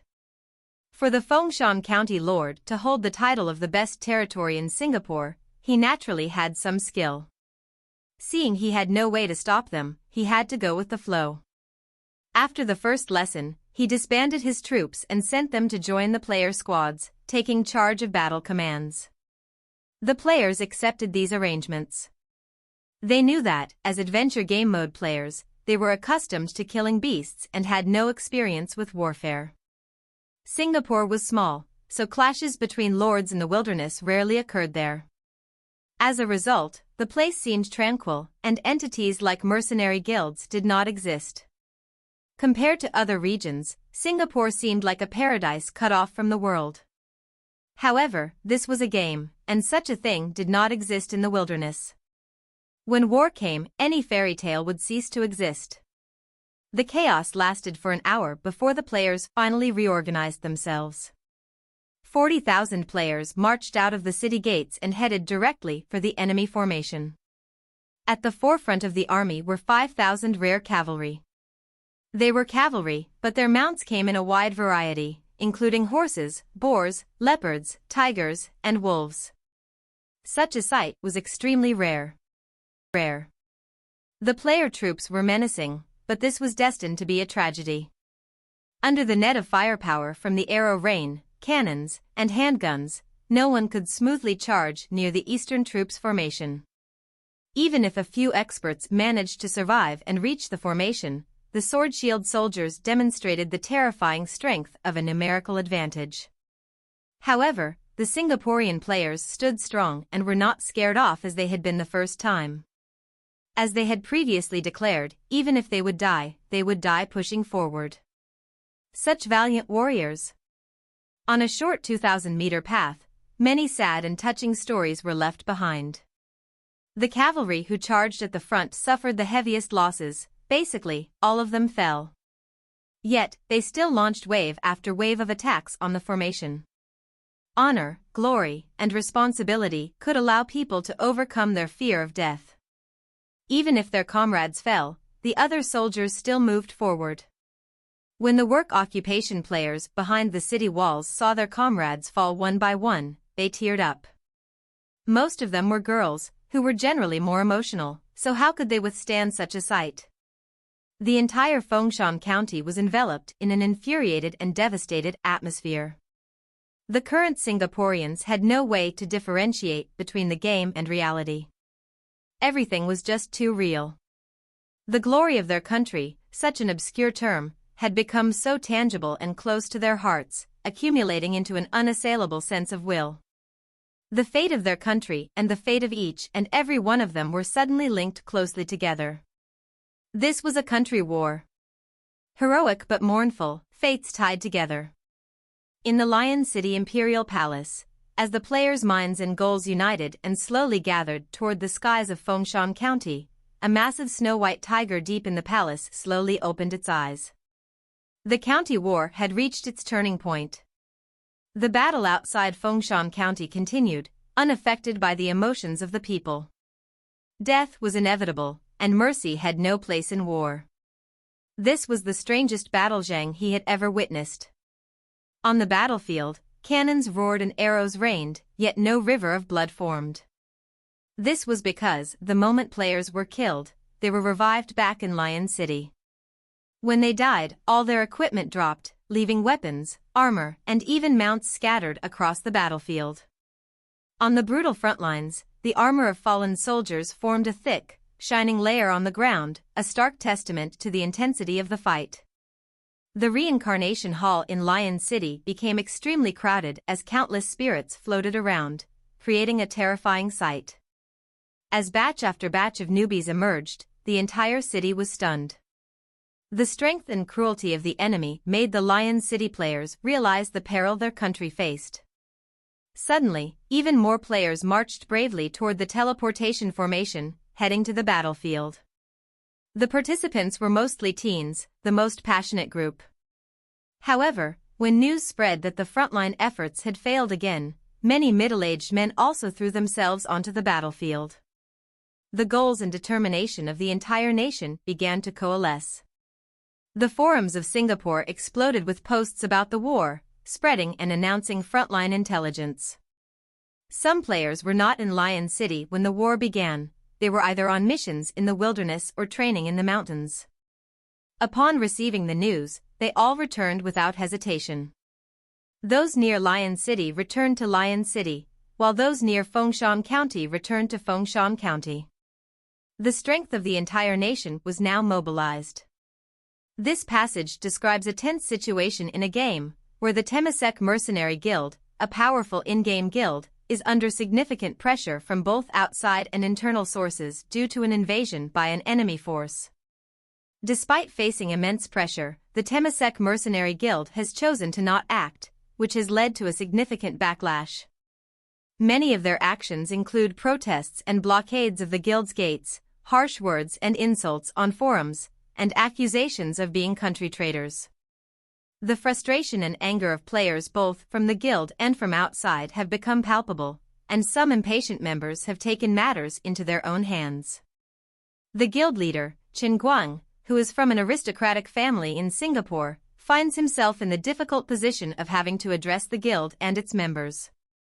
Chen Guang attempts to calm the situation by appealing to the guild members' sense of responsibility and the potential consequences of their actions. He emphasizes the importance of protecting Lion City, a significant location within the game's world, and suggests that failing to defend it would make them sinners of their country. This excerpt also provides context about the game's world, particularly the differences in power structures between Singapore and other regions.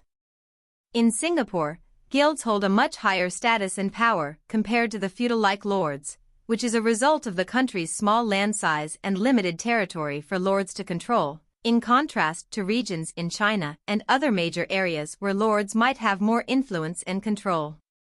The leader's plea for calm and strategic thinking illustrates the weight of leadership and the moral dilemmas leaders may face when dealing with such high-stakes situations. Chen Guang's heritage and sense of duty add a layer of complexity to his role, as he takes on the responsibility of not just a guild but also the protection of a virtual nation, reflecting a blend of in-game roles with personal and possibly real-world sentiments. It seems like the text you provided is from a fictional scenario, possibly from a role-playing or strategy game context. The atmosphere described is intense, with a guild leader named Chen Guang addressing his guild members about the strategic approach to an ongoing conflict, most likely a game event or battle. The guild is facing a choice on whether to stay and defend their current position or to take action to aid an ally, specifically Fengshan County, which has limited defensive capabilities and may be in need of assistance. Chen Guang is setting clear expectations for his guild members, emphasizing the importance of discipline and unity. He is committing to leading the group to assist Fengshan County if intelligence confirms that there are no other enemy threats. However, he's also setting boundaries and consequences for those who act without authorization, which shows a firm leadership approach. Regarding the question about seeking help from the ASEAN, likely an in-game alliance or a group of allied guilds, Chen Guang is holding off on making such a request. He may believe that the guild should be capable of handling the situation on its own, or he may be considering the potential impact that requesting external help could have on the guild's reputation or strategic position. If you have any specific questions about the scenario or if you'd like to discuss the implications of Chen Guang's decisions within the context of the game, feel free to ask. If the enemy is just a 20,000-man squadron and we ask for help, won't the other states laugh at us? That's right. If we can't fight off 20,000 enemies with the strength of our entire state, we would be a joke. How would Singapore be able to survive in the ASEAN circle? The topic was shelved, and no one mentioned it again. While the winds surged in Lion City, the battle in Fengshan County was far from over. The 40,000 Singaporean players were determined to fight to the death. The players who rushed overthrew themselves into the battle without any hesitation. Consequently, the pressure on the eastern troops mounted. The first to falter were the archers. Since they were on a voyage, they only had a limited supply of arrows, and the relentless arrow rain used up a shocking amount. With no other choice, Zheng he ordered his men to transport all the arrows and bolts from the warships. These items were all prepared for ocean battles. Furthermore, the cannons were also facing a challenge. The continuous firing was a significant strain on the cannon barrels. Fortunately, the cannons crafted by Shanghai City used barrels made of the newly designed steel from the No. 7 Research Institute. If they had been made using Ming Dynasty steelmaking techniques, the barrels would have exploded already. Even so, the barrels were overheating and could not last much longer. When Zheng he received the news, he ordered the 50 cannons to shoot in rotation. They would take turns firing, allowing the cannons to rest. Suddenly, the cannon firepower was halved. Luckily, the back portion of the harbor was still under the control of the eastern troops. Zheng he quickly ordered the sailors to transport all the cannons to the front lines. Zheng he was ready to go all out, completely destroying the escape route for the eastern troops. One could foresee that if the eastern troops retreated, they could not bring their cannons or the used-up arrows, only empty racks would remain. The eastern troops were prepared to fight to the death on land. The only certain factor was the handgun troops and the sword-shield soldiers. As time passed, the firepower at the front weakened, and more players would inevitably charge to the front of the formation. The pressure on the sword-shield soldiers mounted. One could say that the entire Eastern Army was at a critical point. If the pressure continued to increase, the Eastern troops could collapse at any moment. If the Temasek mercenary group attacked, this battle would end in an instant. The worst part was that the Eastern troops could not cower in fear. If the enemy players realized they were exhausted, it would boost their fighting spirit. In such a scenario, the players would become even crazier and bolder. War was slowly becoming a battle of wills. Whoever wavered first, whichever side showed fear, would lose. Fortunately, the Eastern troops had an experienced general in charge, who made suitable adjustments based on the situation. After slight adjustments to the cannons, Zheng he ordered, "Deputy Pei." "Yes, Admiral." "Bring your personal guards, the reserve forces, and 2,000 sword-shield soldiers to cut in from the two wings. You must hit them hard and destroy their morale." "Understood?" Zheng he pushed forward all the troops he could muster to fight proactively. "Yes, Admiral." Pei Donglai fully trusted Admiral Zheng he. "Remember, you only have half an hour," Zheng he added, his expression still extremely tense. All the Eastern troops were like a tightly drawn bow, ready to break at any moment. "Understood." Pei Donglai turned and left. 5 minutes later, the various troops had gathered. Like two sharp arrows, they charged out of the camp from the left and right, stabbing into the enemy forces. With limited time, Pei Donglai's troops went out with an extremely determined and brutal mindset. Meanwhile, Zheng He commanded the archers, cannon, and handgun units to provide cover fire. Facing the sudden attack, the players panicked. After all, they were just a bunch of adventure gamers, and this was their first time going to war. They had relied solely on their passion and fighting spirit to hold on this long. In terms of tactical knowledge, these player troops were not even comparable to a group of newbies. Their two wings were under attack, while their middle forces were halted. The enemy formation seemed like a devil, clawing at the lives of their comrades with seemingly perfect efficiency. Sadness and despair began to permeate the army as the number of casualties soared. With that, the morale of the troops reached a freezing point. "Let's retreat," some suggested. Any further fighting would just increase the number of unnecessary sacrifices. Retreat. The players left the battlefield slowly, their eyes tearing. This time, they had not left out of fear. They were not deserters but people who had chosen to make a strategic retreat due to the unwinnable situation before them. They could only fall back to Fengshan County to think of new plans. No one could scold or blame such an army. "You have already done well enough. Welcome back, our heroes." Many Singaporean players cheered and clapped for the returning soldiers. The willpower of Singapore was far from being destroyed. However, the two successive failures had a massive impact on the confidence of the Singaporean players. After the clash came to a pause, more than half of the combat players in Singapore were buried on the battlefield. Of the 40,000 players, less than 10,000 were still alive. A solemn and tragic feeling lingered in Fengshan County, unable to fade. The players, now angrier about the inaction of the Temasek Mercenary Guild, grew even more. The voices scolding the Mercenary Guild were even louder than those scolding Shanghai City. Within Fengshan County, emotions like anxiety, anger, and sadness lingered.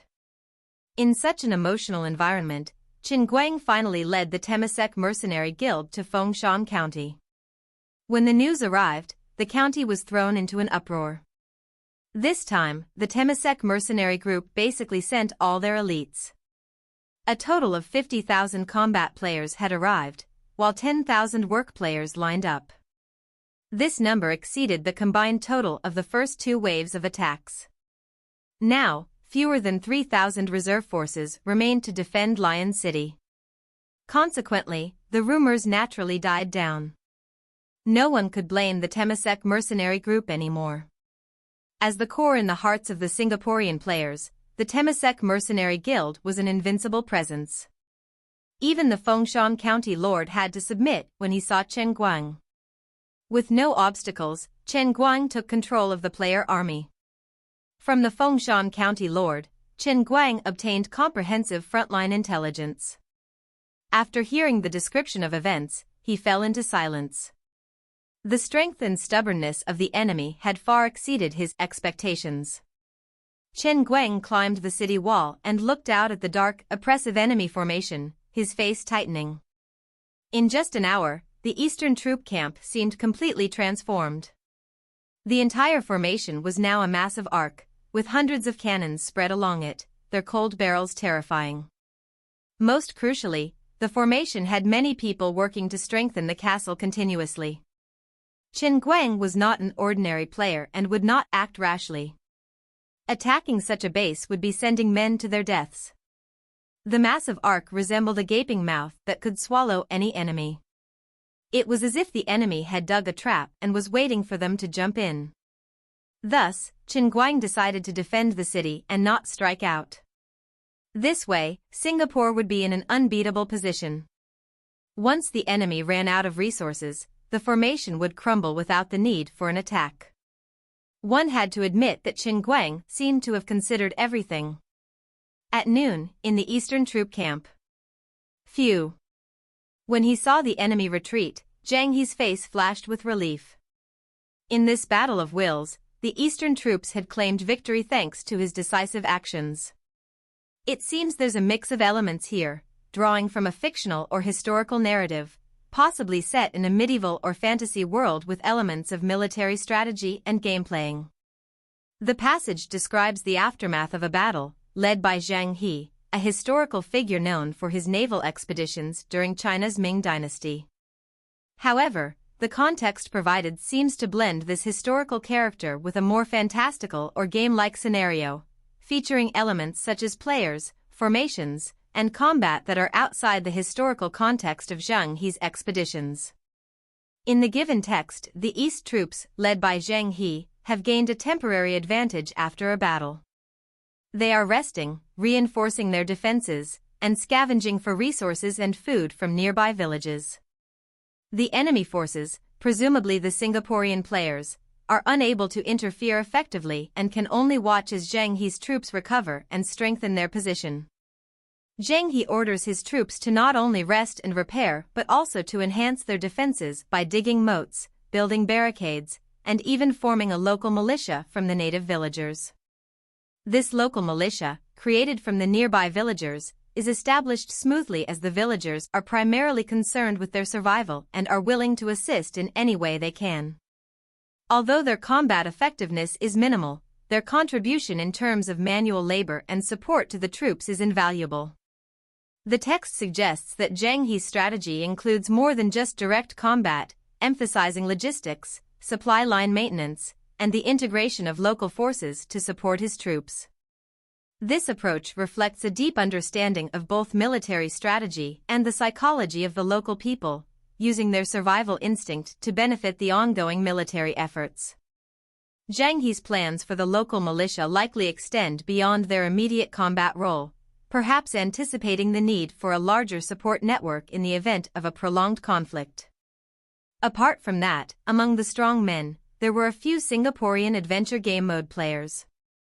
Prior to their capture, these players were either killing mobs in the wilderness or completing quests in the villages. The Eastern troops had brought them back to the camp, where they now faced a crisis. These players included both combat and labor occupation types. During the afternoon, the Eastern troops were busy in the surrounding villages.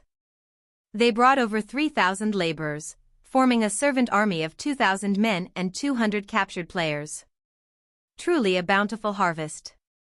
Apart from Fengshan County, the entire territory had become the domain of the Eastern troops, and they did as they pleased. Their audacious acts left all the players within Fengshan County furious, their eyes bulging with anger. If Qin Guang had not intervened to stop them, they would have charged out and fought to the death with the Eastern troops. Qin Guang was also pushed to his limit.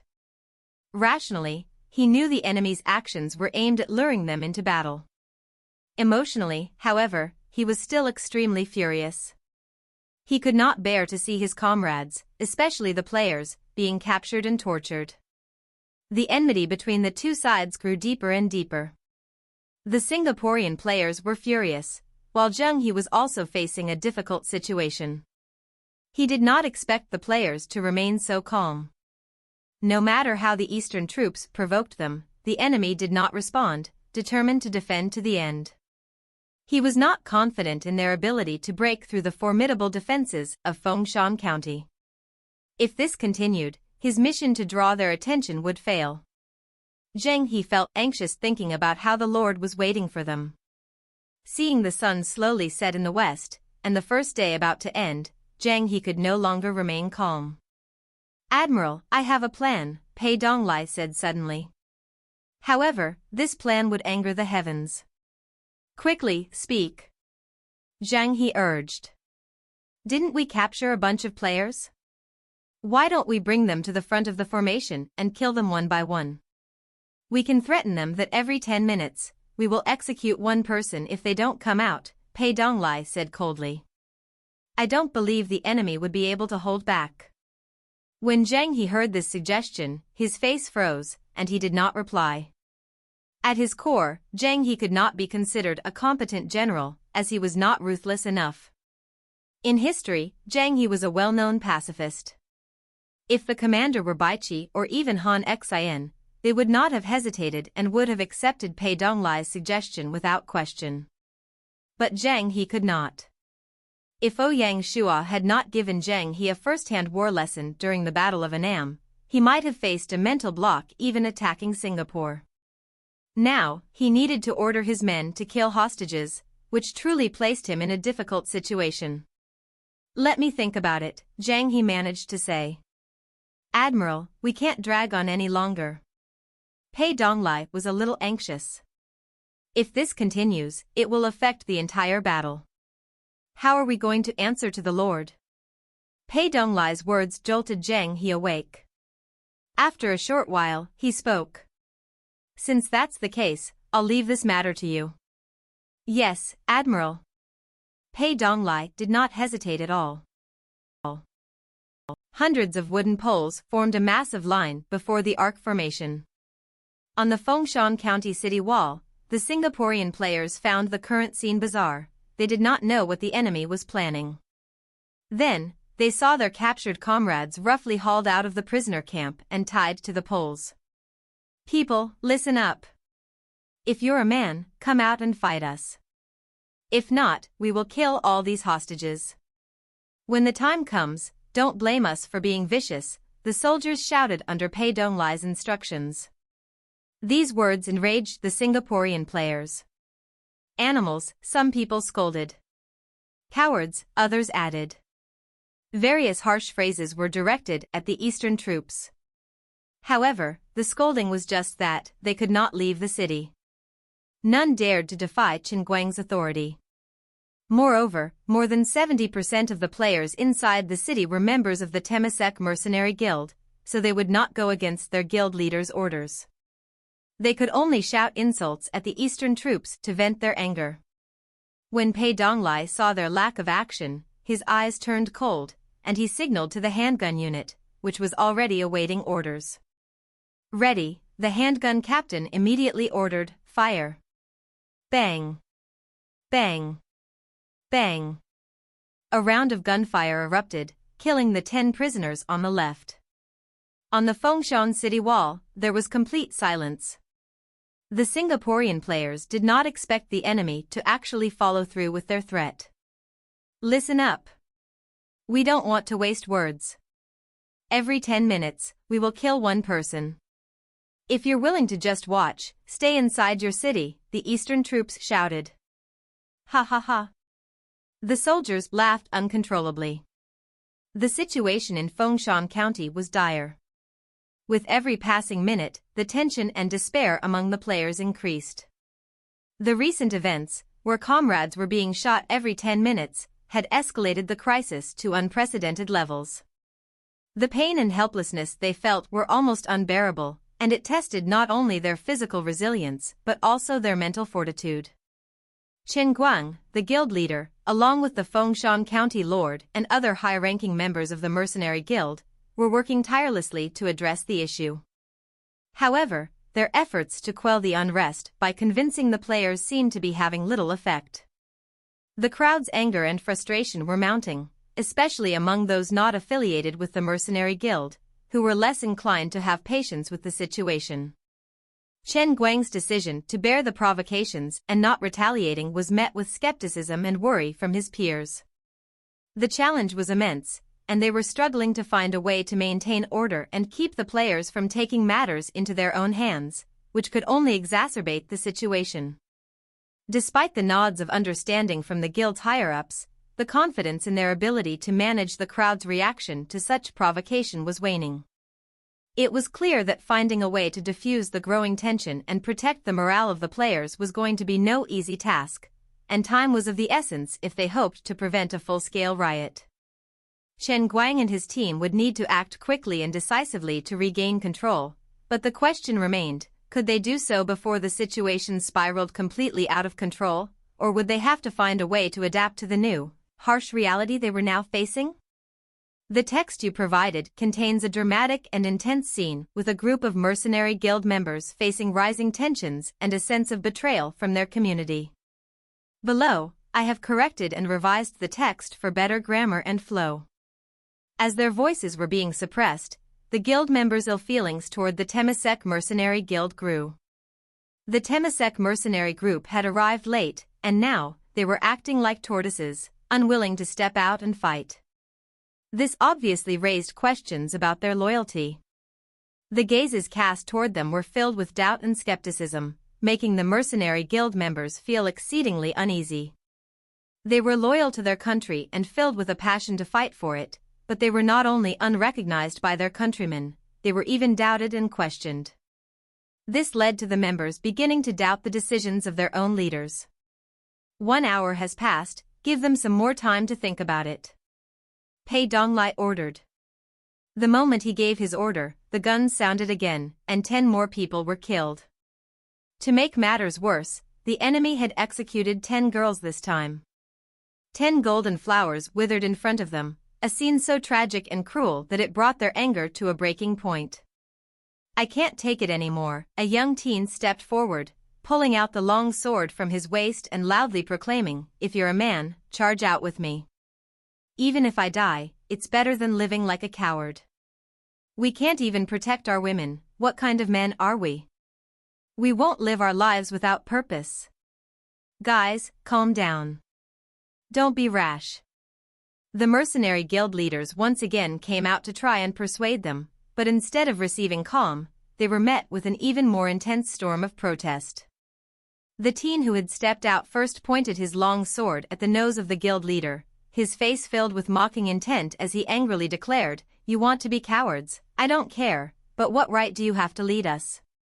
This version maintains the original intensity while correcting some grammatical issues and clarifying the narrative flow.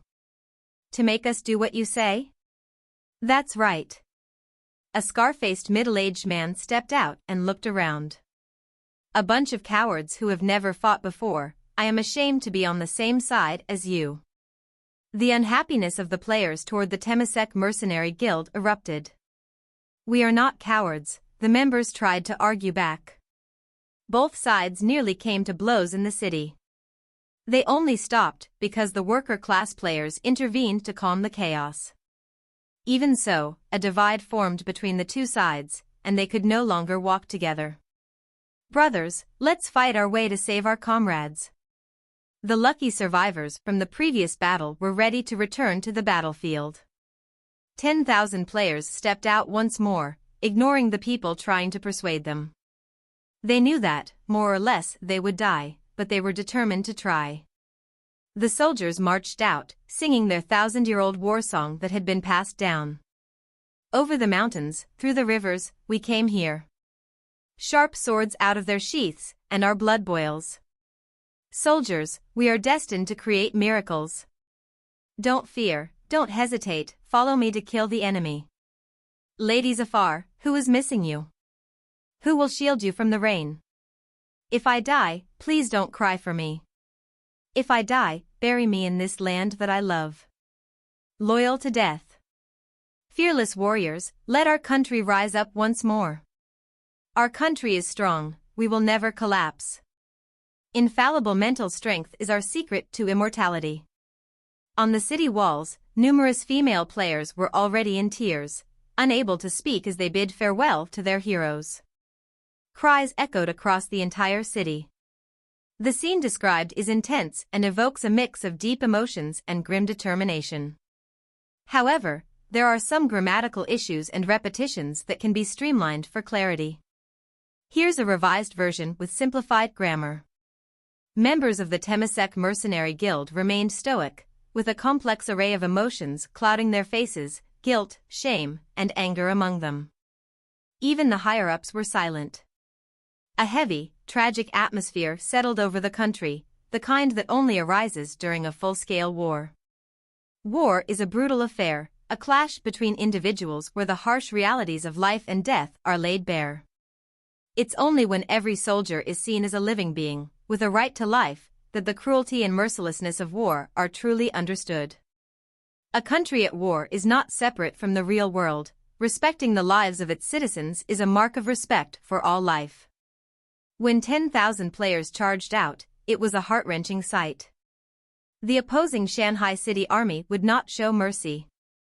However, the Admiral's expression was far from indifferent, struggling to adapt to the war's savagery. The Singaporean players hanging from the wooden poles, upon hearing the familiar war songs, cried out, "Comrades, don't come over, it's not worth it. Comrades, you have all done well, we will die without regrets." Similar shouts echoed, spurring the others forward. "Over the mountains, through the rivers, we came here. Sharp swords draw from their sheaths, and our blood boils." The air filled with countless war songs. The player army faced death with resolve, charging toward the formation with unwavering determination. "Release the arrows." The archers launched the first volley. "Fire the cannons." The cannons rumbled. The player army suffered heavy losses but refused to retreat, pressing on to save their brothers. The sight was truly breathtaking. Are you all just going to watch them rush to their deaths? This version aims to maintain the intensity and emotion of the original while improving readability. Aren't you afraid of your conscience? Many female players couldn't help but scold the members of the Temasek Mercenary Guild from the city wall. Many of the guild members felt ashamed. "If you don't go, we will." In times of national crisis, heroines would rise. Even female players with no combat strength, such as those in work occupations, were ready to join the battle. "You girls can't go." Members of the mercenary squad stepped forward to stop them. How could they allow female players and work occupation players to head into battle? It would be a massive disgrace to them. "Move aside." The women were thoroughly frustrated with the mercenary group members. "Damn it." One man couldn't help but shout, "I can't take it anymore. Even if I get kicked out, I can't just stand here and watch our comrades die." One person's action set off a chain reaction. The tension that had been building like a stretched rubber band finally snapped. Seeing someone take the lead, it was like the first domino falling, creating a seismic wave. Numerous mercenary group members no longer cared and threw themselves into the battle.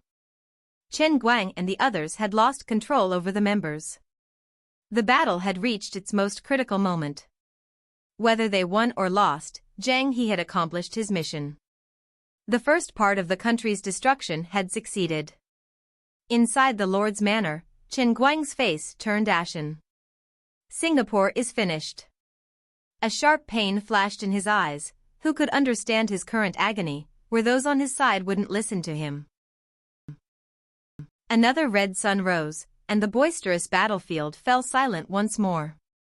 Courage, tragedy, and hot-bloodedness could not truly decide the outcome of a battle.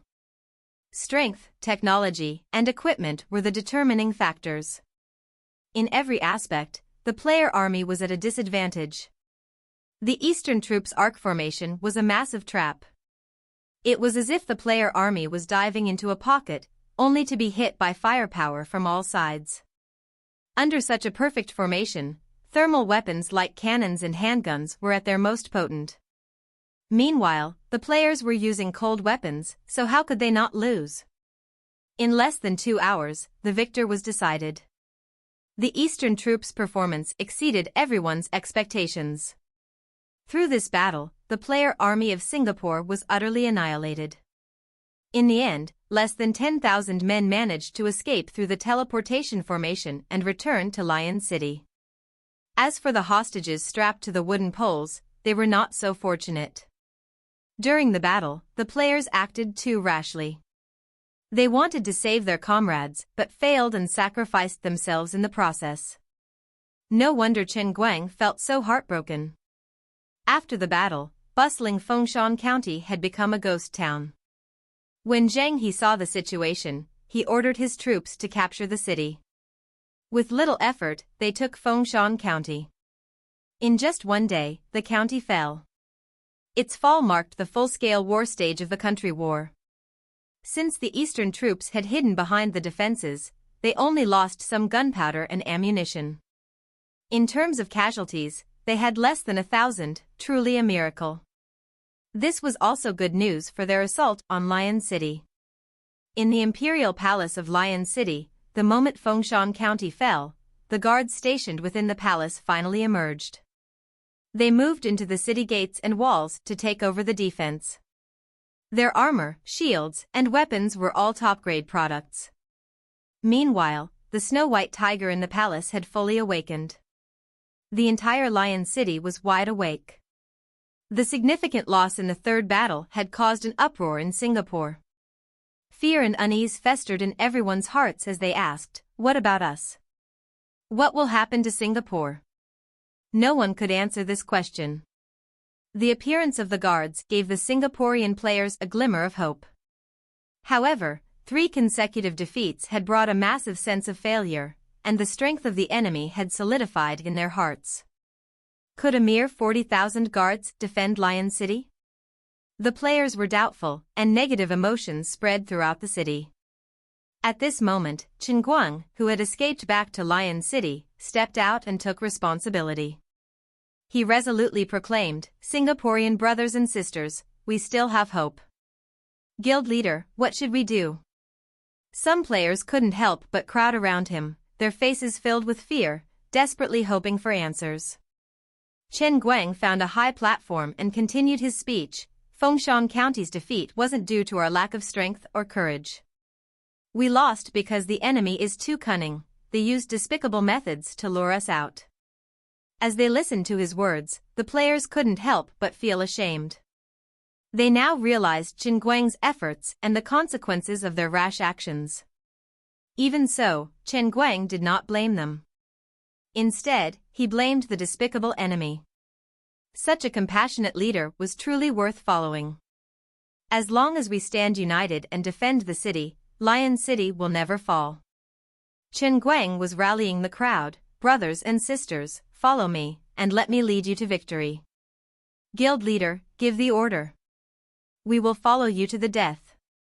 The players were so moved that they were on the verge of tears. Follow to the death. Whether they were teens, middle-aged men, or even the elderly, women, and children, they all shouted in unison, pledging their loyalty to their leader. Their eyes were filled with resolve, and the light of victory was visible. Suddenly, the atmosphere of Lion City heated up, and their morale soared. Chen Guang was indeed a born leader. In Ouyang Shua's previous life, Simeone had commented that Chen Guang was a calm and collected leader with exceptional oratory skills. His shrewd ideas had made him stand out. In Ouyang Shua's previous life, Chen Guang had used their strategic position to rise in the game. On a global scale, Chen Guang was considered a prominent figure. Unfortunately, the times had changed, and meeting Ouyang Shua so early was destined to be a tragedy.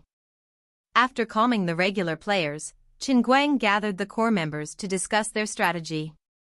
At that moment, his expression turned extremely serious. "We can't rely solely on the guards to save our nation." His words hinted at a lack of the confidence he had displayed earlier. "What should we do?" "Ask for help from ASEAN," Chen Guang replied. Complete silence followed. This isn't the time to worry about pride. If we lose the nation war, we lose everything. In a way, Chen Guang was similar to Ouyang Shua. As a utilitarian, he would do anything to protect Singapore. "It seems like the only thing we can do." Everyone sighed, filled with a tragic emotion. In the end, they had walked down this path of no return. Singapore was an island surrounded by water. The closest ASEAN country to them was Johor, to the north. Between the two lay the narrow Johor Strait. Only Johor could possibly assist them. However, when they received their request for help, Johor would need to verify it.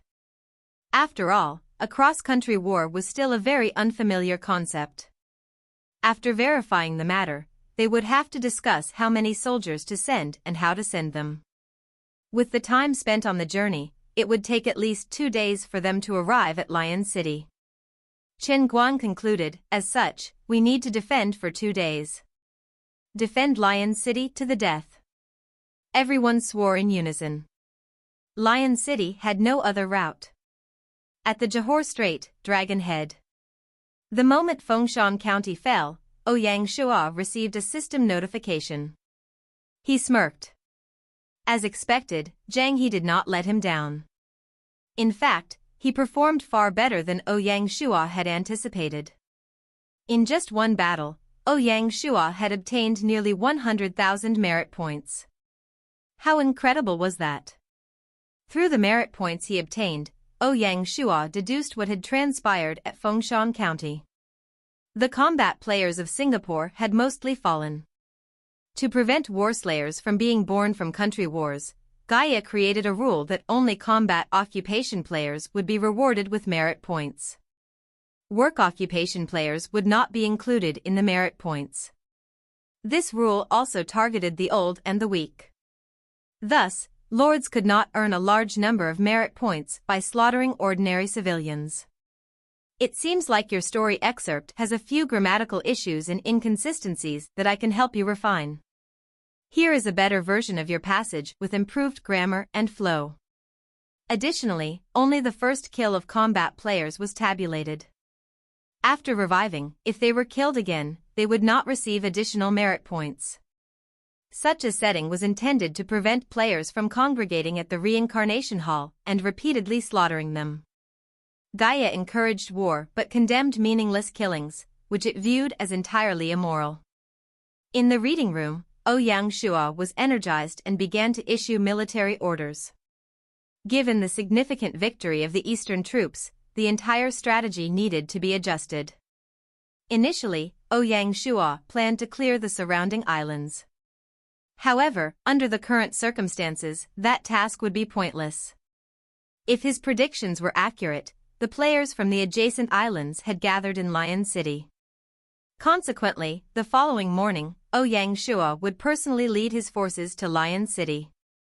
The central troops, on the other hand, would still be commanded by Yanhua Yaoni. Ouyang Shua did not intend to interfere.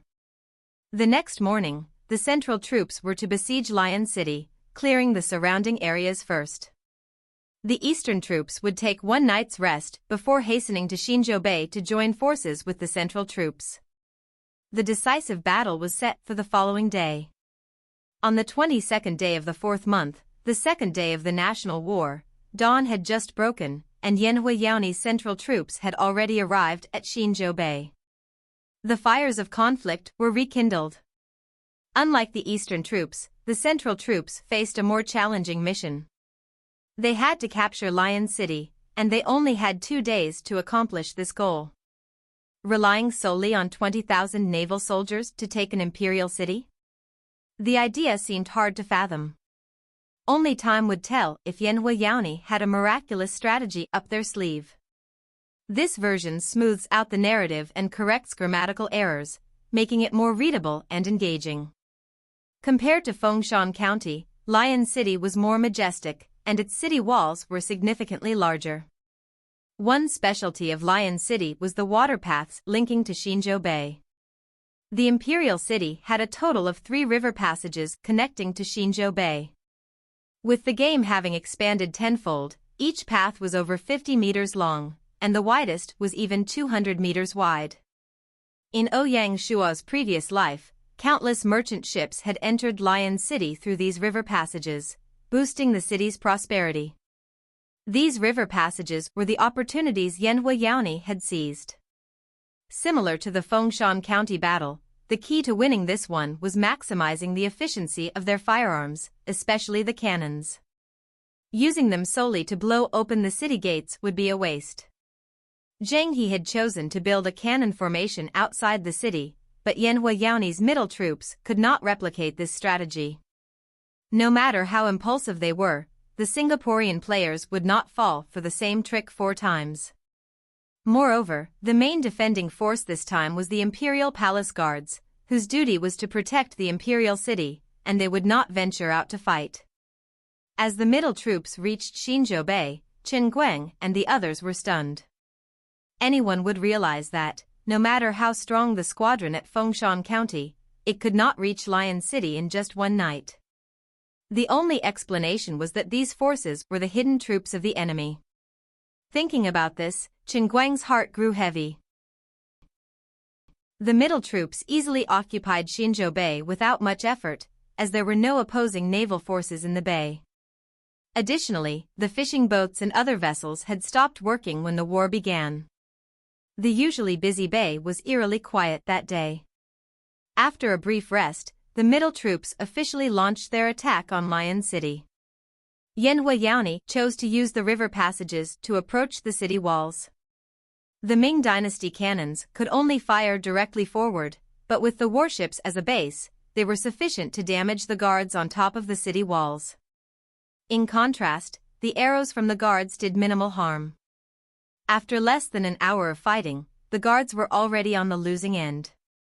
Seeing the enemy rely on their cannons once more, the Singaporean players watching from the city walls gritted their teeth in frustration. Fortunately, the guards' strategy was quick and flexible. They avoided gathering on the walls as living targets. Realizing they had no chance and no effective way to harm the enemy, the guards on the south wall immediately retreated. Clearly, they were prepared to fight in the city center. One had to admit that this strategy was truly clever.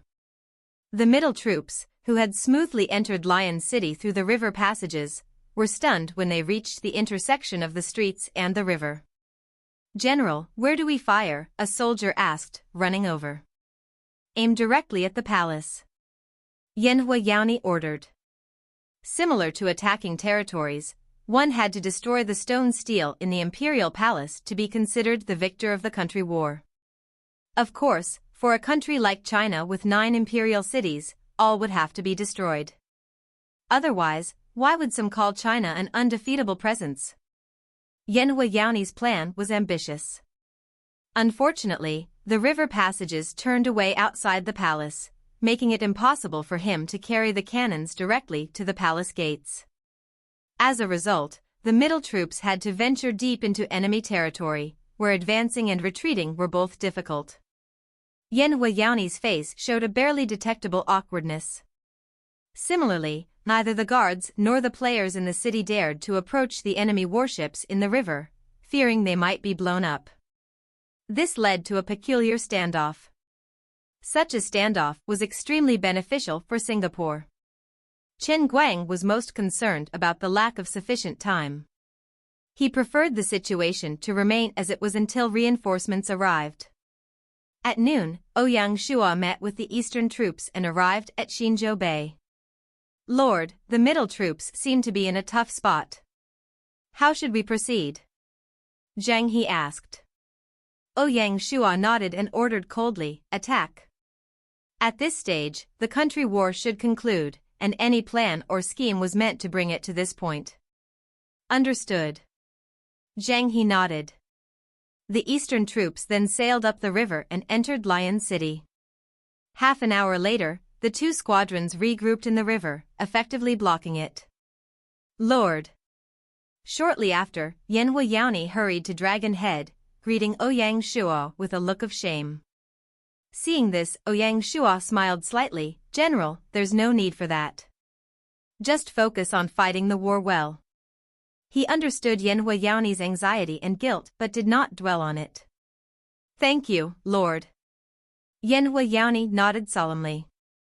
After a simple greeting, the 3 of them began discussing specific battle plans. Pei Donglai would take charge of the river passage and command the entire squadron to maintain pressure on the territory. At the same time, a portion of archers would be left to cover the cannoneers.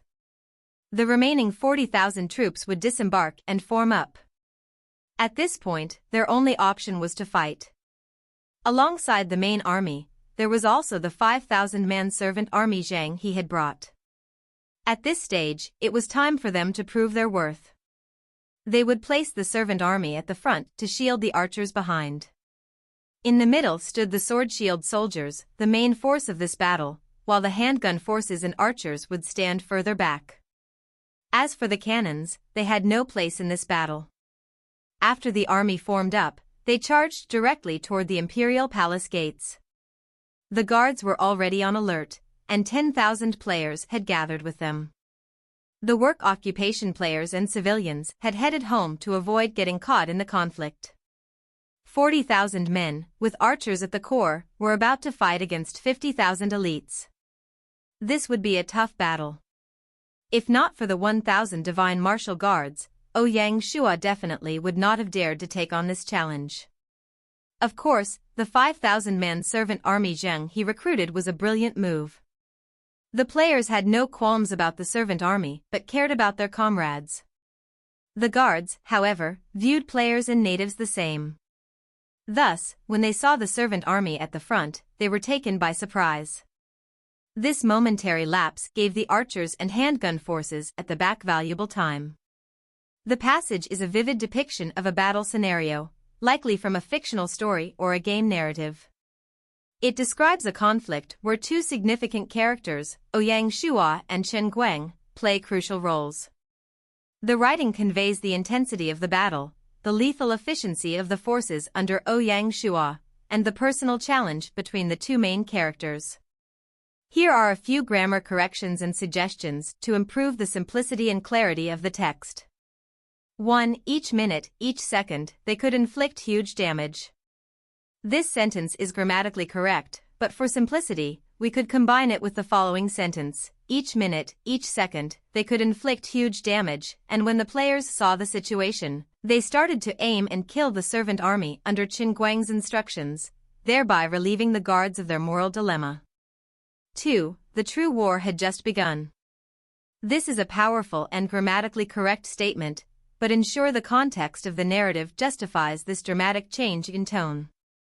3. Both sides fought until the sun started to set, the flowing blood forming a river. Consider changing started to set to began to set for a more idiomatic expression. Both sides fought until the sun began to set, the flowing blood forming a river.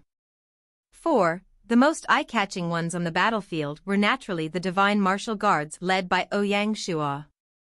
The sentence is clear, but naturally can be omitted for simplicity. The most eye-catching ones on the battlefield were the divine martial guards led by Ouyang Shua. 5. Such an iron army could do whatever they wished against the enemy, they were an invincible presence. The sentence is fine, but presence can be replaced with force to better fit the context. Such an iron army could do whatever they wished against the enemy, they were an invincible force. 6. Chiue Wui, if you're a man, fight with me. This is a direct and effective challenge. It can be left as is. 7. Right at the start of the battle, Qin Guang took the initiative to find Ouyang Shua for a decisive battle. No change is needed, but ensure the name Ouyang Shua is spelled consistently, if Ouyang Shua is a typo. 8. Qin Guang's rating definitely would not exceed the high silver grade. As they fought on, Ouyang Shua was confident he could take him down within 30 rounds. Qin Guang aimed to hold him off, while Ouyang Shua intended to slay him and utterly crush the morale of the players. The weapon Qin Guang wielded was the most orthodox sword, a god weapon named Starlight, the only god weapon in Singapore. Qin Guang obtained this Starlight sword through a system auction. In terms of game balance, Gaia had done an excellent job. The system auction was available in every country, with varying item ranks. As the largest region in the game, China saw a god weapon appear during the second system auction. During the third auction, an overpowered set like the god weapon set emerged. However, if a player in a small country like Singapore possessed a weapon rank similar to that of the China region, it would be exceedingly unfair due to the disparity in player numbers. Thus, the Starlight sword only appeared during their third system auction, and it was the most pinnacle item which Qin Guang obtained. Gaia implemented such settings not only for fairness but also to ensure players did not acquire too many god weapons through smaller countries, which could devalue the worth of these weapons. Starlight. After less than 10 rounds, Qin Guang was already struggling to hold on. Finally, he could no longer bear it and used the killing move of the Starlight sword. A beam of light shot from the sword, heading straight for Ouyang Shua's heart. The killing moves of god weapons typically had the sure kill effect. This move, much like the Big Dipper pattern of the Qixing Longxian sword, was formless and impossible to avoid. When Qin Guang used this move, his enemy had no chance. When he saw the light pierce Ouyang Shua successfully, Qin Guang's face lit up, believing victory was in his hands. Ouyang Shua, however, laughed coldly. He did not fear the light. He took advantage of Qin Guang's momentary stun to stab the Tianma spear into Qin Guang's heart. Qin Guang gasped in disbelief, staring at the hole in his chest. He could not understand, even in death, how the enemy survived the sure-kill attack of the Starlight sword. Naturally, Ouyang Shua would not explain anything to a dead person. He simply picked up the items Chen Guang had dropped, especially the Starlight sword, which he quickly stored. As the best player in Singapore, Chen Guang was extremely wealthy, and all his equipment was above platinum rank. However, because they were still in the midst of a chaotic battle, Ouyang Shua did not have the time to check the items in detail. Ouyang Shua was able to ignore the light from the Starlight sword because of the twin dragons swallow the heavens armor. Its ultimate move provided 100% defense. One could only say that Chen Guang was too overconfident, underestimating the size of the game and the number of special treasures. Ouyang Shua also knew that, apart from armor, many other items could dodge the killing moves of god weapons. Otherwise, these weapons would be overly powerful. Each piece of equipment in the game had its own flaws. Naturally, nothing was invincible. Chen Guang's death meant that the players had lost their leader, plunging them into chaos. In this war, the untrained player army's weaknesses were once again exposed. When Ouyang Shua saw the situation, he led the divine martial guards into another slaughtering spree. The player army was visibly diminishing, their dropped equipment scattered across the ground. With their destruction, Ouyang Shua, like a war god, exuded an invincible aura after slaying Chen Guang. He charged into the enemy guards, focusing on killing the advanced general. This caused the guards to panic. The scales of victory finally tipped in favor of Shanghai City. At the gate of the Imperial Palace, blood flowed and bodies were strewn everywhere. This was the toughest battle in Shanghai City's history, and it caused the most casualties. The battle was not to defeat the enemy but to destroy them. In a country war, especially against the palace guards, surrender was impossible. After the battle, 10,000 players were killed. On the other hand, of the 40,000 guards, 5,000 were captured, while the rest died in battle. Such a glorious outcome clearly meant that the Voyage Squadron had to pay a heavy price. Without mentioning the 5,000 servant army, only 200 out of the 1,000 divine martial guards remained. Ouyang Shua's personal guards were almost entirely wiped out. Of the 40,000 sailors, only about 10,000 remained. Under the relentless assault of the guards, almost all the archers and handgun troops perished. The Voyage Squadron was unable to maintain its organization. If they had not had the warships to rely on, even the civilians could have overwhelmed these invaders. This battle resulted in heavy losses on both sides, with similar casualty counts, and there was no true winner. When the guards fell, the players who watched were dead silent. Despair began to spread in their hearts, there was nothing left to save them. Singapore is over, someone cried. The cry sparked a chain reaction, more and more cries spread through the crowd. Who will save Singapore? Someone asked helplessly. After Chen Guang revived, he had no face to meet those comrades who supported him. He hid alone behind the walls of the mercenary group's camp to reflect. As for the outcome of the country war, Chen Guang already had a premonition. Singapore would not have a single hero to step forward. To ask the work occupation players to fight the enemy? It seems there was a significant error in the text format and grammar. I'll attempt to correct it for you. While some people were in despair, there naturally would be others who were happy. We finally did it. Ouyang Shua looked at the hecaps in the ground, and a chill ran down his spine. There were a few times where the guards broke through to divine martial guards and sword shield sold soldiers and entered the battalion entered the archer formation. Shanghai City was in the verge of losing, and they only barely held in because of Wiangshuo and the divine martial guards. In the end, Wiangshuo even had to activate the devil bloodline. Zheng He and the other generals, as well as the lucky survivors, had ugly expressions in their faces as they looked the current scene.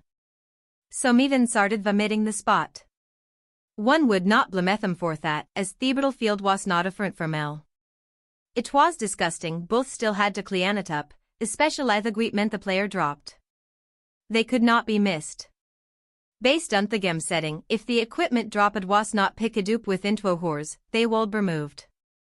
This cruel battle had lasted for over an year. Hence, some oft equipment was already removed, they needed to pick up their remaining guns. Lord, take a look. Chindaman passed Wiangshua a seal. When Wiangshua took it, Hesa that it was a territory item. No wonder Chindaman guaso solemn about it. Mountain opening seal, after use, can open a path through any mountain the territory. Here is the corrected version with proper grammar and spacing. While some were in despair, there naturally would be others who were happy. We finally did it. Yangshuo looked at the corpses on the ground, and a chill ran down his spine. There were a few times where the guards broke through the divine martial guards and sword-shield soldiers and entered the archer formation. Shanghai City was on the verge of losing, and they only barely held on because of Wiangshuo and the divine martial guards. In the end, Yangshuo even had to activate the Devil Bloodin after the game expanded tenfold. Normal hills and forests had become enormous, making transport extremely inconvenient. With ancient technological standards, opening a path through the mountains was nearly impossible. Even if one were determined, the manpower and time required would be beyond what normal territories could manage. To enhance the playability of the game, Gaia designed some Lord items to assist the Lords. The mountain opening seal was undoubtedly a great item. Its previous owner was the Fengshan County Lord. Unfortunately, Fengshan County was too small and had no mountains that required the use of this item. After his death, the seal passed to Yangshuo. He stored the seal, his eyes flashing with a peculiar glow. He already knew where to use this item. In less than 20 minutes, the battlefield was cleared. Time was of the essence, and Yangshuo could not wait any longer. He ordered the troops to enter the palace to complete the final step of the country war. Suddenly, a loud roar broke out from deep within the imperial palace. Kong! The roar echoed from the palace, deafening to the ears. When the soldiers heard it, they were shocked and stopped in their tracks. A short while later, a snow-white lion emerged, charming and majestic. When Yangshuo saw this creature, his face grew solemn. During the 5 years of his previous life, multiple country wars had occurred, so he was well aware of the country war settings. According to the rules, in addition to the imperial palace guards, each country also had a special existence, the country protector beast, which served as the final barrier for the nation. The beast was a true god beast, surpassing even a spirit beast. China had 9 divine beasts, including the Qilin, the azure dragon, the white tiger, the vermilion bird, the Xuanwu turtle, the Xieji, a mythical Chinese unicorn, the Ho, the Baizhe, white marsh, and the Kuei, a one-legged mountain demon. If a lord from the same region attacked the imperial city, the country's protector beast would not appear. It would only emerge during national wars when the country was on the brink. Singapore's imperial city was known as Lion City. Naturally, the country's protector beast was a lion, and it was an extremely rare white lion. The lion before them was exceedingly unusual. Its aura and might caused the soldiers' faces to turn ashen white. Retreat! Yangshuo ordered. Facing such a divine beast, normal soldiers were of no use. Fortunately, Yangshuo also had a spirit beast by his side. When the white lion appeared, Little Green, who was meandering in the river, could sense it. Nian, Little Green roared, instantly appearing on the battlefield. The two beasts were evenly matched in all aspects and fought on the same level. Although Little Green was only a spirit beast, its time in the Spirit Beast Hall granted it an immeasurable rise in cultivation. Its current strength surpassed that of its father, and its potential was shocking. It had a chance to become a divine beast at any moment. Thus, facing the white lion, Little Green had no fear. Every county protector beast possessed great power. Based on the strength of the country, the beasts could be graded into 3 ranks: top, middle, and low. For a small country like Singapore, the white lion was naturally a low-grade divine beast. The two beasts could be said to be fighting neck and neck. The battle between the beasts did not involve anything special. It seems like Yuri sharing a paragraph from a story, likely a battle scene between two animals, such as a white lion and another creature referred to as Little Green. However, there are some grammar and typo corrections that need to be made for clarity and readability. Here is the corrected version. They simply charged at Tony another and fought, claws and teeth going for flesh, their massive claws lamiengt haropi opponents. Ly. It was either biting or charging, a truly brutal and wild fighting style. It looked simple, but each move was exceedingly risky and dangerous. If a basic soldier was struck, they would die instantly. The fur of the white lion was quickly dyed red, it was in a sorry state.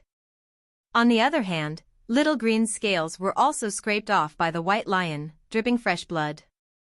The battle between the two beasts grew more and more intense, and their eyes were covered in blood, while their bestial natures were brought out. Ouyang Shua stood on the side, watching with complete focus. During the battle, he had activated his devil bloodline. Now, he was just a normal person, and he could not help Little Green. Even if he weighs at his full strength, he'll not necessarily help. To Little Green, these ways a battle between beasts, it would not letters but in. However, Little Green Otusingit's horn left Ouyang Shua confused. Logically speaking, in such a battle, its shorn was far better than its deed hand claws. Kong.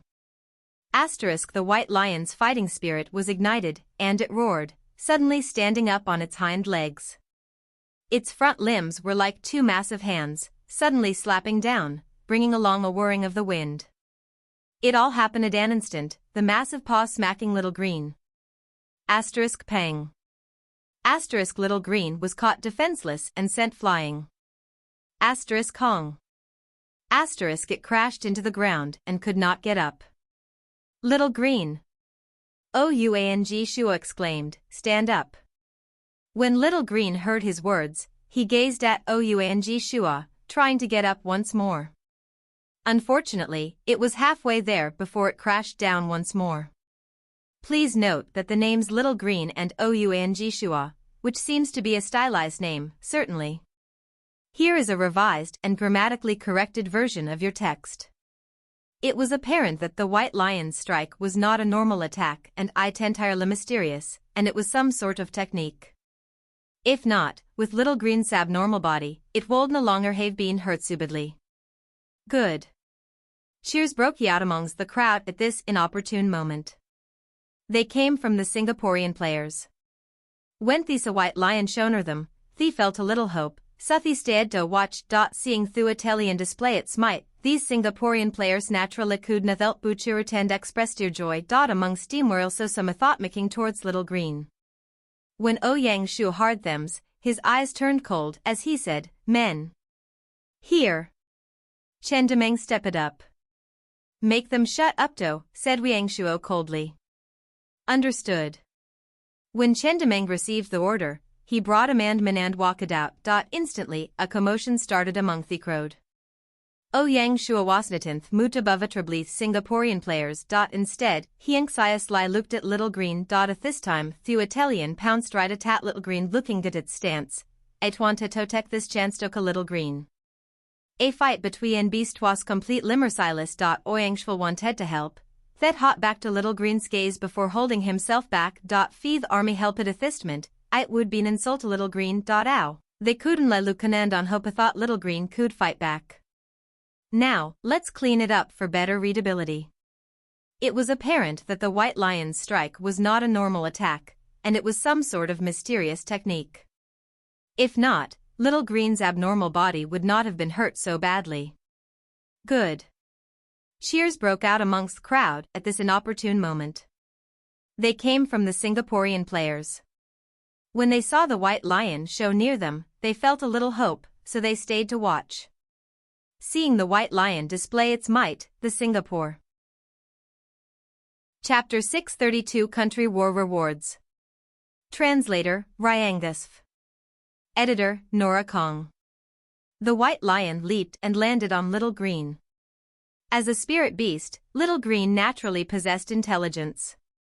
Suffering such humiliation, rage flickered in its eyes, and it could no longer bear the indignity. The white lion suddenly opened its bloody maw and viciously lunged toward Little Green's neck. With its jaw strength, if this attack connected, it would kill Little Green on the spot, despite its tough skin and thick scale armor. Little Green! Ouyang Shua shouted. Helplessly, Little Green did not budge. It seemed to have no power to resist. Just as the white lion was about to bite down, Little Green suddenly moved. Its ugly horns suddenly glowed brightly and shot a white beam into the white lion's body. Ayo! The white lion let out a painful growl, crashing to the ground and thrashing about. Brilliant! Ouyang Shua exclaimed, delighted. Ouyang Shua was curious why Little Green had not used its horn before. After all, its mysterious technique lay with its horn, and it had awakened this ability in the Spirit Beast Hall. Judging by the strength of the light, a direct hit on the white lion would cause only a superficial wound. Thus, Little Green had decided to take the risk and fight back from the brink of death. The light shot into the white lion's stomach. Its destructive power was immense. The light burned its organs, and if not for the strong regenerative ability of the divine beast, it would have perished on the spot. However, Little Green was not finished. It stumbled to its feet and walked over to the white lion. With a loud thud, it stepped onto the white lion's head. A desire for revenge flashed in its eyes as it chomped down. There were no miracles this time. The white lion's neck was bitten and instantly broke with a kacha sound. Singapore's last barrier was finally broken. Little Green did not stop there. It bit open the white lion's belly, retrieved the inner pellet, and swallowed it. Gulp! Ouyang Shua could not help but swallow a mouthful of saliva. The inner pellet of the god beast was an incredible nourishing item. If Ouyang Shua used it, the Yellow Emperor internal cultivation technique would have advanced a grade. However, Ouyang Shua did not try to interfere. The white lion's body was Little Green's spoils of war, and it could do whatever it wanted with it. Besides the inner pellet, the fur and flesh were also nourishing items. After swallowing the inner pellet, Little Green stumbled in front of Ouyang Shua and gave him an arrogant look. Ouyang Shua smiled, bent down, and touched Little Green's head, saying, "Well done, little one. Rest well on the warship. I look forward to when you upgrade to a god beast." Nien, the arrogant little fellow nudged Ouyang Shua before turning and leaving. When the soldiers saw this, they automatically made way, their eyes filled with respect. Under Ouyang Shua's instructions, Pei Donglai protected Little Green and escorted it back to Dragon Head. "Let's go." Ouyang Shua led the way into the palace. The current palace only had people like the emperor, his concubines, palace maids, and eunuchs. Facing the Shanghai City army, they had no way to fight back and were either killed or captured. It seems there's a creative mix of elements from a role-playing game, RPG, or a fictional story you're sharing. However, there are numerous grammar and punctuationists in the text you've provided. Below is the Revisadan properly formatted passage. Ouyang Wui walked into the main hall of the palace, where he saw a golden stele rise up. This was the country stele of Singapore. Without hesitation, he stabbed down in it with the Tianma spear. The moment the stone stela sharply broke, a system notification sounded out around the world. Global notification. Congratulations to player Chiue Wui for leading his troops to destroy the country of Singapore. Rewarded 100,000 merit points and 200,000 reputation points. Congratulations. Indeed, after destroying the guards, Ouyang Shua had already earned a total of 150,000 merit points from this battle. Along with the 100,000 merit point reward, he had earned 250,000 merit point from this battle alone. With that, his merit point total had reached 700,000, just 200,000 points away from the Duke rank. If he went through one more similar country where, Hekeldrech is goal. World notification. Congratulations to player Chiue Wui for becoming the first person to destroy a country, truly special awarded in a hidden building. Congratulations. At the same time, a system notification sounded in his mind. System notification. Congratulations to player Chiuawui for becoming the first person to destroy a country. Truly special awarded in a hidden building ASA reward. Congratulations. After the Mazu Temple, the Recruitment Hall, the Yellow Emperor Temple, and the Silver Prayer Hall, Shanghai City Wastigan and Jits Fifth Hidden Building, truly insane. In his last life, the number of hidden buildings in China certainly did not exceed 5. Name, General Appointment Hall. Type, Hidden Building. Function, every 2 years, one can choose a god ranking below General. Specialty, 20% increase in the attraction of historical people, 5% increase in the reputation of territory. Description, this is a platform used to specifically recruit generals, with a cost of 10,000 gold. Some terms recruitment chances cannot be stacked and will be removed if they expire. It was another highly potent hidden building, similar to the recruitment hall.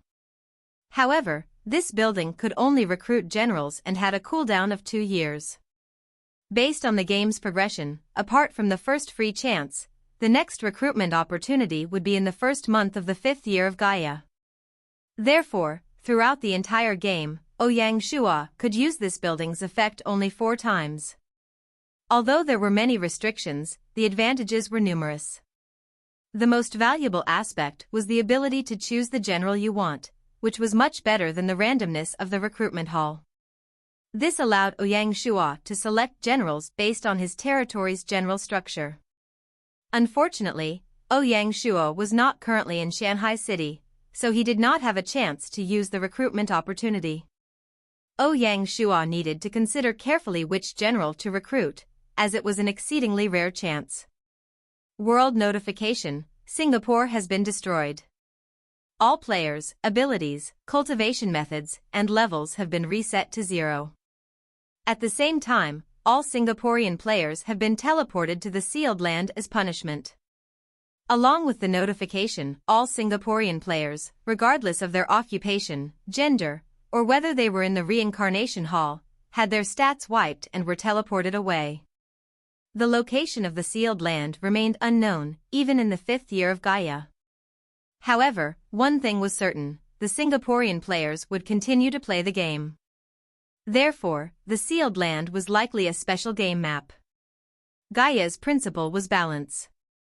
To the players whose countries were wiped, sending them to the sealed land was both a punishment and a chance. It all depended on how they chose and adapted. Ouyang Shua would probably meet the Singaporean players again. Naturally, he did not know that in the future, they would once again clash.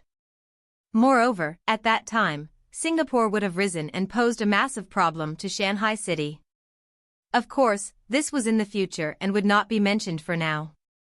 World notification, China Lord Chiuewui won the country war.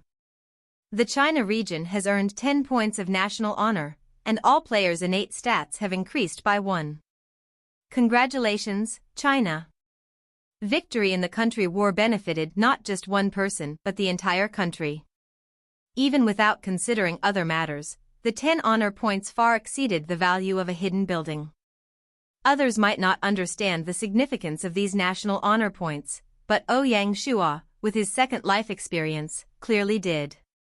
As the name suggests, honor points would be used during country wars. Whether the attacking or defending side, nations could choose buffs. 1 honor point represented a 1% buff. For example, 10 honor points could increase all troops' attacking power by 10%, or they could be flexibly split, such as a 5% increase in attack and a 5% increase in defense. These buffs worked similarly to those in battle maps. It's not hard to imagine the large-scale impact of such buffs on all troops in a country. Even a 1% buff could result in a significant advantage. The value of honor points was evident. Especially for a vast country like China with so many players, this meant that the buffs were even more valuable. Moreover, the right to select the buffs was given to the country's representatives. Hence, Ouyang Shua had been competing with Di Chen and others to become the leader of China. Additionally, the country honor points influenced the country's weapon settings. The country weapon settings referred to the divine weapons that protected the nation, similar to the country protector beast. However, the number of country weapons was not fixed, and a country might not even have one. According to the settings, a country weapon would appear for every 30 points of country honor. Ownership of these weapons had to be fought for by the players. If the country honor points were earned collectively, the best choice was to reward everyone with stat increases. Who didn't know the value of innate stats? Even a top-grade internal cultivation technique could only raise innate stats by 1 at each level. For players in the China region, this was the best reward. Consequently, the players were extremely grateful to Ouyang Shua, this war hero, which helped to elevate his position and prestige in the country. From the rewards of the country war, it was clear that Gaia truly supported it. The victors of the war were hailed as heroes, while the defeated were destined to face humiliation. It seems that the text you provided contains a mix of narrative and descriptive elements, possibly from a story or a fictional setting. However, I'll attempt to clarify the text for better readability and correct any grammaticus while preserving the original context. Ouyang Shua and his Shanghai city had onsiaganist asimpleined violent methodo shocked the world. When the world notification was announced, China's players were filled with shock and astonishment, quickly followed by ASEAN's EOF pride. The forums seemed like the Lunar New Year, as Swadia groups off Mediatriasto report this good news. It wasn't enough to write the good news on the forums, some parati dan celebrate the streets. Suddenly, hotels, restaurants, and tea houses became filled, with everyone talking about glory of the country were. It was truly massive occasion for townspeople.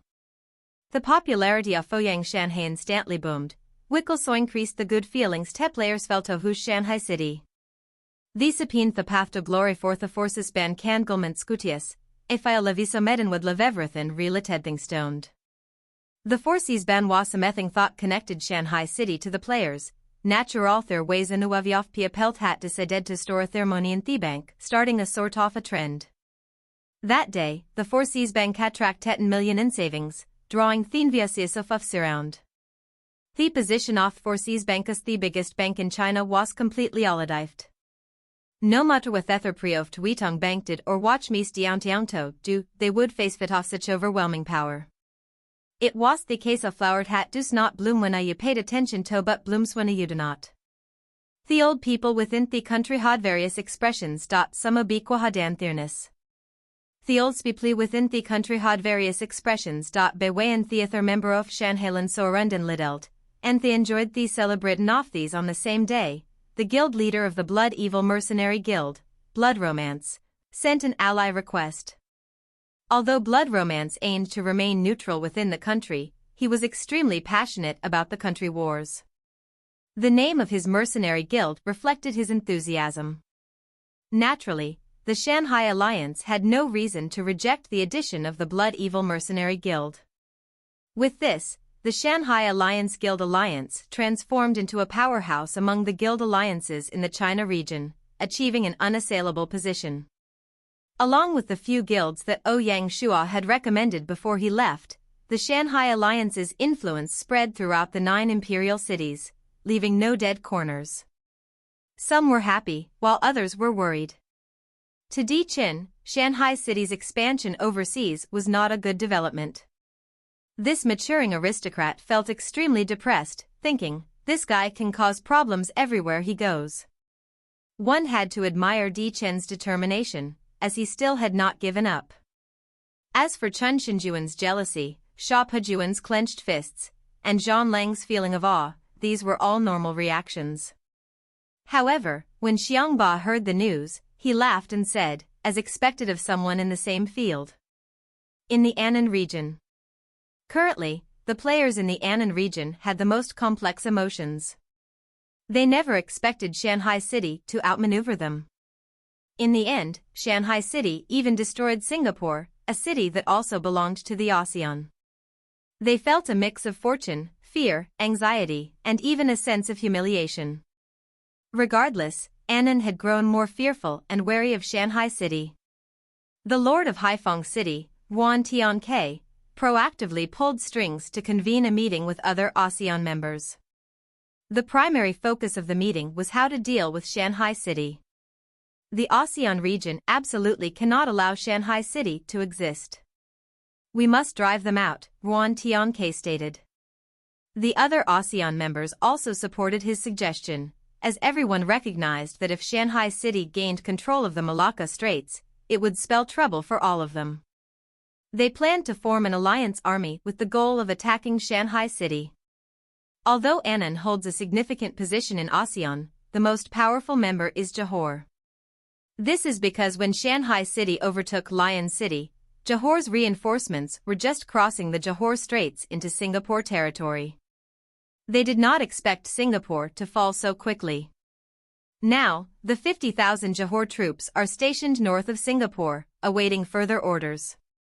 Among ASEAN members, only Johor and Java have the capability to attack Singapore, as the other countries are too far away. For instance, ASEAN can only voice its concerns, and it would take their warships more than 20 days to reach Singapore, even under smooth sea conditions and without encountering storms. As for Brunei, although it is closer, its strategic position is not comparable to Singapore. Ultimately, the alliance decided that Johor and Java would send troops to attack Singapore. Meanwhile, Zheng would serve as reserve forces and prepare to set off. The other countries would contribute military funds to show their commitment to the cause. To the various members, even if Shanghai City had managed to capture Singapore, they would likely have suffered heavy casualties. The corrected and revised version of the provided text is as follows. With an alliance army formed from Johor and Java troops, handling this matter was naturally going to be easy. At the same time, Yuan Tianke represented ASEAN to take up the task of stopping reinforcements from Mahebe. Along with Thenan region was also Luzon, which was North Spertel Islands. To stop the of Shanghai City and Malacca Strait, Shanghai City had to betake seriously. Unfortunately, they had little knowledge of contrawarses. They had straight sickly underestimated Shanghai City, consequently, they were ordained to fail. Thean Leons were truly paid attention to this counter where were Chin and ASEAN. As for the Eurasian countries, they were weariedly shocked. At most, some of the players in Japan started to feel wary about the strength of Shanghai City. After all, it weighs in live 3 redire off Gaia, and theories verherit, static menapliwa kulden start a country where maces 7 country where wasfer from being normalen thuil dernisa form America, Europe, and Africa. It mawaso. Those hoso contact with Shanghai City were astonished. Will tosuho dial de not just looked on for foon. Land player scood no even places appointment and thepet.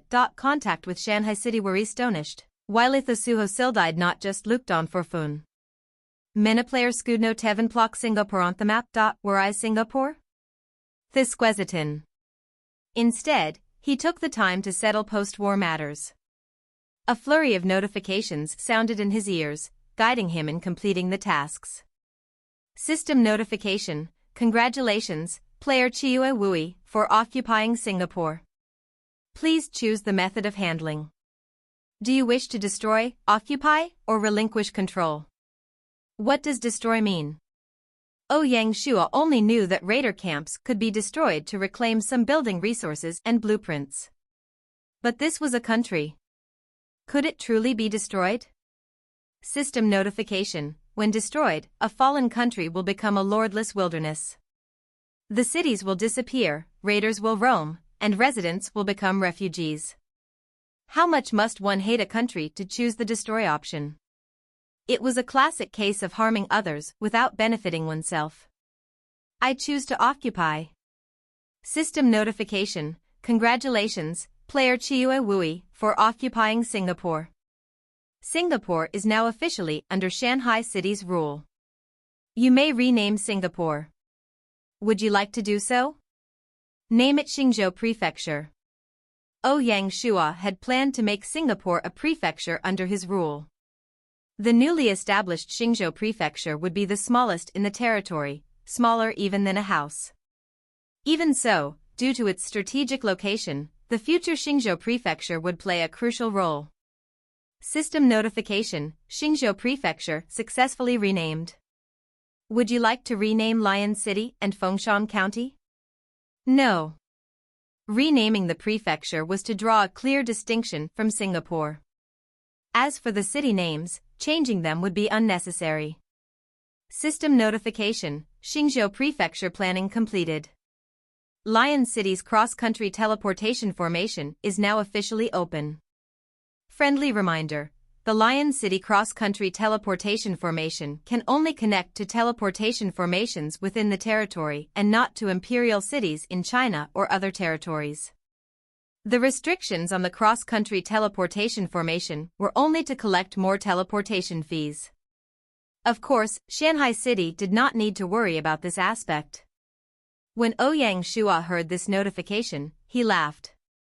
He was confident in stabilizing his rule of Xingzhou Prefecture because of this cross-country teleportation formation. With this, whether it was the troops in Shanghai City or the adventure mode players from China, they could all teleport over from Shanghai City, Yashan City, or even Zhenhai City. This ensured that Xingzhou Prefecture was completely safe. Otherwise, how could the heavily injured Voyage Squad keep up against ASEAN? Singapore was the first country to be destroyed, so the other players would not be sure of the settings.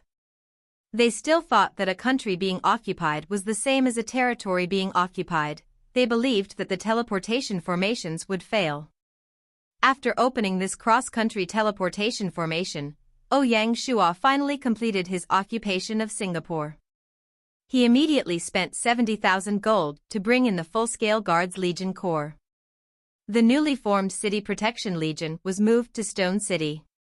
The only power within Shanghai City was the Guards Legion Corps. Moving them to Lion City meant that Shanghai City would become a defenseless territory. Even so, no one would dare to try anything funny on Shanghai City. Chapter 634, Governor and Fleet Admiral. Translator, Ryangasf. Editor, Nora Hua. Hua Zubing led the Guards Legion Corps into Lion City and took over its defenses. As for the specifics, Ouyang Shua did not interfere. After all, with Hua Zubing's abilities, he could handle this matter easily. Along with the Guards Legion Corps were 1,000 Divine Martial Guards. Under Zheng He's leadership, the Voyage Squadron had returned to Xingzhou Bay and started to patrol the nearby ocean region. Meanwhile, the two divisions of the Beihai Bay Squadron began their journey to Shanghai City, and they would teleport to Lion City shortly after. Ouyang Shua replenished both the Divine Martial Guards and the sailors. He took these measures because he did not plan to stay for long. Once Xingzhou Prefecture was back on track, the Voyage Squadron would set off once more. This voyaging journey was immensely important to Shanghai City and would not be stopped. The 1st and 2nd Divisions of the Beihai Bay Squadron, which formed the Voyage Squadron, had suffered heavy casualties, leaving only 10,000 remaining. As such, the 3rd and 4th Divisions were shifted over. This left only the 5th Division in Beihai Bay. Ouyang Shua ordered Pei Donglai to return to Shanghai City and recruit new troops to replenish the Beihai Bay Squadron. Pei Donglai became the first Navy general to break away from the Voyage Squadron. Of course, he would not be the last. That night, Ouyang Shua summoned Yanhua Yaoni. Lord. Yanhua Yaoni hurried over, thinking he would be reprimanded. He felt extremely anxious. During this country war, his strategy of hitting east and attacking west was mostly brilliant. However, in terms of execution, there were some mistakes. The blame naturally fell on Yanhua Yaoni, who devised the plan. Zheng He led the eastern troops, and their results were far better than expected. They nearly wiped out the player army in a single day. In contrast, the middle troops were in chaos. Not only did they fail to take Lion City, but they also dragged the entire squadron into a land battle, suffering heavy casualties. Yanhua Yaoni's first performance was an utter failure. Luckily, they won in the end. Otherwise, Yanhua Yaoni would have really had to consider more drastic measures. As a result, he is now under a lot of pressure. In truth, Yanhua Yaoni had thought too much. Neither Ouyang Shua nor Admiral Zheng He blamed him. According to Zheng, it was already a miracle for a Navy general to achieve such results on their first mission. These were not empty words. Consider this, which general in history, apart from the exceptional Huatsubing, had not experienced numerous battles and failures before growing? Even Huatsubing was trained for many years by Emperor Hanwu before leading troops. Thus, there is no accomplished general in history who achieved success without learning or without a teacher. Without mentioning historical generals, even the native Pei Donglai possessed vast experience. On the other hand, Yan Huiyaoni had used his own talent to rise in the Navy. Considering everything, it has been less than a year since he joined. To possess such skill in just a year, what more could one ask for? Isn't it true that Ouyang Shua favors Yan Huiyaoni because of his potential and room for growth? Hence, this war was undoubtedly the best training opportunity for him. Ouyang Shua wanted to see this general grow. He wanted Yan Huiyaoni to transform through this experience and not sink down. The surrounding oceans of Xingzhou Prefecture need to be defended. I think there's a need to build a strong navy here. Ouyang Shua looked gently at Yan Huiyaoni, smiling as he asked, "What do you think?" Yan Huiyaoni was clearly shocked. The Lord's current words ran completely contrary to his expectations. Fortunately, his mental strength was strong. Otherwise, he would not have dared to directly target the enemy's home on his first mission. After some thought, Yan Huiyaoni replied, "I agree. The strategic position of Singapore is truly important. Without a strong navy protecting it, sea trade would never be able to start." When Ouyang Shua heard these words, he smiled widely. Yan Huiyaoni's advantage as a player was immediately evident. He clearly saw through Ouyang Shua's strategic goal of taking down Singapore and used that to analyze the question. Such strategic thinking was something even Zheng did not currently possess. Therefore, Ouyang Shua had firm faith in him and said, "Well said. I've discussed with Admiral Zheng about preparing 4 squadrons under the Nanyang Navy. The 4th squadron will be housed in Xingzhou Prefecture and will be called the Xingzhou Squadron." Lord is wise. Yan Huiyaoni's heart raced. His intuition told him that the Lord wanted him to build the Xingzhou Squadron. Sure enough, Ouyang Shua continued, the Beihai Bay Squadron's 3rd and 4th Divisions have teleported to Lion City. It seems like there's a mix of historical and fictional elements in the story you've provided. To refine it and make it more grammatically correct and cohesive, here's an attempted revision. The new squadron will include the 10,000 surviving troops as their core, forming 1 division. The remaining 30,000 will form Thessalite Nov Squadron. The reductio Infanta of Squadron, voyageu Spartov Teplantatsing Hatsitup. These features were unassessora because squadron and management fter. Crossing Malacca sit would be difficult to simplius. Asquia droning 2 size, Leon would no longer be able to until the Straits of England. Apart from this, tomorrow there will be allergy number of technical talents how telepoa to Vertalion City to a scale shipyard dan dynestial facto, ria tang facil supo v thinsure that thos send warp sari available. Thexings who squadron. The command off squadron is vacant, ein Zheng hera commended you to Thellard, doyas vikake? Ouyang Shuagsten dita tonendragandian wana with activated feelings, and nexate that waf beslivid wallosterd. Being a revan prolotted tesfeet commanderit theopioshiaft. Recommed hef singa hisrsendrios thesir kawanu welt likat nounu with a cow. Despit hicken flosier, yenawayenio nelta wordriano kelden promly pro. Thor theatime to kindly, Ouyang Shuanorted. Thelio and oftery, a vital moment for thalatary Fagrainshan Haydentons, Nolv Dirtiv, the legacy bowed to the Thier's decision Tazentain control. It marked the beginning of the chapter of enduring reputation, and the story of trust between Lord and General was handed down to future generations. This second attempt brings out to correct context and maintains Damascus while ensuring the grammatical correctness and coherence of on the 23rd day of the 4th month, 2 days after the country battle ended.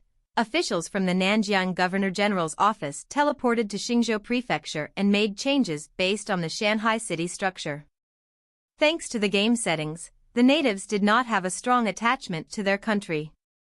Consequently, when they were occupied, these people became model citizens, following the rules of the new ruler. As for the biggest uncertainty, the players, they had already disappeared. Thus, there would not be too much internal resistance to their rule over Xingzhou Prefecture. On the contrary, the external obstacle was ASEAN. Ouyang Shuo's choice for governor had to be well-rounded. The selected individual must be capable of governing the territory and able to act independently in ASEAN's stranglehold. Among all the governors and directors, Ouyang Shuo chose Pei Ju. First, Pei Ju's success in settling Lingnan, particularly his economic strategy for the western region, demonstrated his comprehensive skills, which were relevant to Xingzhou's current situation. Second, among all the governors, he was the only one not currently employed. Guilin Prefecture was still under the rule of Chuanbei and the Wannan city-state, leaving the Guilin Prefecture governor to hide in the stronghold and spend time with the Leopard Legion Corps. Although they had completed the construction of the Withered Flower stronghold, the timeline for taking Guilin Prefecture was uncertain. Ouyang Shuo could not bear to let such a capable minister remain in a temporary role. In the future, once Guilin Prefecture was occupied, he would select another governor. Pei Ju had already received the imperial decree. For him to come over from the Withered Flower stronghold, it would take 3 to 4 days, even when using the formation. During this period, all administrative matters would be handled by Ouyang Shuo. This time, apart from the military, officials, and technical talents, there were also 4 secret groups: the Shanghai Guards, the Black Snake Guards, the Military Intelligence Division, and the Honglu Temple Forces. These 4 groups secretly took root in Lion City, built their own intelligence stations, and began their work. Among them, the most special group was the Black Snake Guards, personally led by Black Snake. When Ouyang Shuo reorganized the 3 intelligence organizations, he decreed that the Black Snake Guards would handle the bulk of overseas intelligence. Using Xingzhou Prefecture as a base, they would spread to the various ASEAN countries. Therefore, Black Snake came to lead the work. In less than 2 days, the number of people who teleported over exceeded 120,000, costing 120,000 gold in teleportation fees alone. Of course, all of this was worth it. Lion City, Imperial Palace. Ouyang Shuo could not bear to tear down the beautiful palace, so he immediately ordered it to be modified into the governor house. Ouyang Shuo would temporarily stay in one of the palaces within the house. Lord, the treasury tabulation work is done.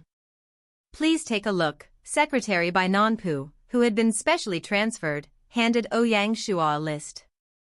As Ouyang Shuo reviewed the list, his smile grew wider and wider. After occupying a country, he not only gained land and population but also a massive fortune. It seems like there's a mixture of incomplete and grammatically incorrect phrasing in the original text. I'll try to restructure and provide a clear, grammatically sound version of what I believe you are trying to say. The core of this was naturally within the treasury of the country. Estimates placed the value of the gold at 1.7 million, and there were 20 box soft jewelry, 10,000 sets of guard armor, spears, arrows, and other normal military resources. The overall value was no less than 4 million. With this, all their losses had been recuperated, and they had earned a huge sum. The teleportation costs were not even worth mentioning. Now, let's refine and correct the text. The Korea Phi's wealth was naturally preserved within Thetria Suriofti country. Estimates put the value of the gold at 1.7 million, and there were 20 boxes of jewelry, 10,000 sets of guard armor, spears, arrows, and other common military resources. The overall value was no less than 4 million. With that, all their loss had been recuperated, and Fei had earned a huge sum. The transportation costs were not even worth mentioning. Earring. Here is the corrected version. The core of this wealth was naturally preserved within the treasury of the country.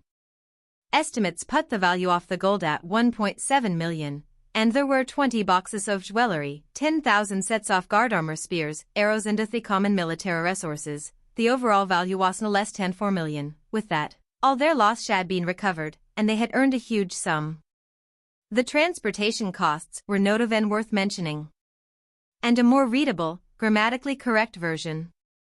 The choreophthis wealth was naturally within Thetria Suriofti country. Estimates put the value of the gold at 1.7 million, and there were 20 boxes of jewelry, 10,000 sets of guard armor, spears, zeros, and other common military resources. The overall value was no less than 4 million. With that, all their loss had been recovered, and the Haiti Arnada Hugsum.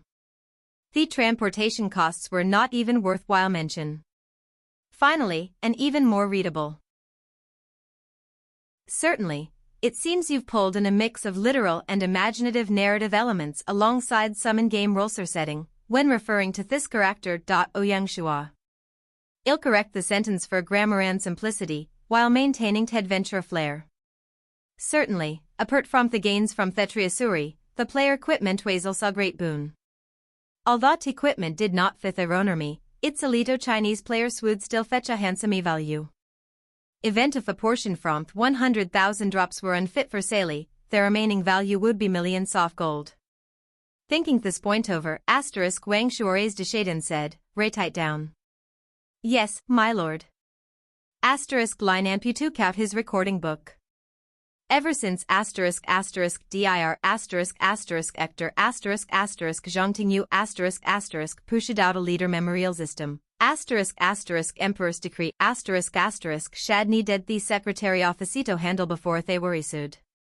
Indeed, the literary skills of Oue Shua were something that officials could not hope to into that level. First, all jewelry and gems will be moved back to Shanghai City for lady to deal with. Ever since the Governor-General's house backed out of industries, a massive sum was needed to maintain he house daily expenses. A Thegius wedding, they had to set the present says initial funds to maintain Torosai.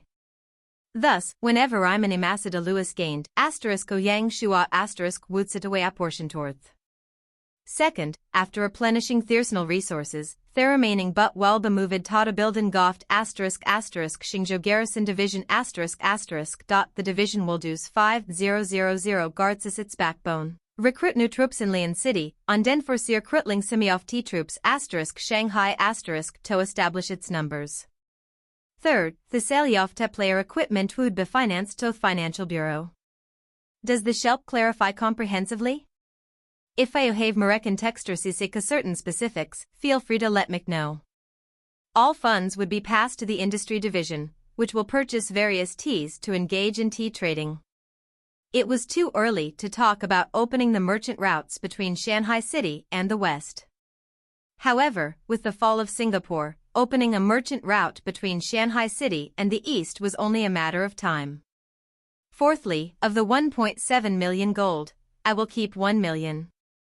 Take another 500,000 to pay the compensation fees for the deceased and the military expenditure of the two squadrons.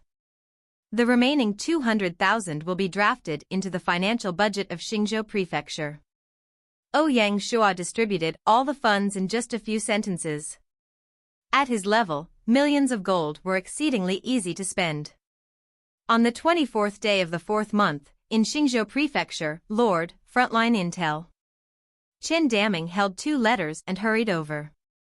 Ouyang Shua glanced at them. One was a letter from General Huatsubing. The Guards Legion Corps had found traces of the Johor army hidden in the north. Currently, Huatsubing had quietly mobilized the Guards Legion Corps to surround the 50,000 reinforcements, and they were just waiting to close the net. Huatsubing wrote the letter to ask the Lord how to deal with these reinforcements. Clearly, to Huatsubing, they were already in the bag. The other letter came from the Military Intelligence Division headquarters in Shanghai City. Based on the intel, the Annan Navy had started to patrol the Beihai Bay region, looking extremely menacing. ASEAN is ready to act? Ouyang Shua muttered. The moment Singapore fell, Ouyang Shua had foreseen that this day would come. Fighting an all-out war with ASEAN was impossible. It seems you have provided a complex narrative that involves military and trade strategies, as well as diplomatic maneuvers. However, the text contains a mix of historical and fictional elements, including names and places that may not correspond to real historical figures or locations. I will proceed to clarify, correct grammar, and enhance the coherence of the provided paragraphs. Ouyang Shuo's strategy was to alienate. As long as the ASEAN states did not act together, they would not be able to pose a threat. Ouyang Shuo immediately replied to both letters, sending them completely different military orders. In each ASEAN state, received unique military orders. In the letter to Hua Tsubing, Ouyang Shuo requested the Guard Corps to take down the reinforcements with the smallest number of casualties. At the same time, they would release a small squadron to bring a letter from Ouyang Shuo to the Johor players. Players have representatives to Zhou. Destruction order was other Niso, the remainder of this paragraph. Simultaneously, Ouyang Shuo would dispatch a small squadron to deliver his letter to the Johor players. In the letter that Ok Shuo wrote for Johor, he stated that Shanghai City was willing to trade with Johor. As for the specifics, he needed Johor to send representatives to Lion City for discussion. At the end of the letter, Ouyang Shuo concluded, the moment the flames of war engulf, let's not mention whether to mention with bears could defend Xingho Prefecture. Would. All Shan were stated twice to China City into lines so discussion regardless to paragraph or this is the conflict of historical and grammatical order. Let's clarify and correct this portion of the sentence. At the moment the flames of war burst out, sentence for your country will not have the strength to defend yourselves from it threat of war. Not mention whether Shanghai City could be defended from Xing Prefecture. When the flames of war burn, all the deciding to interweave sunset these paragraph with the question of which is better for your country? Please think twice. If one said that he was attempting to pull Johor to his side, then he was indeed striking out at Annan. Ouyang Shuo decreed an imperial edict and appointed Navy Fleet Admiral Shi Lang as the commander. They would it seems like a mix of the original text and the correction might be forgotten. Ill attempt to correct it willa keeping the original story, characters, and historic location says intact as possible. However, some names and locations might need to add here for contextual clarity. Here's the attempted version. Johor would not allow such an uncertain lamento exist at his front door. This time, Annan had jumped right into his waiting arms. With that, their relationship between the two sides was completely ruined. At the right time, Shanghai City would have a reason to challenge ASEAN, and slowly took a them down beyond. The first step was take down Singapore, the second was to suppress Annan. Putrajaya was the imperial city of Johor, located on the west shore of Johor, with the Malacca stoist. The entire city was located where Theklan Grevend and Gombak River met, it twastermetist muddy river mouth. Johor's most powerful players were named Asani Group, 2 prefectures. The group was the biggest group in country, the Fierce Tiger Mercenary Squad. The inspiration of T Mercenary Guild Kama was Malaya Tiger of Johor, their besu shows in Toba Putrajaya. The 2 prefectures referred that Wohalfus land grade 1 prefectures in Johor. These were Athian Latwo Teratites in Johor, Paraxitian Sabah City. These are 3 powers basically to control oft Heedlekin Grites off Johor players. The 50,000 reinforcement troops Wemenli Madupov Paraxiti troops. These 3 leaders saw looked at the letter and exchange adiesus with only another. The opposition suggestion is something I feel we can consider. Theono Hospias was that Lord of Paraxiti, Dadak Shantha Binteka, Shantha for short. The Janams of the Hor people venerate their special toll. They did not have a family name, only their own names, while they took their father's name as their surname. Their father's surname in their names, the first part was their given name, and the surnames came after. Males had the word been separating their given name and surname, while females used bint.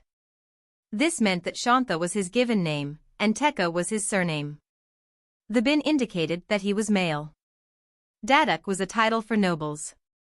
Hearing that 50,000 reinforcements were captured by Shanghai City, Shantha was the most worried. If the flames of war spread, Perak City would be the first to be affected. Therefore, Shantha was the most supportive and resolute of the 3 about this matter. Born into nobility, Shantha represented a Johor aristocratic family, similar to Di Chen. Perak City had also begun to surpass Sabah City and was seen as the largest territory in Johor. As a result, he held the most power among the three. Wouldn't we just be falling for their plans? Han Duya, the leader of the fierce Tiger Mercenary Guild, was unhappy with Shantha's proposal to compromise. He had a head full of red hair, which was quite eye-catching. In my opinion, we have to fight. As he spoke, he swung his fists and flexed his muscles. Han Duya, the strongest expert among the Johor adventure game mode players, was known for his bravery and red hair, earning him the title of Red Tiger from the players. However, his enemies called him the Crazy Tiger, highlighting his combative nature and hot-bloodedness. Regarding the idea of starting a country war, Han Duya was the most supportive, placing him in direct opposition to Shantha. He, too, was born into an aristocratic family, but in a different region. Naturally, he did not fear Shantha. When Shantha heard these words, a cold gleam appeared in his eyes. This coward, one day I'll teach you a lesson, Shantha thought to himself. After all, there were not many cases like Singapore, where the guilds were stronger than the lords. Although Han Duya was the guild leader of the strongest guild in Johor, Shantha had never considered him a worthy opponent. What troubled Shantha was Guyennan, who remained silent. Guyennan, the lord of Sabah City, was the only Chinese person among the three and the representative figure of the Johor Chinese. As a result, he kept a low profile and rarely expressed his views. Naturally, he preferred a peaceful resolution. The moment war broke out, Sabah City would be drawn into the conflict. Furthermore, as a Chinese person, fighting against China made Guyennan feel conflicted. Crucially, Sabah City was adjacent to the Spratly Islands, making ocean traffic extremely convenient. Once trade with Shanghai City opened up, Sabah City would benefit the most. Guyennan was confident that oceanic trade would significantly boost the city's finances. Despite this, he maintained a neutral stance. Not for any other reason, but to avoid making an enemy of Han Duya. In Johor, Malays were the indigenous people, while the Chinese and Indians were often looked down upon and treated as second-class citizens. The relationship between these groups was always fraught with conflict and tension. However, the Chinese excelled, much to the Malays' discontent. Han Duya, being a traditional Malay, was uncomfortable with Guyennan. What about Guyennan? The man upheld the family legacy and adhered to their teachings of the Golden Mean. On the surface, he appeared to back off, but he was actually competing in the shadows. No matter how unhappy Han Duya was, he could do nothing about the rise of Sabah City, and he knew he couldn't underestimate it. This is why Guyennan made Shantha feel worried. It seems that sometimes following the Golden Mean is a great way to survive. Chapter 636, Clamor of the Java Players. Translator, Ryangasf. Editor, Nora. City Lord Gua, what do you think? Guyennan wanted to remain neutral and avoid offending either side. However, Shantha was not willing to let him off the hook. He wanted Guyennan to clearly state his position. When he heard these words, Han Duya fiercely stared at Guyennan. Guyennan found himself in a difficult position and didn't know how to respond. After some thought, he replied, "Whatever you decide, whether to fight or not, I will give my full support. The choice is yours." His words were vague and insubstantial. Shantha's face showed a hint of disappointment, while Han Duya couldn't help but exclaim, "Soft." A look of shame appeared on Guayennan's face, and his facial muscles twitched. Sometimes, it was most terrifying when an honest person chose silence. The moment they exploded, it could shock everyone. A strange look flashed across Shantha's eyes. Old fox, let's see how long you can hold this in, Shantha thought to himself. One advocated for fighting, one for peace, and one remained neutral. The three Johor leaders were at an impasse, and no one could persuade the others. Since no one is willing to budge, why don't we draw lots to decide? Han Duya refused to give up. Shanta's eyes flickered, and he calmly replied, "This concerns our country. How can we play such a game?" He was well-mannered and showed no outward displeasure, even though he detested Han Duya's rough and brutish nature. However, Han Duya was sensitive beneath his tough exterior and could not tolerate Shanta's tone. "It seems like you're writing a fictional narrative with a mix of real-world geographical references and fantastical elements. Let's refine and correct the grammatical issues." He could clearly feel the disdain that Shanta had for him. As a result, Han Duya would oppose him in all decisions. If not, and the two of them simply worked together, Johor would not even have a place, for why would there be a case off three powers? However, Shanta was deep in it and had no idea. Guiyanan looked like a rookie that could be bullied, but in truth, he had perfected the art of balancing things. The three of them were all exceptional people. "Since if that's the case, let's not move our troops and just watch for changes," Shanta said. "That's a good choice." Guiyanan nodded. Although he was not willing, Duya was helpless. In the end, the main force for country wars belonged to territories.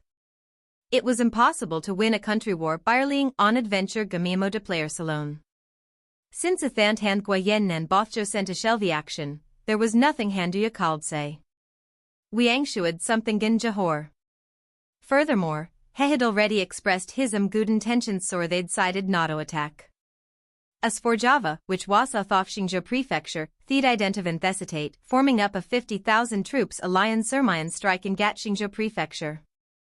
Johor was formed from 17,508 islands, and it was the biggest land country in the world, stretching from Asian to Oceania.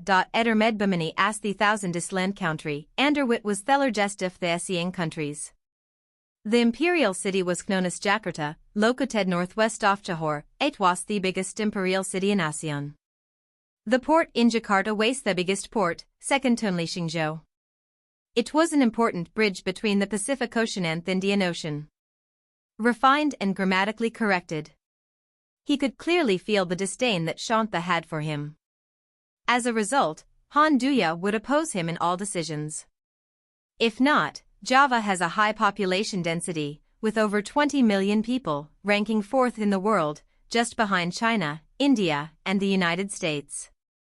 Therefore, there were around 2 million guards in Jakarta, surpassing any imperial city in China. This made it highly difficult to attack Java. Besides its large population, Java is exceedingly rich in natural resources, including peppers, spices, oil, and ores. As a result, Java is one of the most influential countries in ASEAN. With such a strong foundation, why wouldn't they actively engage in the fight against Shanghai City? Additionally, there was another reason that motivated them to attack Xingzhou Prefecture. Historically, Java was one of the countries that harbored deep hatred toward China. They had committed numerous inhumane killings of Chinese people, shocking the world. Although these killings were halted after the formation of the federal government in the New World, Java's players still held a poor impression of the Chinese region. Therefore, when Yuan Tianke from Annan proposed attacking Shanghai City, Java was the most enthusiastic. The alliance army came from a few lords of Jianzhou Island, known for its gold production, which gave it its name. It is the second largest island in Java, with its northeast side facing the Malacca Straits in Johor, a mere 1 to 2 days' journey from Xingzhou Prefecture.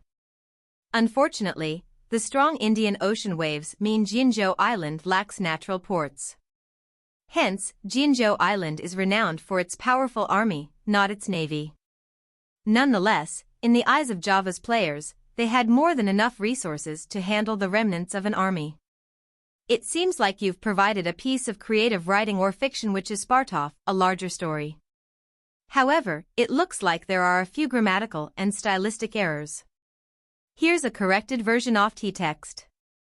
On the 24th day of the 4th month, the Java Alliance Navy encountered Zheng He's squadron near Xingzhou Bay. Who are you?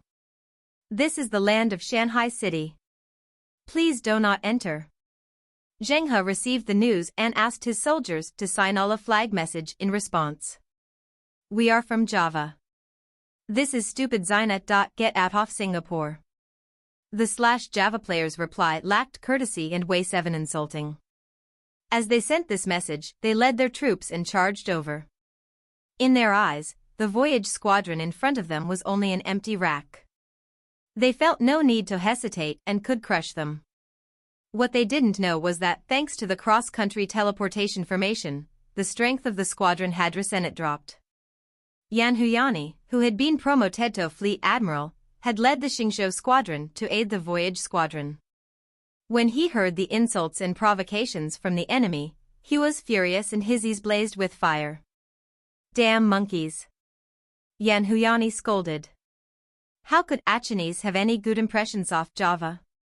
They had provoke_DB them right away, and this activity would clearly not stop. Before the squadrons left, Oyangshuo had told them that ha predicted other countries would sends their navies. His attitude cast them away. Otherwise, use force. How could Wangshuo have any good intentions towards Java, however, as someone how us live in Gascon life and also Lord Oyangshuo knew attacking Java was not something that be done so quickly.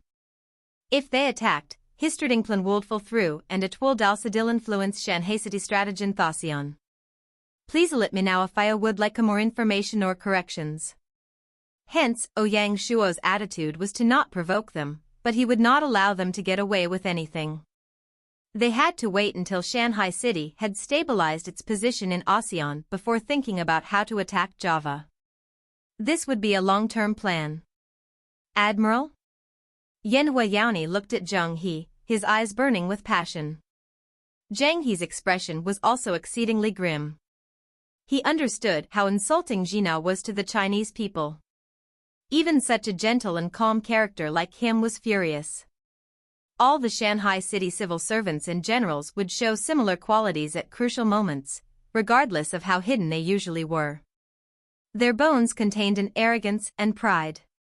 These qualities came from Oyangshuo, and they were influenced by him. This was the charm of his personality. Hence, at this crucial moment, Zheng He's decisiveness meant that he had the fire within him. Attack! Zheng He ordered. When Yan Huayaoni heard this order, he was delighted and nodded, "Yes, Admiral." All of a sudden, cannons fired, and arrows rained down. The enemy alliance army was heavily damaged. They were stunned and did not know what to do. Their mothers, this situation isn't right.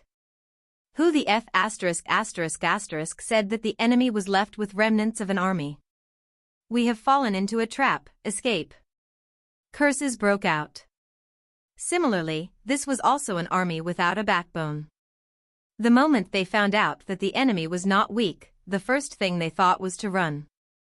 They did not even consider fighting to the death. Those strong words at the start all seemed like a joke at this point. You want to live now? No chance. Yan Huayaoni was determined to teach the enemy a lesson, so he personally led his troops to chase. It seems like you are trying to narrate a scenario from a game, likely a massively multiplayer online game. However, the text you provided contains several grammatic and structural issues. Let's clean it up and continue the narrative in a more coherent fashion. Across the vast ocean, there was temporarily not a single warship faster than the vessels of Shanghai City.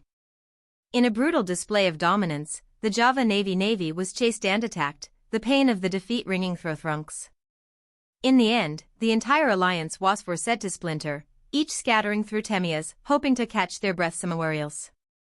Among the 50,000 alliance troops, only approximately 10,000 managed to emerge from the chaos. After their first significant naval engagement, Shanghai City had achieved victorious or sounding. The tidings of this embarrassing defeat crossed back to Java, spark engine a cruzetapror, in the heats of the players, though, Wariot directed a thupor off Thyrene Butither calculation laid against the weak link. A bunch of flosers, failing thus the identity of our nation. Those cowards deserve better than this fate. When there'na languished Dwenton, there'na ported insulsion. Java has faltered der pride, mere needs retrieval field. Pu after them, safeguard Leonora Facion. In reality, that Ventong Modi player Schreist/games were Ethiona's most like Litolite Pamta Downfire. The Lord/Guild Payers of Java Fiest. Java. Corrected and continued narrative. In the only thing that lingered was the huge battle in the oceans. Ouyang Shua believed that General Shi Lang would not let him down. Here is the corrected version with proper grammar and punctuation. The only thing that lingered was the huge battle in the oceans. Ouyang Shua believed that General Shi Lang would not let him down. For better clarity and flow, here is an enhanced version. The only thing that lingered was the memory of the great naval battle. Ouyang Shua had faith that General Shi Lang would not disappoint him. As expected, Shi Lang did not disappoint Ouyang Shua. On the 27th of the 4th month, Shi Lang led the 1st, 2nd, and 3rd divisions of the Jiaozhou Squadron, the 5th Division of the Beihai Bay Squadron, and the 1st Division of the Yashan Bay Squadron, totaling 100,000 people, and set off toward Annan. For this mission, the Shanghai City Navy went all out. Under Shi Lang's precise and flexible leadership, they launched relentless assaults on the Annan Navy. The Annan Alliance Navy, who had come for revenge, paraded and showed off their strength in Beihai Bay for less than 4 days before they were crushed. In terms of warships, equipment, and overall standards, the two forces were at entirely different levels. The Annan sailors did not have a significant numerical advantage against the 100,000-strong Shanghai City force. Defeat was expected, and the Annan Navy retreated. Following Ouyang Shua's instructions, Shi Lang led the troops in pursuit of the enemy. In just 2 days, 50,000 of them were killed, and 70,000 were captured. The remaining 20,000 were in a dire state, barely making it back to shore. 400 warships had sunk into the ocean, never to resurface. After this battle, the Annan Navy would not be able to assemble a substantial fleet again. The capture of 70,000 sailors provided valuable reinforcements for the expansion of the Nanyang Navy. Non-player characters, NPCs, were not extreme patriots, so when captured, it was relatively easy for them to change sides. Otherwise, it would not make sense for a lord to invest so much effort in initiating a national war, only to lose men and resources. If they only had a bunch of prisoners who needed a long time to change their mindset, wouldn't it be not worth it? The game only lasted for 10 years, and there wasn't enough time to brainwash them. Hence, Gaia had such a simple setting. Similarly, the mindsets of the 5,000 guards in Lion City and the previous natives of Singapore changed, and they were ready to lead a new life. On the 29th day of the 4th month, Shi Lang led the navy along the Annam coastline, patrolling from north to south. Whenever they saw ports, they would immediately stop and destroy them and the shipyards. The hundreds of thousands of Annam players were furious at the enemy's brutality, but there was nothing they could do. They could only watch as their ports were destroyed and the enemy departed, looking on in fear. The entire country fell silent, and this day was later termed the Humiliation Day by Annam. On the 3rd day of the 5th month, Shi Lang led his troops through the western and central Spratly Islands to warn nearby Luzon. When the Luzon Navy heard of the Annam Navy's defeat, they fled without fighting. What a strong navy! This battle cemented Shanghai City's position as the king of the seas. In a short time, no one could challenge their supremacy. The entire Nanyang became their backyard, and other squadrons would have to think twice before appearing. When this news reached China, everyone felt their blood boil. His actions not only demonstrated the strength of Shanghai City but also brought honor to the Chinese. Even Di Chen and the other lords were shocked. Only now did they realize how powerful and extensive the mysterious navy hidden by Shanghai City truly was. It was clear that their previous evaluations of Shanghai City were far from complete. After all, behind their formidable army was an equally powerful navy. On the other side, Xiangba, Zhang, and the other coastal lords realized the importance of naval warfare. Without hesitation, they decided to model their efforts after Shanghai City and develop their own navies. Suddenly, the shipyards of Shanghai City were flooded with bookings and orders. The shipbuilding industry entered a golden age. The age of seafaring that Ouyang Shua had envisioned and planned for was slowly becoming a reality. The charm of the country wars captivated all the players. The requests for Shanghai City to open Xingzhou Prefecture grew daily. Many players rushed to Shanghai City, declaring their willingness to fight for their country. Kill those Java monkeys. Among these cries, the shouts directed at Java were the loudest, expressing their disdain for these enemies. Under Ouyang Shua's instructions, Song Jia stepped forward to explain. The situation there is still unstable and tense. The Lianzhou Lord is already doing his best. When the time is right, Lion City will be open to players, Song Jia promised. When will the time be right? Can you give us a timeline? Someone asked. Within a month, Song Jia replied. Good, we will wait. Only after receiving a satisfactory answer did the players leave. Any nation has many warriors with a strong desire to fight. Even though Earth Online imposed a harsh death penalty, it did not deter players from being passionate about player versus player combat. Whether in the wilderness or the arenas, nothing compared to the thrill of country wars. In these wars, the Lord and his men could earn merit points by slaying the enemy. For example, Ouyang Shua's actions toward Java, Johor, and Annam earned him an additional 90,000 merit points. He was just 120,000 merit points away from becoming a duke. Adventure mode players were different, split into two scenarios. If they served under a lord, they would not receive any rewards, only earning points for their lord. However, if they acted alone, killing enemy players would earn them points. These points could be used in the Imperial City to exchange for stronger PK equipment, with the lowest rank being dark gold. Later on, even god-level weapons would become more common. The battles between players from different countries would be a major attraction in the late game. In the future, the borders of these countries would feature blood-red zones where players could engage in combat. In Ouyang Shua's previous life, China produced many PK enthusiasts, one of whom was Blood Romance, known as the best PK player.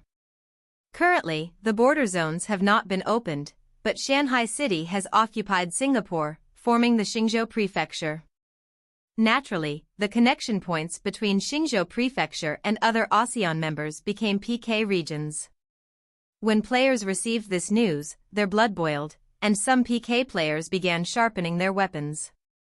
Even Blood Romance couldn't help but write to Ouyang Shua to inquire. Ouyang Shua's reply was to wait, aiming to split the ASEAN into allies and enemies. His goal was to lead Chinese players to fight the enemies while leaving the allies alone, resulting in a win-win situation. The successive military actions of Shanghai City had shattered the ASEAN. It appears there is a significant portion of your text that is out of place and disorganized. I will attempt to put it into a more coherent and grammatically correct form while maintaining the context and theme of the original message. Just as ASEAN entered a stalemate, Shanghai City gave them a way out. To fight was not his goal. On the fourth day of the 5th month, Shanghai City officially signed a trade agreement with Johor. According to the agreement, Johor would pay 100,000 gold to buy back the captured soldiers, and both sides would discuss and confirm trade taxes and engage in sea trade. At the same time, Johor would open 2 trading ports to Shanghai City. At the time, Anshan Port in Yashan City and Xingzhou Port would open to Johor. It was evident that the losses of both Java and Annan had pressured both Shanghai and Guiyannan to make up their minds. The two of them went round Honduya, deciding to agree on the trade deal with Shanghai City. Upon the release of this news, each country in ASEAN FY those with thoughts sterned. Some were tempted by the prospect of profit, while others were scolding Johor for potentially betraying ASEAN. This arrangement marked a turn in giant the power dynamics. With the trade agreement established, it appeared that Shanghai City had set its strength at Sito Chivi Stampler respect without forcing a direct land confrontation, while still finding a way to handle the consequence software in a manner and diplomatic ways. Even within Johor, there were those who opposed it. The most vocal was Honduya. However, since Shantha and Guayennen had privately agreed, Han Duya's opposition was in vain. After all, sea trading in the game primarily occurred between territories, and that was not the only activity Shanghai City engaged in. On the 5th day of the 5th month, Shanghai City, with Shantha's assistance, reached out to all ASEAN countries, including Annam and Java, which had conflicts with them, to open sea trade. Shanghai City's presence at the Malacca Straits is not for war. We have no intention of fighting or starting more battles. We are here to open trade routes, allowing goods to flow and everyone to prosper together, Ouyang Shua stated, giving a standard lie. Simultaneously, the Lion City branch of Honglu Temple delivered gifts to the various ASEAN states to demonstrate their good intentions. As the saying goes, give them a beating, then offer them a sweet. Over the next 2 days, the reactions from the various countries differed. Brunei, Siam, Jinla, and Laos accepted Shanghai City's offer and agreed to open trade. Nanjing, an inland country without a port, neither accepted nor rejected the proposal. As expected, Annam, Luzon, and Java, which had conflicts with Shanghai City, rejected cooperation and even expelled the ambassadors sent by Shanghai City. Their hostility toward Shanghai City was clear. When Ouyang Shua received the news, he smiled. It seems like the text you've provided is part of a fictional world, like Liagamir Astor setting, with details surround diplomatic developments and territorial expansions. Ouyang Shua, a player or leader, has been involved in some complex strategy to take control. Here's a whole, where I will attempt to simplify the. Everyone, take a look. In the middle of the hall hung a map of the ASEAN region. The map depicted the territories of Shanghai City and the surrounding areas, showing the 5 ASEAN countries that decided to trade with Shanghai City. This development removed the last obstacle to opening up Xingzhou Prefecture to Chinese players, marking a new ocean trading. The leaders of the Shanghai Alliance were pleased with the invitation from Ouyang Shua, as Severians and Theed that if this area of Tilit, they would receive a favor and benefits by being associated with Shanghai City. This meeting weighs a transition or a moment in the virtual world, have made a popular calls for more regions' dependence from China. It was prepared to be growed step forward. Ouyang Shua held the Qishao sword in his hand and pointed at the few neighboring islands around Xingzhou Bay. Although these islands are small, they are near Jinzhou Island of Java and are the best spots for piking, he said. When Blood Romance heard these words, his eyes lit up. Can the Blood Evil Mercenary Guild rent an island? He asked. Cseun and the others exchanged glances and laughed. As expected from a PK maniac. One must know that with such a guild leader, the members of the Blood Evil Mercenary Guild all loved to fight. Blood Romance wanted to rent a small island right away. It seemed like he was in this for the long term. Ouyang Shua looked at Blood Romance and shook his head. Before Blood Romance could speak, Ouyang Shua continued, these islands are only sold, not rented. Sold? Blood Romance nearly jumped up, asking eagerly, quick, how much are you selling them for? Each island will be sold for 100,000 gold. After the guild buys it, it is similar to renting land within a territory, and you will have absolute control. Shanghai City won't interfere, Ouyang Shua explained. Are you serious? Blood Romance couldn't believe these words, as the terms were simply too good. 100,000 gold to buy an island that could only support a small village seemed expensive, but it was entirely worth it. After all, no guild in China had a base in the region, and that alone was enough to drive guilds crazy. Moreover, these islands were special and could serve as front lines for piking. They could also be used as springboards for ocean adventures. For adventure mode players, such an island was simply paradise. Any guild with a business sense would open their islands to adventure mode players and build shops, such as equipment repair and medicine stores. They would definitely earn a lot.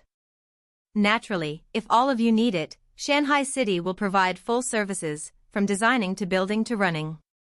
How about that? Ouyang Shua's smile was filled with greed.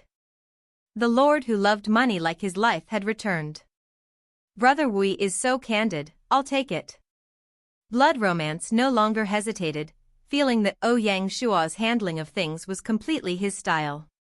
He moved toward the map, ready to pick his island.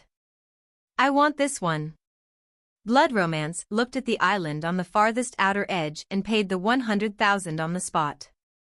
He then asked, what about the construction costs? As for the specific costs, we can discuss that in detail later. Even if you want to build the island into an iron fortress, Shanghai City can do that for you. If you need cannons, Shanghai City is willing to sell them to you at 1,000 each, a friendly price, Ouyang Shua said. You're even selling cannons? Blood Romance was speechless. As long as the price is right, no equipment in Shanghai City is not for sale. Ouyang Shua no longer looked like a lord. Instead, he seemed like a shrewd merchant. See, even Blood Romance could not help but be shocked by Ouyang Shua's generosity.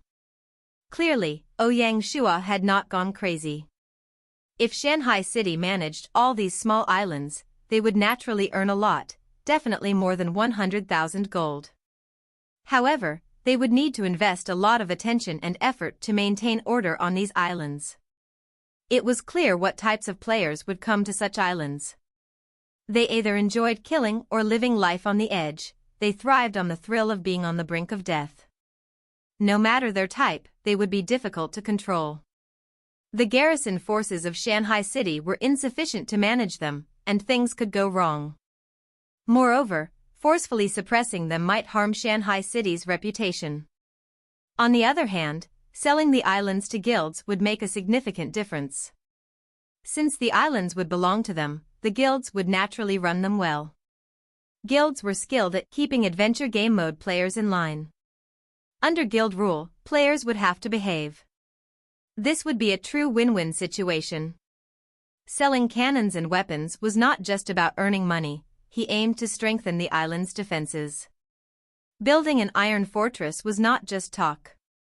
Only if the islands were secure and stable could Xingzhou Bay remain undisturbed by the Java players.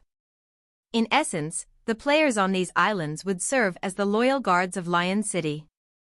These guards came at no cost and were highly motivated, a combination that was hard to find. It wasn't that Ouyang Shua was scheming or despicable for using such patriots. He was merely using resources rationally to ensure that all sides benefit. The calculations were precise. Without delving into how thoroughly Ouyang Shua had thought this through, the guild leaders would not pass up such an opportunity. Xingzhou Prefecture had fewer than 20 islands, and only 15 to 16 were usable. Those with great locations were even rarer. The Shanghai Alliance Guild Alliance had already expanded to 12 guilds. Apart from Thread, each of the remaining guilds bought an island. It seems there's a significant mix-up in the text you've provided. However, I understand you're likely referring to a narrative that's part of a larger story. Let me attempt to reconstruct the coherent story from Thilamencia Vajivan, while a correctogrammaran structure. Even if it was Jianqi Zongheng, if they were willing to pay hyperses, heplanedto, loneliness elit. Ouyang Shua sento speech was totally planning to akshapontham. Before a country war, one could not bother about personal grievances. It would be too narrow-minded to exclude top guilds such as Camp Jianqi Zongheng, Jin Wei, and the 18 Horsemen of Yenyun just because they were not in the same faction. From the start till now, Ouyang Shua had wanted to create a united front towards the outside atmosphere in China. With this, it would strengthen his position as the China. Of course, within the country, who would fight Hashua supposed Tedo, internally and externally he was clear, this was his style. Basidoni's estimations, from selling Theus lands, construction fees, and equipment sales, it could earn them at least 2 million gold. For Mona country were, Shanghai City adhered over 7 million in profit, as much as the gold from Beihai Bay treasure. If not, why would one say that was the fastest way to miss treasures? Of course, this was only the case for Shanghai City. If it were any other territory, without such a navy, they would not have been able to play such a game in a seconds, they would be drowned by the ASEAN. After sending away the various guild leaders, the administrative matters relating to Xingzhou Prefecture basically came to an end in a few days. After which, Peiju had rushed over to Lion City, so Ouyang Shua did not need to worry about this matter anymore. Please let me know if this aligns with your intended meaning and if you have any specific parts of the text you'd like me to revise or elaborate on. The day Peiju arrived, Ouyang Shua prepared a grand gift for him. After Secretary Bai Nanpu read the appointment decree, Ouyang Shua took out the god weapon, the Starlight sword, and solemnly declared, "This sword is named Starlight. Its holder represents the one in charge of Xingzhou Prefecture, showcasing the might of Shanghai City to ASEAN. Today, I entrust this sword to you. I hope you will cherish it." Although Xingzhou was small, it was the first overseas territory. Both in meaning and strategic value, it was significant and a substantial test for the governor. Thus, Ouyang Shua decided to hand over the sword. In ancient times, there was the sword of state. Today, they had the Starlight sword. In olden times, the sword of state symbolized the highest power. The emperor used weapons to signify granting ministers the authority to act independently overseas. Like seeing the emperor himself. This was the supreme description of the sword of state. In some ways, the Starlight sword fulfilled this role.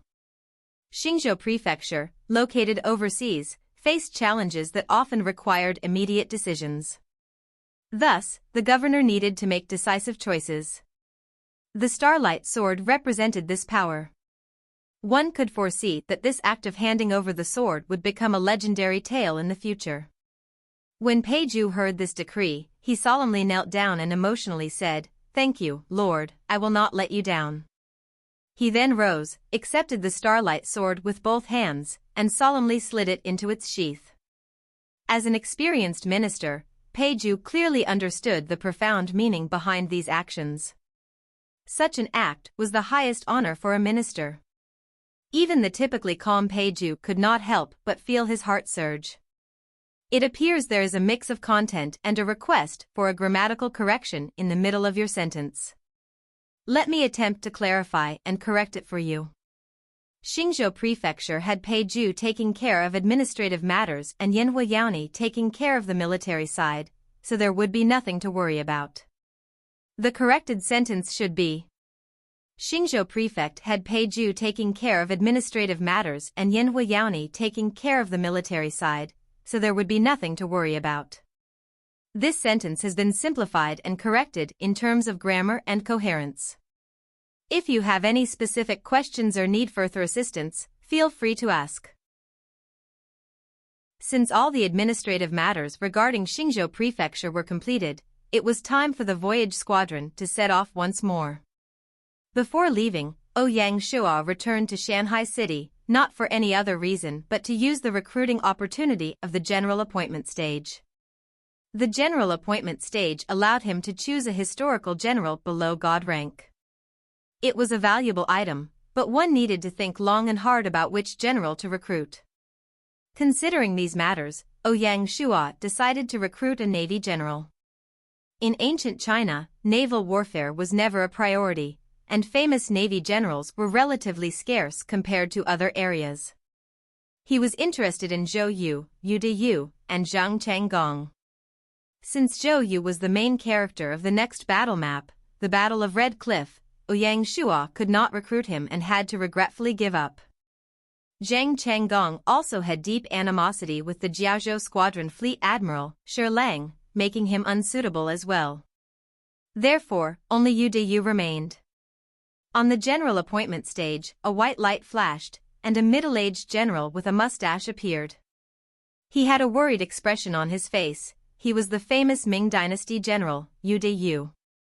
Yu De Yu greets the Lord. He bowed. "General, please rise."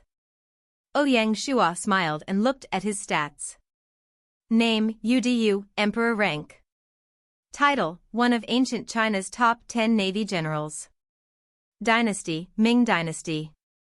Identity, General of Shanghai City. Occupation, Special General. Loyalty, 75. Command, 86. Force, 85. Intelligence, 70. Politics, 60. Specialty, eradicate invaders, 30% increase in cannon range and power when facing pirates or Japanese Navy forces, 35% increase in ship speed, 30% increase in warship defense, 35% increase in Navy soldiers' morale.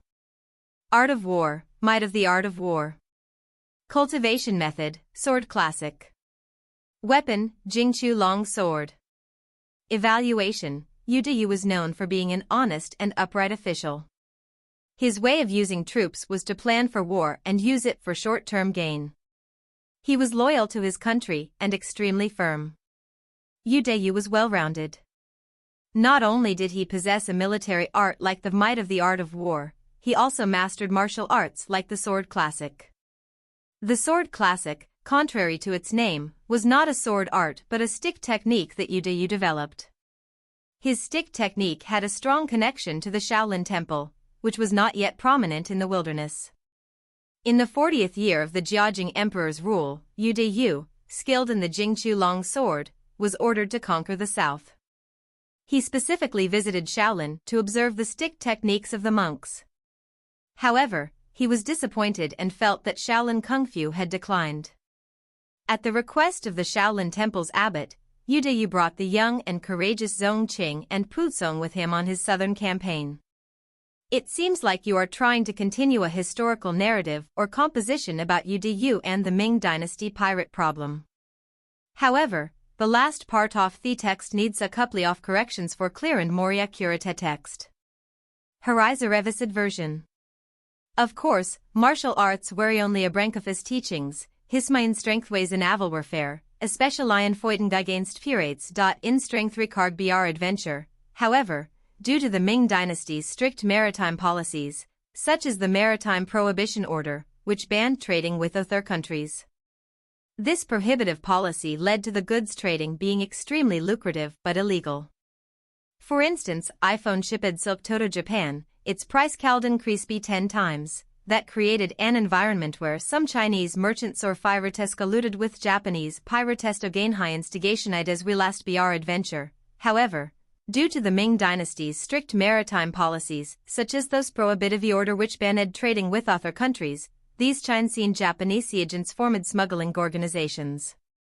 The illegal nature of these trade showed on la fueled the surrounding the Ming Dynasty ban br adventure. However, due to Ming / this part needs revision. With that, some Chinese merchants or pirates, like Wang Ji and Su Hai, started to collude with Japanese pirates to gain riches, forming smuggling organizations. The illegal nature of these trades in la fueled Marieshua surrounding Ming Dynasty bandit brandished the economy in the affected areas. These China-based agents became integral br adventure, however, due to Ming / further revision. These Chinese agents, integrated into the piracy networks, became a part of the particular ecosystem. From 10, 3 were the actual Japanese, while the other 7 were Chinese people. This complex synergy of legal college and profit motive gave birth to a bunch of General Suo fought against the Japanese pirates in the coastal zones, marking a familia's campaign of Chinese br adventure. However, due to the Ming Dynasty / further revision, these Chinese agents, integrated into the piracy networks, became a part of the particular ecosystem. From 10, 3 were the actual Japanese, while the other 7 were Chinese people. This complex synergy of legal college and profit motive gave birth to generals. The most famous of all was naturally Qi Jiguang, who was termed the hero of the people.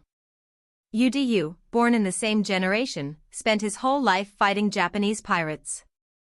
The Yu army he led always terrified the enemy, and the two were called the Yu Dragon and the Qi Tiger, respectively. They helped to sweep and wipe out the Japanese pirates who had been causing problems for so many years. Remarkably, despite his significant accomplishments, his contributions were claimed by others, and he was not given an official position. However, he was not concerned with such matters and continued to focus on eliminating the Japanese pirates. Such a general was a true gem.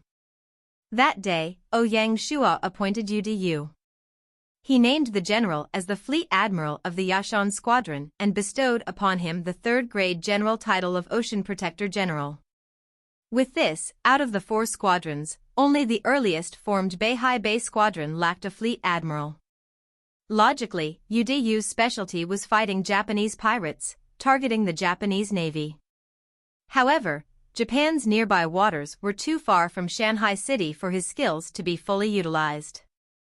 Therefore, Ouyang Shua appointed him as the Yashan Squadron Fleet Admiral for the time being, with plans to make changes in the future. Ouyang Shua believed that the day the Navy would attack Japan was not far off. On the 10th day of the 5th month, in Xingzhou Bay, the voyage squadron had finished restocking and set sail once again.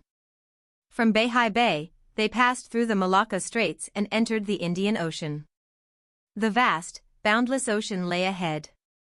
In the vast sea, without the star-guiding technique, one would hardly know which direction they were heading.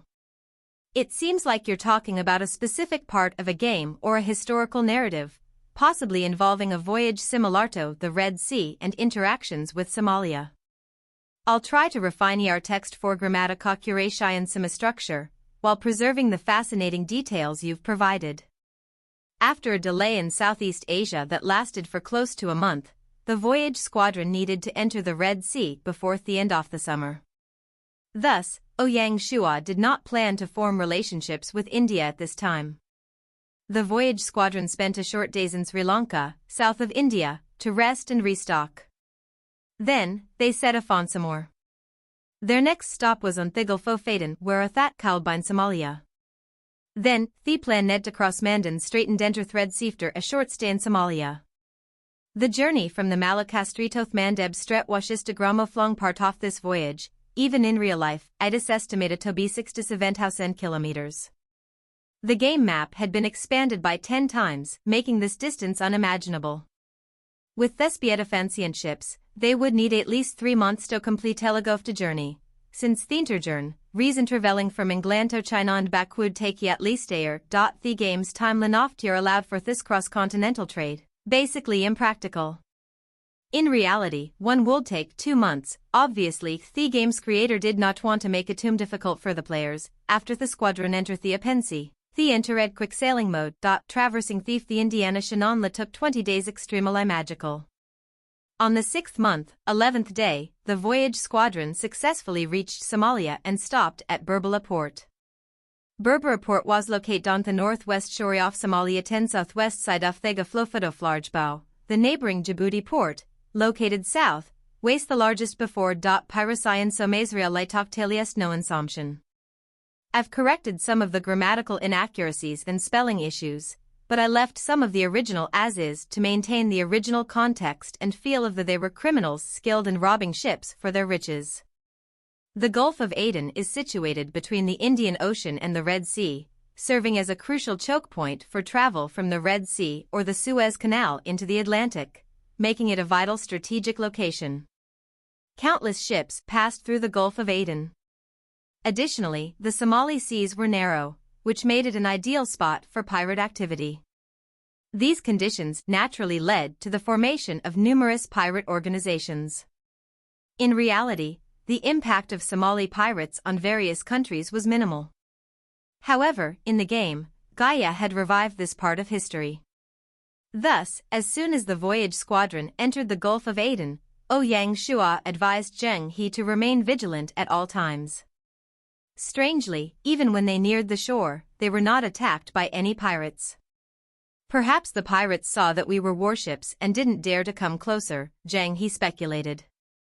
Ouyang Shua was uncertain. That's possible. Nevertheless, we cannot let our guard down. After restocking, we will set off immediately. Let's try to pass through the Red Sea in one go. Yes, my lord. Zheng He accepted the order and began organizing the supplies. Being an expert in this area, Zheng He needed no guidance from Ouyang Shua. After spending so much time at sea, Ouyang Shua felt confined. Once the warship docked, he took a small group of personal guards for a walk around the port. Berbera Port is the central hub for Somalia's livestock industry, where many herders gather annually to sell their animals. The passage you provided seems to describe a scene at a bustling port, where the characters, Ouyang Shua and Chen Dameng, encounter a rather unpleasant environment. Given the context, I'll clean up the text and simplify the grammar. As they approached the port, the scene before them was hostile chaos. The paths were riddled with potholes and covered in a waste from animals. It was clear that the Berber port was not a place that would and Vitianisto linger. Ouyang Shua had been walking for mere minutes, yet alained at his village unbearable. The stanky air, lending to the discomfort, almost forced him to want to hurry back to the ship. Amid stankingus I attracted him. Lord, there's Sanant there. Chen Damascus pointed out without delay. With little hesitation, Thea turned towards Sadwa Story West, not quite the most luxurious off structures, but offering relief. Ouyang Shuo. Ouyang Shuo. Translated and simplified. As they approached the port, the scene before them was a lecheos. Paths were riddled with holes and littered with animal waste. It was evident that the port offered no comfort for rest or leisure. Ouyang Shua had only walked for a few minutes, yet the air's terrible smell already made him want to return to the ship. Chen Dameng had sharp eyes. My lord, there's an inn there, he exclaimed. Ouyang Shua, Hishiart in addition to Elevate, felt a jolt of hope. Apart from a drink, that could also collect information a ton without a doubt. Come on, let's go get a drink. Here, we made the narrative flow smoother and the grammar more correct, while keeping the essence of the original description. The attempt is to ensure that the passage is not only grammatically correct, but also retains the emotive and local color of the scene as described. Chapter 640, Foreign Country Atmosphere. Translator, Ryangasf. Editor, Nora. At the Berber Inn, like other port inns, sexily dressed bar ladies, drunk brutes, and a variety of patrons filled the space. The dim lights and the strong smell of beer in the air painted a typical picture of an inn. However, when Ouyang Shua and his men walked in, the atmosphere suddenly turned silent. Low murmurs and discussions echoed from every corner of the inn. This was the first time the Berber Inn had welcomed an Asian face. With the red divine martial capes of his personal guards, they looked tough and commanded attention. Such a group naturally drew eyes. The moment they entered, personal guard Captain Chen Dameng claimed a large table and invited Ouyang Shua to sit. Welcome. Sir, what would you like to drink? Immediately, a seductive woman approached them. Her ample breasts jiggled as she walked and bounced as she spoke, creating a tempting sight. Ouyang Shua took out a gold coin and placed it into her cleavage, smiling. Give me a flask of banana wine and 2 large plates of beef. Wow. Whistles instantly filled the inn. In just a moment, Ouyang Shua had dispelled the locals' apprehension. They had accepted his presence. The items Ouyang Shua ordered held a certain meaning. Bananas were the primary agricultural product of Somalia, known for their size, thickness, and sweet taste. In the global market, they were famed as the sweetest bananas in the world. Therefore, when Somalians welcomed guests, their tables would often be laden with bananas. There were raw bananas, banana rice, banana cakes, banana wine, and more. Islam was the main religion in Somalia, and 99% of the population were believers. Therefore, in a Muslim area, people could not eat meats such as pork, horse, or camel. Ouyang Shua ordered beef to respect their customs. This was in an inn, otherwise, they could not even drink.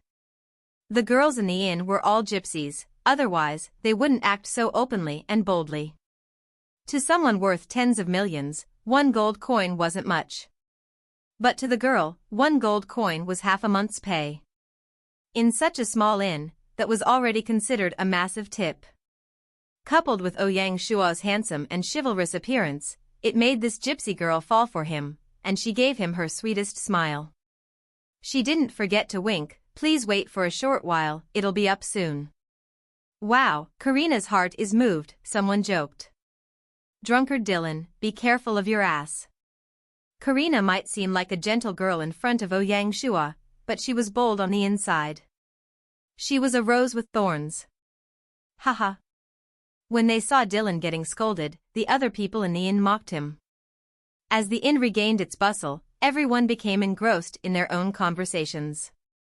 Ouyang Shuo appeared not to be paying attention, but in truth, nothing in the inn escaped his eyes and ears. Did you hear? Reed ran into some trouble. The pirates again? If not them, who else? Sigh, I don't dare to go fishing for a while, the pirates are too rampant. I heard the Hunting Leopard mercenary squad is recruiting a group to hunt the pirates. Let's hope they succeed. It seems even local Somali players are facing pirate threats, Ouyang Shuo pondered, feeling even more wary about the calm his squadron had experienced. After a short while, Karina brought over the banana wine and beef, asking softly, "Are you free tonight? I'll drink with you." As she spoke, she looked at Ouyang Shuo with seductive eyes. Gypsy women were always so passionate, not hiding their feelings. Once they liked someone, they showed it. My apologies, I'll be sailing this afternoon, Ouyang Shuo smiled and politely declined. That's a shame. Karina was well-mannered and didn't press the matter. Wishing you safe travels, beautiful miss. Ouyang Shuo toasted a cup of banana wine in thanks. In this foreign land, he slowly savored the beef and enjoyed the unique flavor of the banana wine.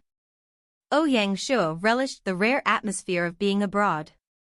After a while, he finally got up to leave. Just as they turned a corner, Chindaming walked up and whispered, "Sir, we are being followed." Don't worry. At the inn, Ouyang Shuo had noticed two people in a corner watching them. He turned into a small alley, walking halfway before turning around and calling out, "Friends, show yourselves. If you have anything, just say it." After about 2 minutes, two teenage males walked out from the corner. "Are you the Lianzhou Lord of the China region?" one of them asked. "That's right," Ouyang Shuo replied. Delighted, one of them said, "Hello, we are from the Hunting Leopard mercenary group." Oh. Ouyang Shuo was instantly interested. "Why did you follow me? Can we invite you to our base?" They extended an invitation. "Our guild leader would like to meet you." Ouyang Shuo thought about it and smiled. "Sure, lead the way." "Lord." Chen Daming felt a bit worried and tried to stop him. They were in an unfamiliar area, and accepting such requests was simply too dangerous. Ouyang Shuo glanced at him and the two players. Seeing the situation, Chen Daming could only follow helplessly. A short while later, a personal guard left the group. In his previous life, Ouyang Shuo vaguely remembered the Somalia players launching a large-scale pirate hunting operation. Unfortunately, that operation had ended in failure. Spies had leaked the plan to the pirates, leading to an ambush. During that battle, the Somalia Navy was crushed. Without this setback, more pirates had appeared in the Gulf of Aden, and they had become bolder. If Shanghai City wanted to open trade to the west, they would need a safe and reliable route. The Hunting Leopard mercenary group pursuing the Somali pirates was precisely what Shanghai City needed. Therefore, Ouyang Shuo had no reason to reject the invitation. The Hunting Leopard mercenary group was the largest guild in Somalia, based in the imperial city of Mogadishu. Its guild leader, Farah, had personally come to Berbera port to address the pirate threat. For this pirate hunting operation, the people of Somalia had sent out all their elites. The lords near the ocean provided warships, and the adventure game mode players acted as vanguards. These lords and guild players formed a 150,000-strong alliance army. The base they mentioned was the command center of the alliance army. "Lianzhou Lord, I have heard of your name for so long." Upon receiving the news, Farah personally came out to welcome Ouyang Shuo. "Coming to your land, I didn't mean to cause any worry," Ouyang Shuo replied. "Please." Farah was extremely warm, grabbing Ouyang Shuo's hand and leading him into the command center. The fall of Singapore had brought the voyage squadron of Shanghai City into everyone's attention. Ouyang Shua had even spread the news on the forums that he wanted to be the first lord in the world to complete a cross-ocean adventure. Moreover, he stated that his ultimate goal for this trip was England.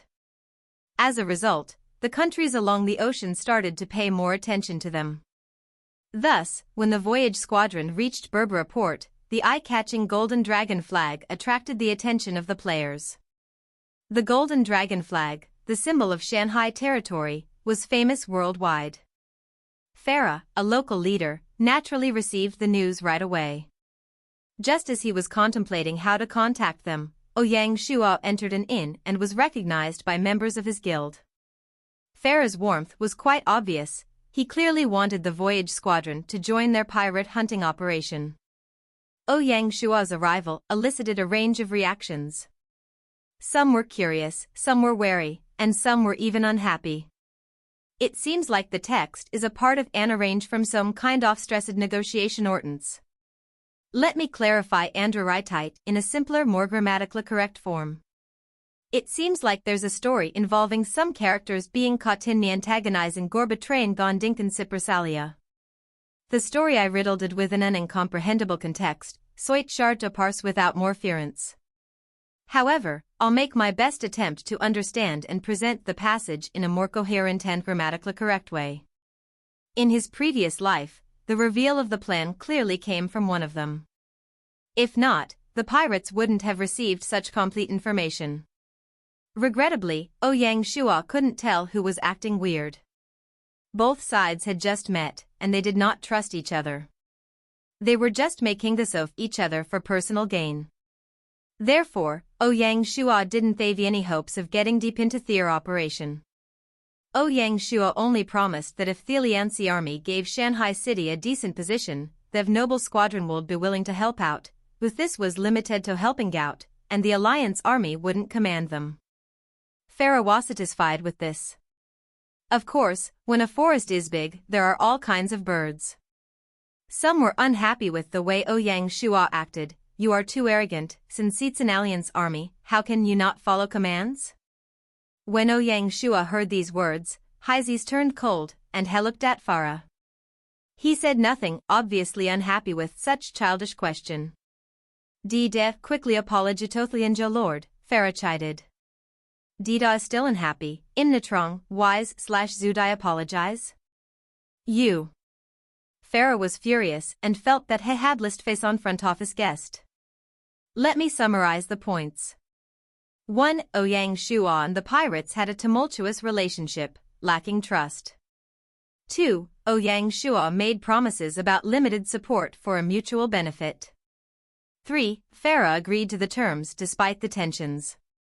4. There was a confrontation due to perceived arrogance and a quickly apologize, or I'll immediately kick you out of the Alliance army. What? Didi jumped up. Farah's words had shocked him. He did not expect that Farah would want to banish him for an outsider. Just thinking about it, if he was kicked out of the Alliance army, he would not be able to raise his head in this circle ever again.